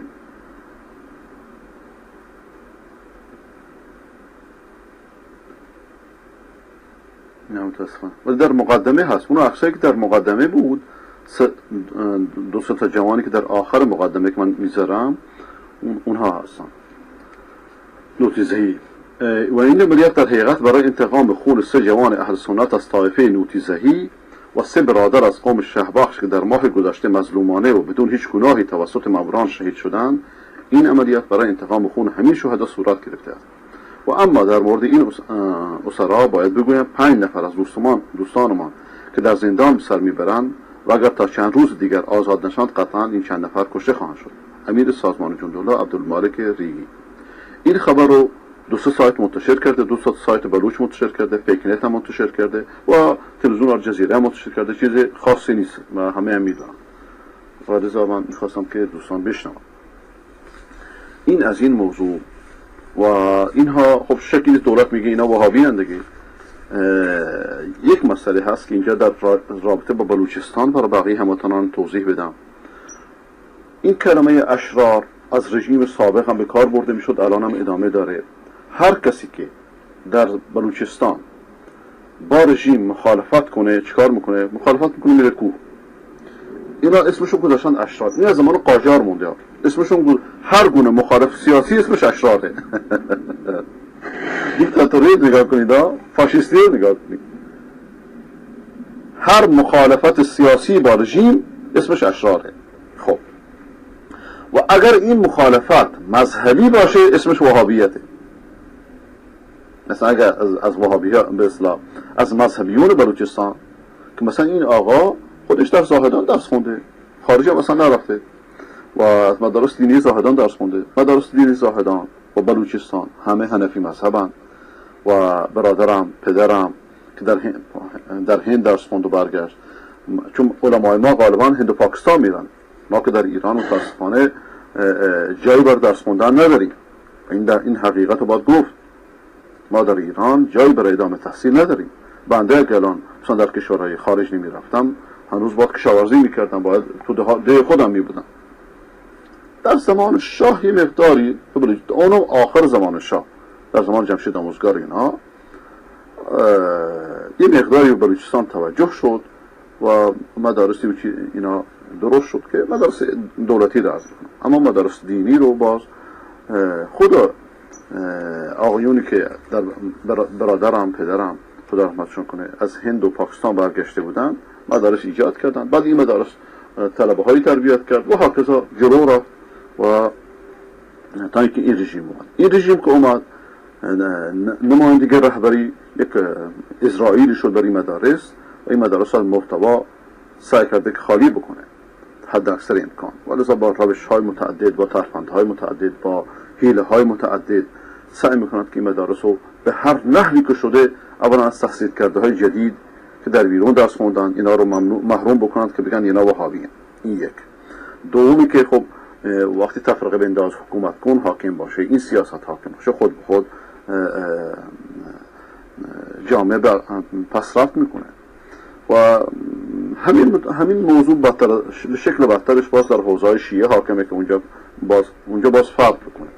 اینجا ترس از عقیده و دینه، اونجا ترس از مخالفت سیاسیه و ولذا آقای خامنه‌ای در حوزه مثلا پشتیبانی نداره، پشتیبان همش از پشتیبانی از آقای منتظریه، اما پیش ما قضیه فرق میکنه. اما این سیاست عمومی کشور، این سیاست تفرقه بنداز حکومت کن، سیاست دجال، سیاست درو، خب خواه نخواه در مدارس ما تاثیر گذاشته که آدمای مستقل نمیتونه رشد کنه.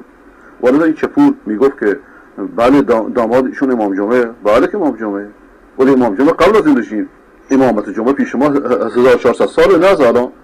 امامت جمعه اصلا پست سیاسی نیست، بعد الان شده پست سیاسی. اون نه برای اهل سنت، برای اهل سنت اصلا میگن بیشون یا غیرشون میگن امام مسجد، گاهی که لازم باشه میگن امام جمعه اهل سنت، بلکه ما یه مسجد در یک مسجد جمعه نمی‌کنیم، هر مسجدی میتونن نماز جمعه بخونن و ولذا ایشون میگن امام مسجد مکی، امام جمعه مسجد مکی. و اما این حرفی که این چپول زد که ایشون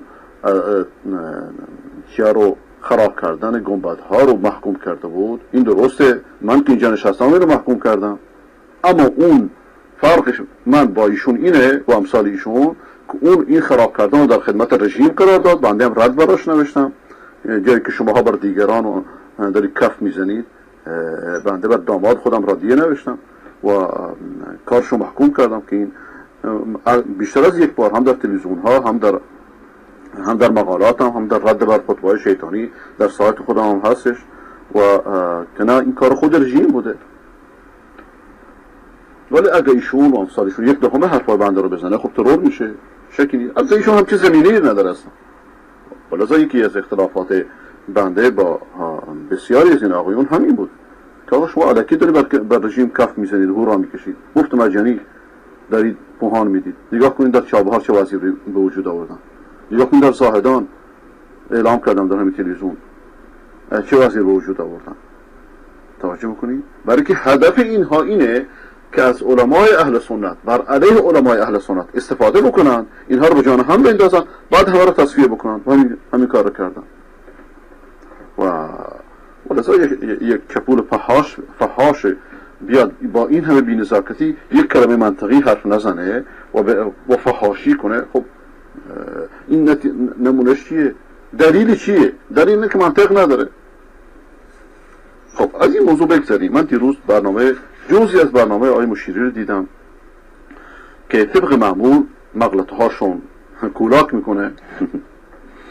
ایشون اولا مسئله خدا در ذهنش خیلی آغشته، خیلی ناشناخته، خود ایشون هیچ تصور واضحی از خدا نداره، گاهی میگه همین هستیه، گاهی میگه یعنی نمیدونه چی میگه. در مورد خداوند کاملا مغلطه میکنه و آخرش میگه من چیزی اعتقاد دارم ولی اینم من به نظرم تقیه میکنه برای مردم میگه. من فکر نمیکنم ایشون به خدا اعتقادی داشته باشه اصلا، ولی جرأت شد در مقابل مردم نداره بگه. مثلا جرأت کی رو بگم؟ جرأت صالح نیا الان هم میگه نداره. خب خدا رو باید پایین آورد، یعنی هم چیز مارکسیستی که توطئه مارکسیستی رو که صهیونیست‌ها ایجادش کردن. آدم هم میاد میگه، آدم میدونه چطوری باش برخورد کنه. اما این آقا نه، این آقا با مغلطه هاش، با مکاری هاش میگه که بله حافظ گفته که بخشش خداوند معنی نمیده که آدم به خاطر اعمالش بره بهشت. بعدم شعر حافظ رو خون که شعر حافظ اینه که نصیب ماست بهشت ای خدا شناس برو که مستحق کرامت گناهکارانم. این موضوع رو من توضیح خواهم داد امروز. ولی اولا ایشون باید معنی خدا در ذهنش مشخص باشه یا امثال ایشون تا اینکه معنی بخشش رو بدونن. بخشش کرمی صفته تا وقتی خود خداوند در ذهن آدمی ایمانش اعتقادش راجع به اون مشخص نباشه معلومه که صفتش مشخص نخواهد بود.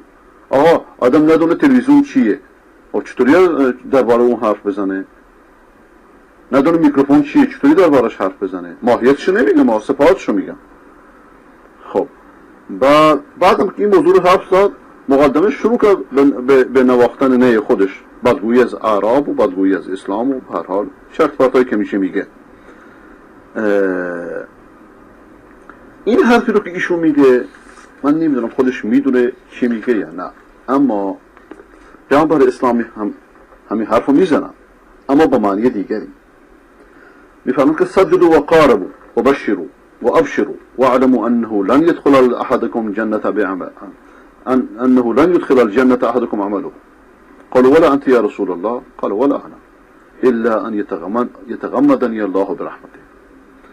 عمل صالح انجام بدید، افراط نکنید، خوشبین باشید و بدونید که اعمالتون شما را داخل جنت نمیکنه. گفتن حتی شما ای رسول خدا؟ حتی من، مگه که خداوند منو مشمول رحمت خودش قرار بده. یعنی چی؟ یعنی این خداونده که اعمالو بر ما میسر میکنه.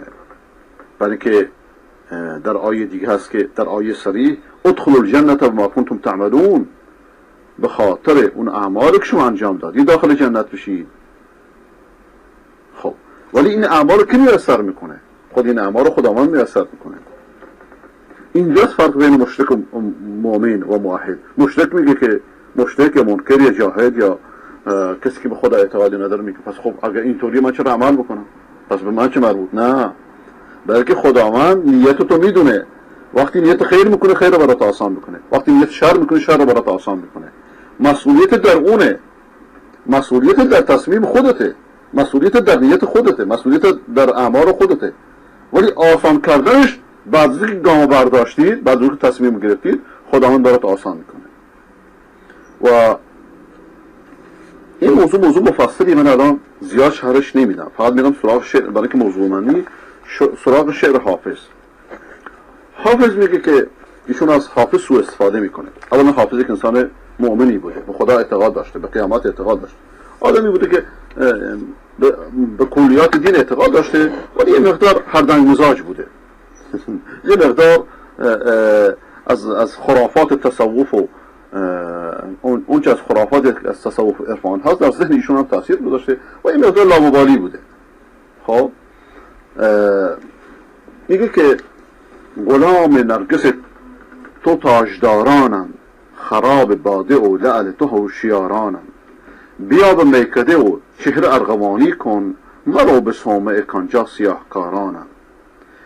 بعد میگه شعری که ایشون استشهاد میکنه نصیب ماست بهشت ای خدا شناس برو که مستحق کرامت گناهکارانم. بله، یعنی همین که ایشون اعتقاد داره که داره گناه میکنه میگه من نیاز به کرم دارم. یعنی چی؟ میگه من اعتقاد بکرم، من گناهکارم، اعتراف میکنه من نیاز به کرم دارم. درسته، ولی کرم کجاست؟ آیا مشیری به کرم خدا اعتراض میکنه؟ آیا همین که نیکی یکی به 10 تا، یکی به 70 تا، یکی به 700 تا باشه و بدی یکی بدی، این کرم نیست؟ میخواد نخیر بهشت، ایشون که بهشت اعتقادی نداره اصلا، برای که همیشه مسخرهش میکنه. خب و حتی در مسخره کردنش هم مقلد دیگرانه. اما آیا بهشت جای هر اشغال و پشغالی باشه؟ کافر و مؤمن و ملحد و نمیدونم بدکار و خوبکار همه جاش بهشته. پس هیچ چیزی که بهش معنی نداره. اصلا هدف علت غایت بهشت از بین میره. پس چرا بهشتی باشه چرا جهنمی باشه؟ وقتی خوبکار و بدکار همه اهل بهشت باشند این تفکر مسخره. ولی بهش نمی جواب آیت الله برقعی رو. جالب اینه که آقای صالحی میگه آیت الله برقعی چپا رو ایجاد کرد، یکی از بنیانگذاران چپه. آیت الله برقعی امروز گفت، چون برنامه ایشون قبل از برنامه بنده چند کلمه رو شنیدم، میگه روندگان راه خدا در جواب حافظ، روندگان راه خدا جمله هوشیارانند، خورندگان نعیمش که بیشمارانند، غلام نرگس مستند تابعان هوا، خراب باده و می قوم شرمسارانند. چه بستگان کمند نگار بسیارند، همه هواپرست و زیانکار میگسارانند. غزل سرایی و بافندگی این شعرا، برای درهم و دینار شهسوارانند. خب حافظ هم از اینا بوده دیگه، مشهوره. خلاص شاعر از آن زلف تابدار مباد، که مبتلا به سیاهی سیاهکارانند. که این کارش سیاهکاریه. ببین غرور ز شاعر مگو که عرفان است، خداشناس خدا ترس سوگوارانند. این کسانی که از خدا بترسن و اعمال بد نکنن و امید به خدا داشته باشن و مغفرت خداوند و امید به بهشت خداوند داشته باشن، اعمال خیر بکنن. ببین غرور ز شاعر مگو که عرفان است. بعد این خوندم کند تمسخر و گوید نصیب ماست بهشت، بلی سزا به حماقت گناهکارانند. کند تمسخر و مثل شاگردش کند تمسخر و گوید نصیب ماست بهشت، بلی سزا به حماقت گناهکارانند. نصیب توست جهنم، برو مشو مغرور، که مستحق عذاب آن گناه شعارانند. گناه شعاران نه گناهکاران، کسانی که شعارشون گناهه. این با اون کلی فرق میکنه. مرو به میکده تا چهرت سفید شود، مشو به صومعه کانجا خراب کارانند. بیا به مکتب ما برقعی که در اینجا، ز اهل دانش و بینش 200,000 خب این موضوع رو امروز تا اینجا توقف کنم و یه خبری رو بدم خدمتتون که متاسفانه خب این خبر رو بذارم یه روز دیگه، راجع به آقای مرتضی رادمهر که عکسش رو امروز شما دیدین در مقدمه. و الان یه ساعتی شده، یه چند دقیقه با هم حرف میزنیم، بعد میرم سراغ موضوع اصلی خودم راجع به توحید و خرافات. اگر کسانی دوست داشتن زنگ بزنن، بنده در خدمتشون هستم قبل از اینکه موضوع اصلی خودم رو شروع بکنم. خب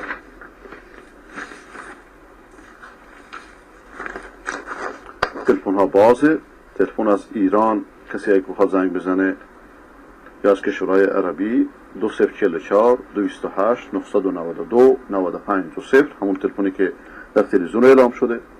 و اگر از اروپا از امریکا بخواد حرف بزنه فکر کنم 1201 یا 011 از باید اضافه بکنه از داخل امریکا که فکر کنم خودتون بهتر بلد باشید. خب تلفن ها الان بازه.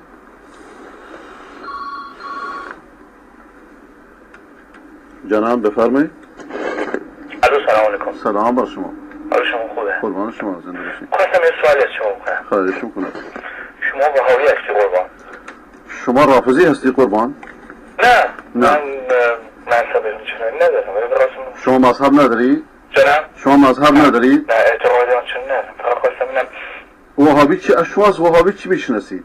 زیاد نمیدونم، فقط میدونم که خیلی به صورت خیلی شما به صورت خیلی مبهمه این مسئله وهابی. نه برای که مذهبی به نام وهابی نیست. بله؟ علت ابهامش اینه که مذهبی به نام وهابیت وجود نداره. این اتهامه. از کنم خدمتتون شما از کجا زنگ میزنید جناب؟ اهل سنت اجازه بدید. الو ببخشید دو طرفه با هم صحبت کنیم. شما از کجا زنگ میزنید؟ من از لندن. بله بفرمایید. اهل سنت اعتقاد دارن که پیغمبر مثل یک فرد بوده، مثل بقیه. انا بشرف منی، انا بشر مثلکم. بله درسته. بله. و تعبیر میکنم به یک آیه‌ای که البته حتما شما بهتر از میدونید که فرد نابینایی نزدیک به پیغمبر شد و ایشون یک سری نصایح میخواست از ایشون و پیغمبر ایشون رو نادیده گرفت و بعد در یک آیه بعدن خدا قرآن عبس و تولی ان جاءه الاعمی. بله پیغمبر رو نکوید.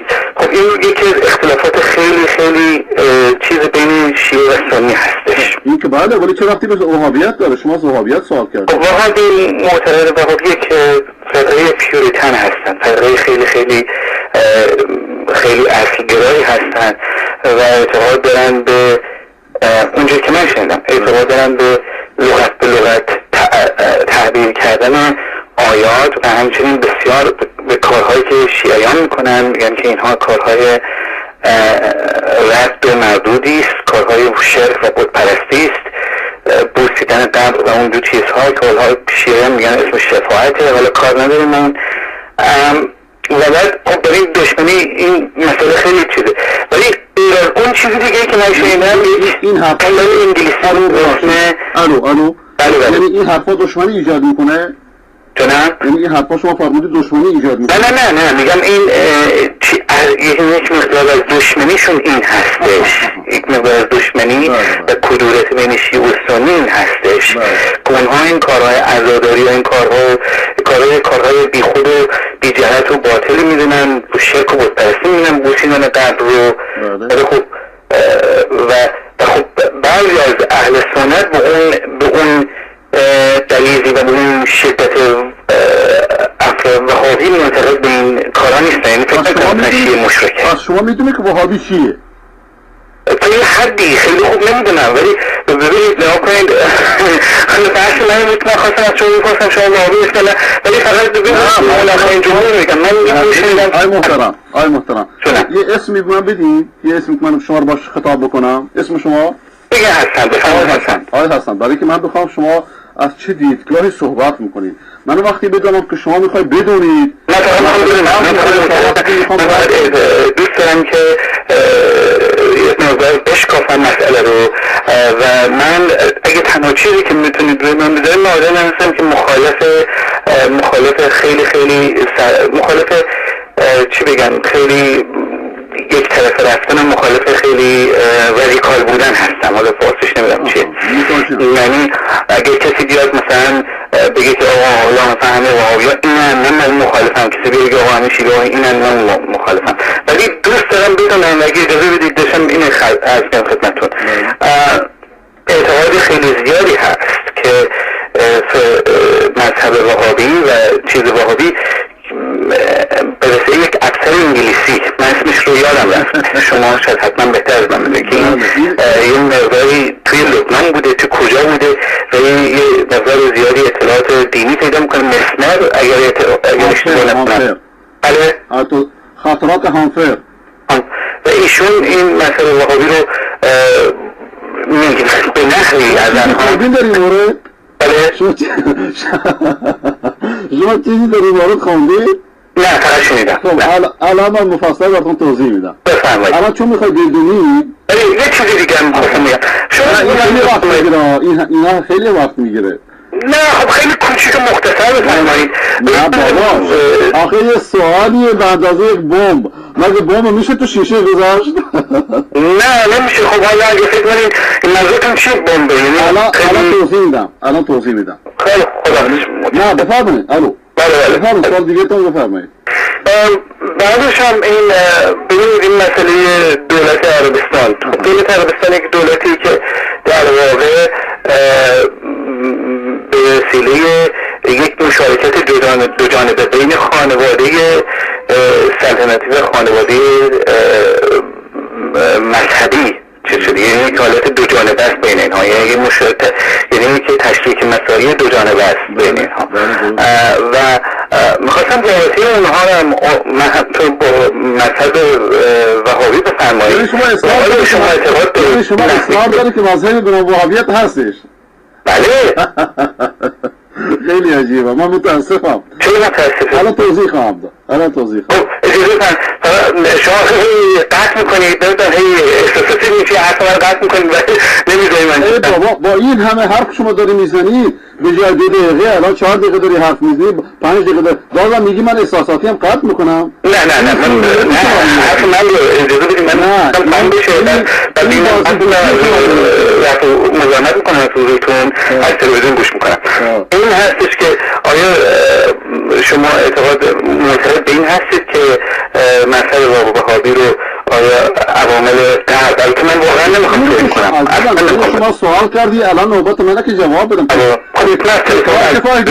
از تلویزیون تبلیغات میکنید شما الان دارید، به هر حال الان دارم جواب میدم. خیلی متشکرم. شما دوستازی دارید تبلیغات میکنید و خودت هم میدونید که تبلیغات میکنید، اما با بازیگوشی. و من فکر میکردم در ابتدا که شما میخواید بدونید، اما نه، اینجوری نیستش.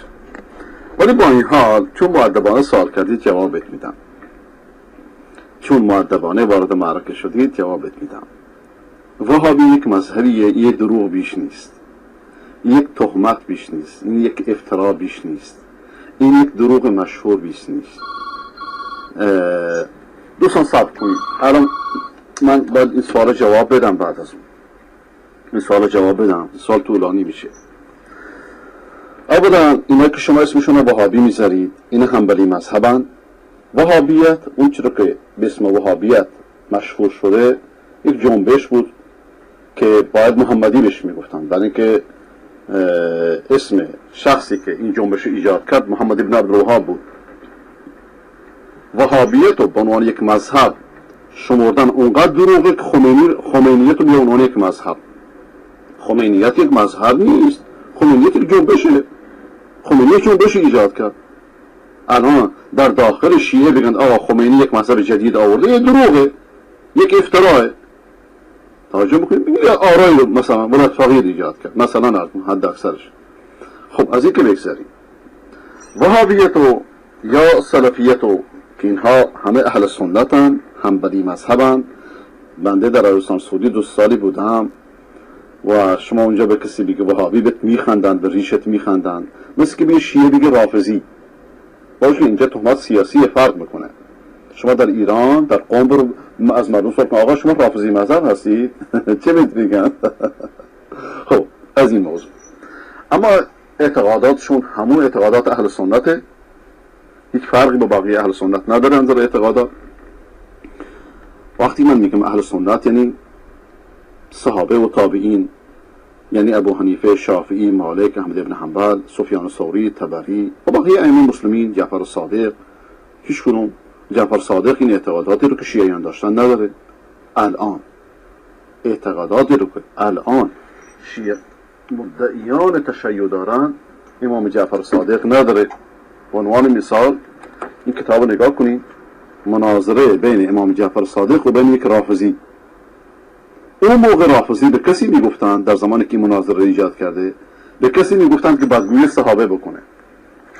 خب الان این رفض شده از ضروریات مذهب.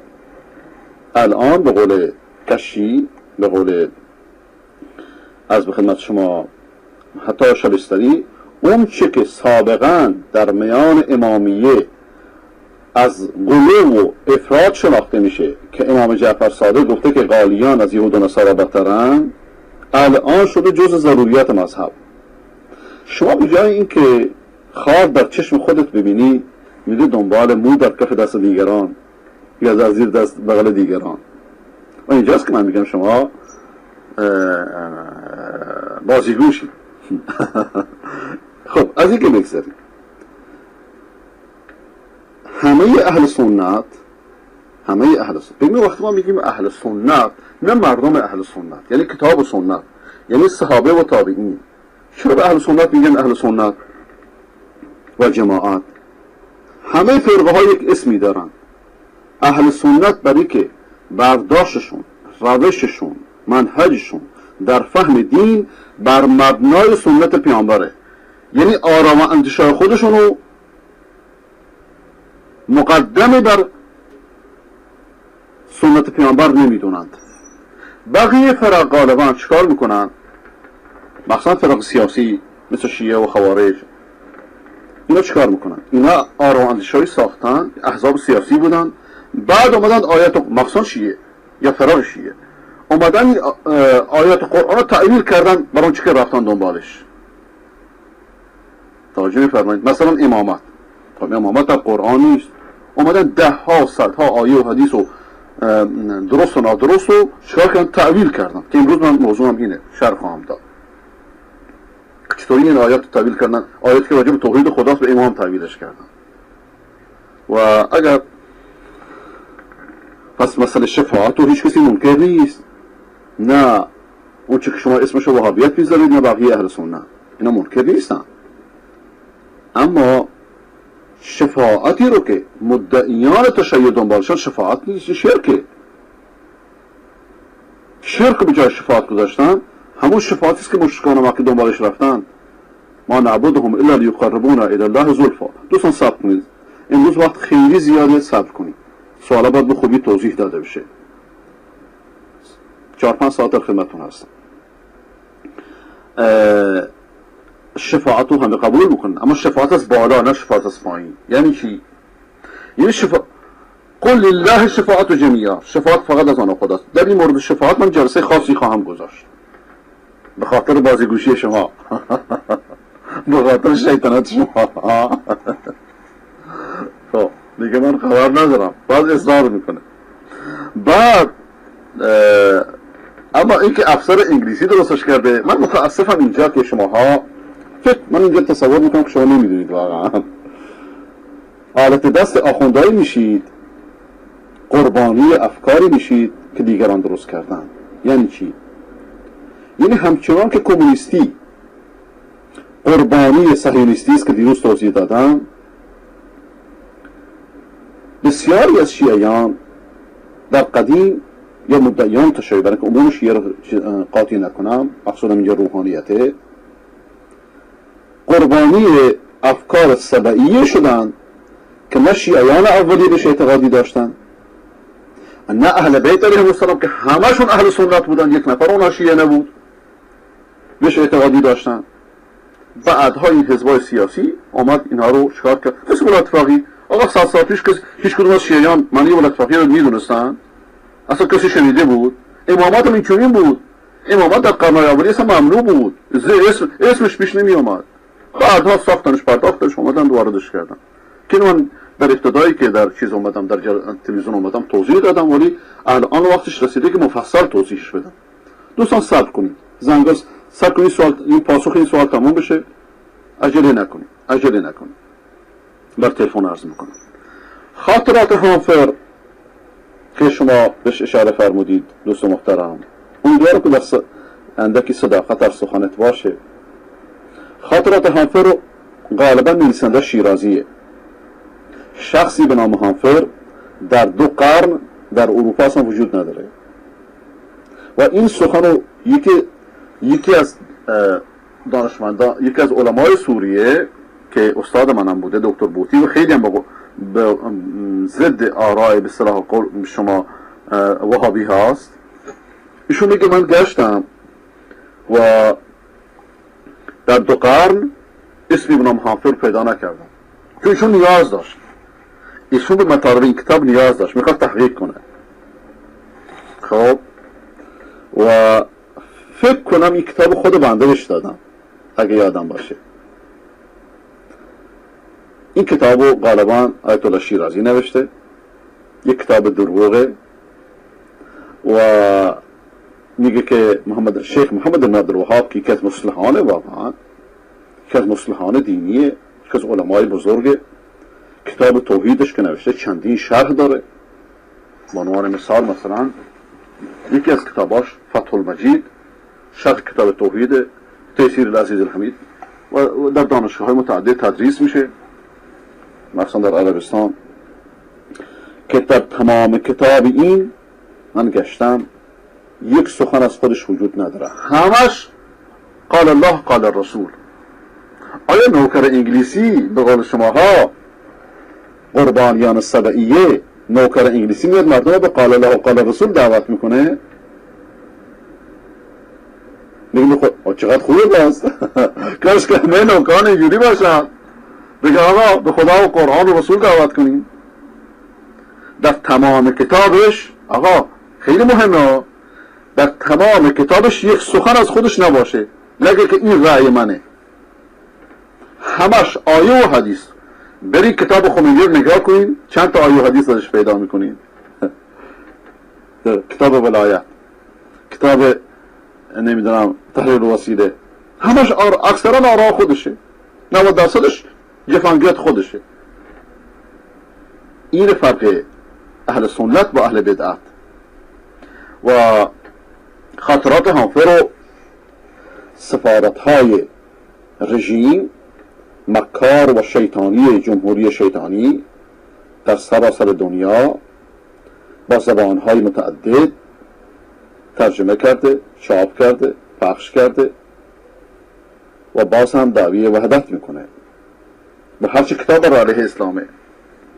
در زاهدان نگاه کنید، کتابایی بر علیه خلفاء راشدین آوردن و جنگ و فتنه پا کردن و نقش مدعیان تشیع در تاریخ همین بوده و الان هم همینه، ایجاد تفرقه در میان امت. ولذا قرآن میفرماد که ولا تکونوا من المشرکین من الذین فرقوا دینهم و کانوا شیعا. از مشرکانی نباشید که در دین تفرقه آوردند و شیعه شدند و گروه شدند و فرقه شدند. اینها به خاطر منافع سیاسیشون، به خاطر که آلت دست شیطان شدن. البته اینجا من میگم شیعه یعنی روحانیون شیعه، نه عوام شیعه. مردم چیز اصلا خبر ندارن و مردم بسیاریشون روشنند از این جفنگیات، اصلا بیزارن. و وضعیت سیاسی کشور نتیجه این بحران عقیدتی است و نتیجه این بحران فکری است. ولذا من بارها اعلام کردم که وضعیت سیاسی کشور علتش آراء سیاه خمینی است، اندیشه سیاه خمینی است. ولذا اگه این کشور دست طالقانی میافتاد، دست بازرگان میافتاد، دست های بنی صدر میافتاد، مسیرش اینطوری نمیشد. اما متاسفانه این حرفو نمیفهمن و اینا شما میگی شیعه تکفیر میکنند. خب تا حالا شما یک فتوا بیارین در من، یک فتوا علنی، یک فتوا شاید باشه نمیدونم، اونم راجب شیعه عربستان. اما شیرازی رو بشنوین چی میگه. اگر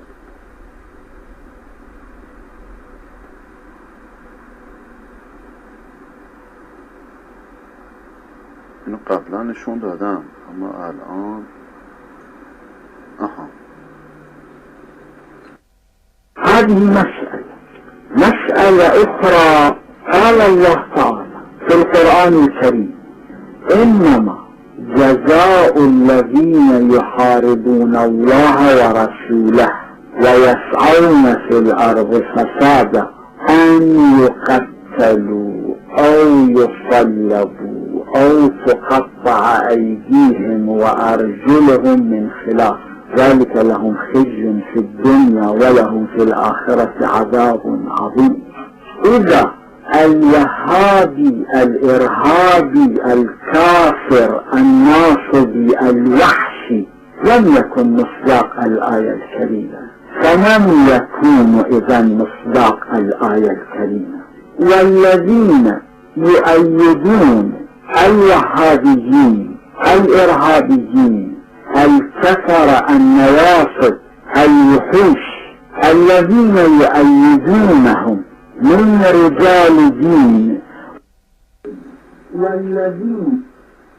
خب فتوا طولانی تره، من ترجمه شو براتون میخونم برای که مردم عنوان عربی نمیدونن. اینها به خاطر ترس، به خاطر تقیه، به خاطر نفاق به خاطر تقییدی که 9 دینشه نمیتونن اهل سنت رو بگن اهل سنت، میگن وهابی، ناصبی. همیشه اینطوری بوده. مصطلحات هر قومی رو باید از خلال کتبشون میگه اهل سنت وهابی. خب اون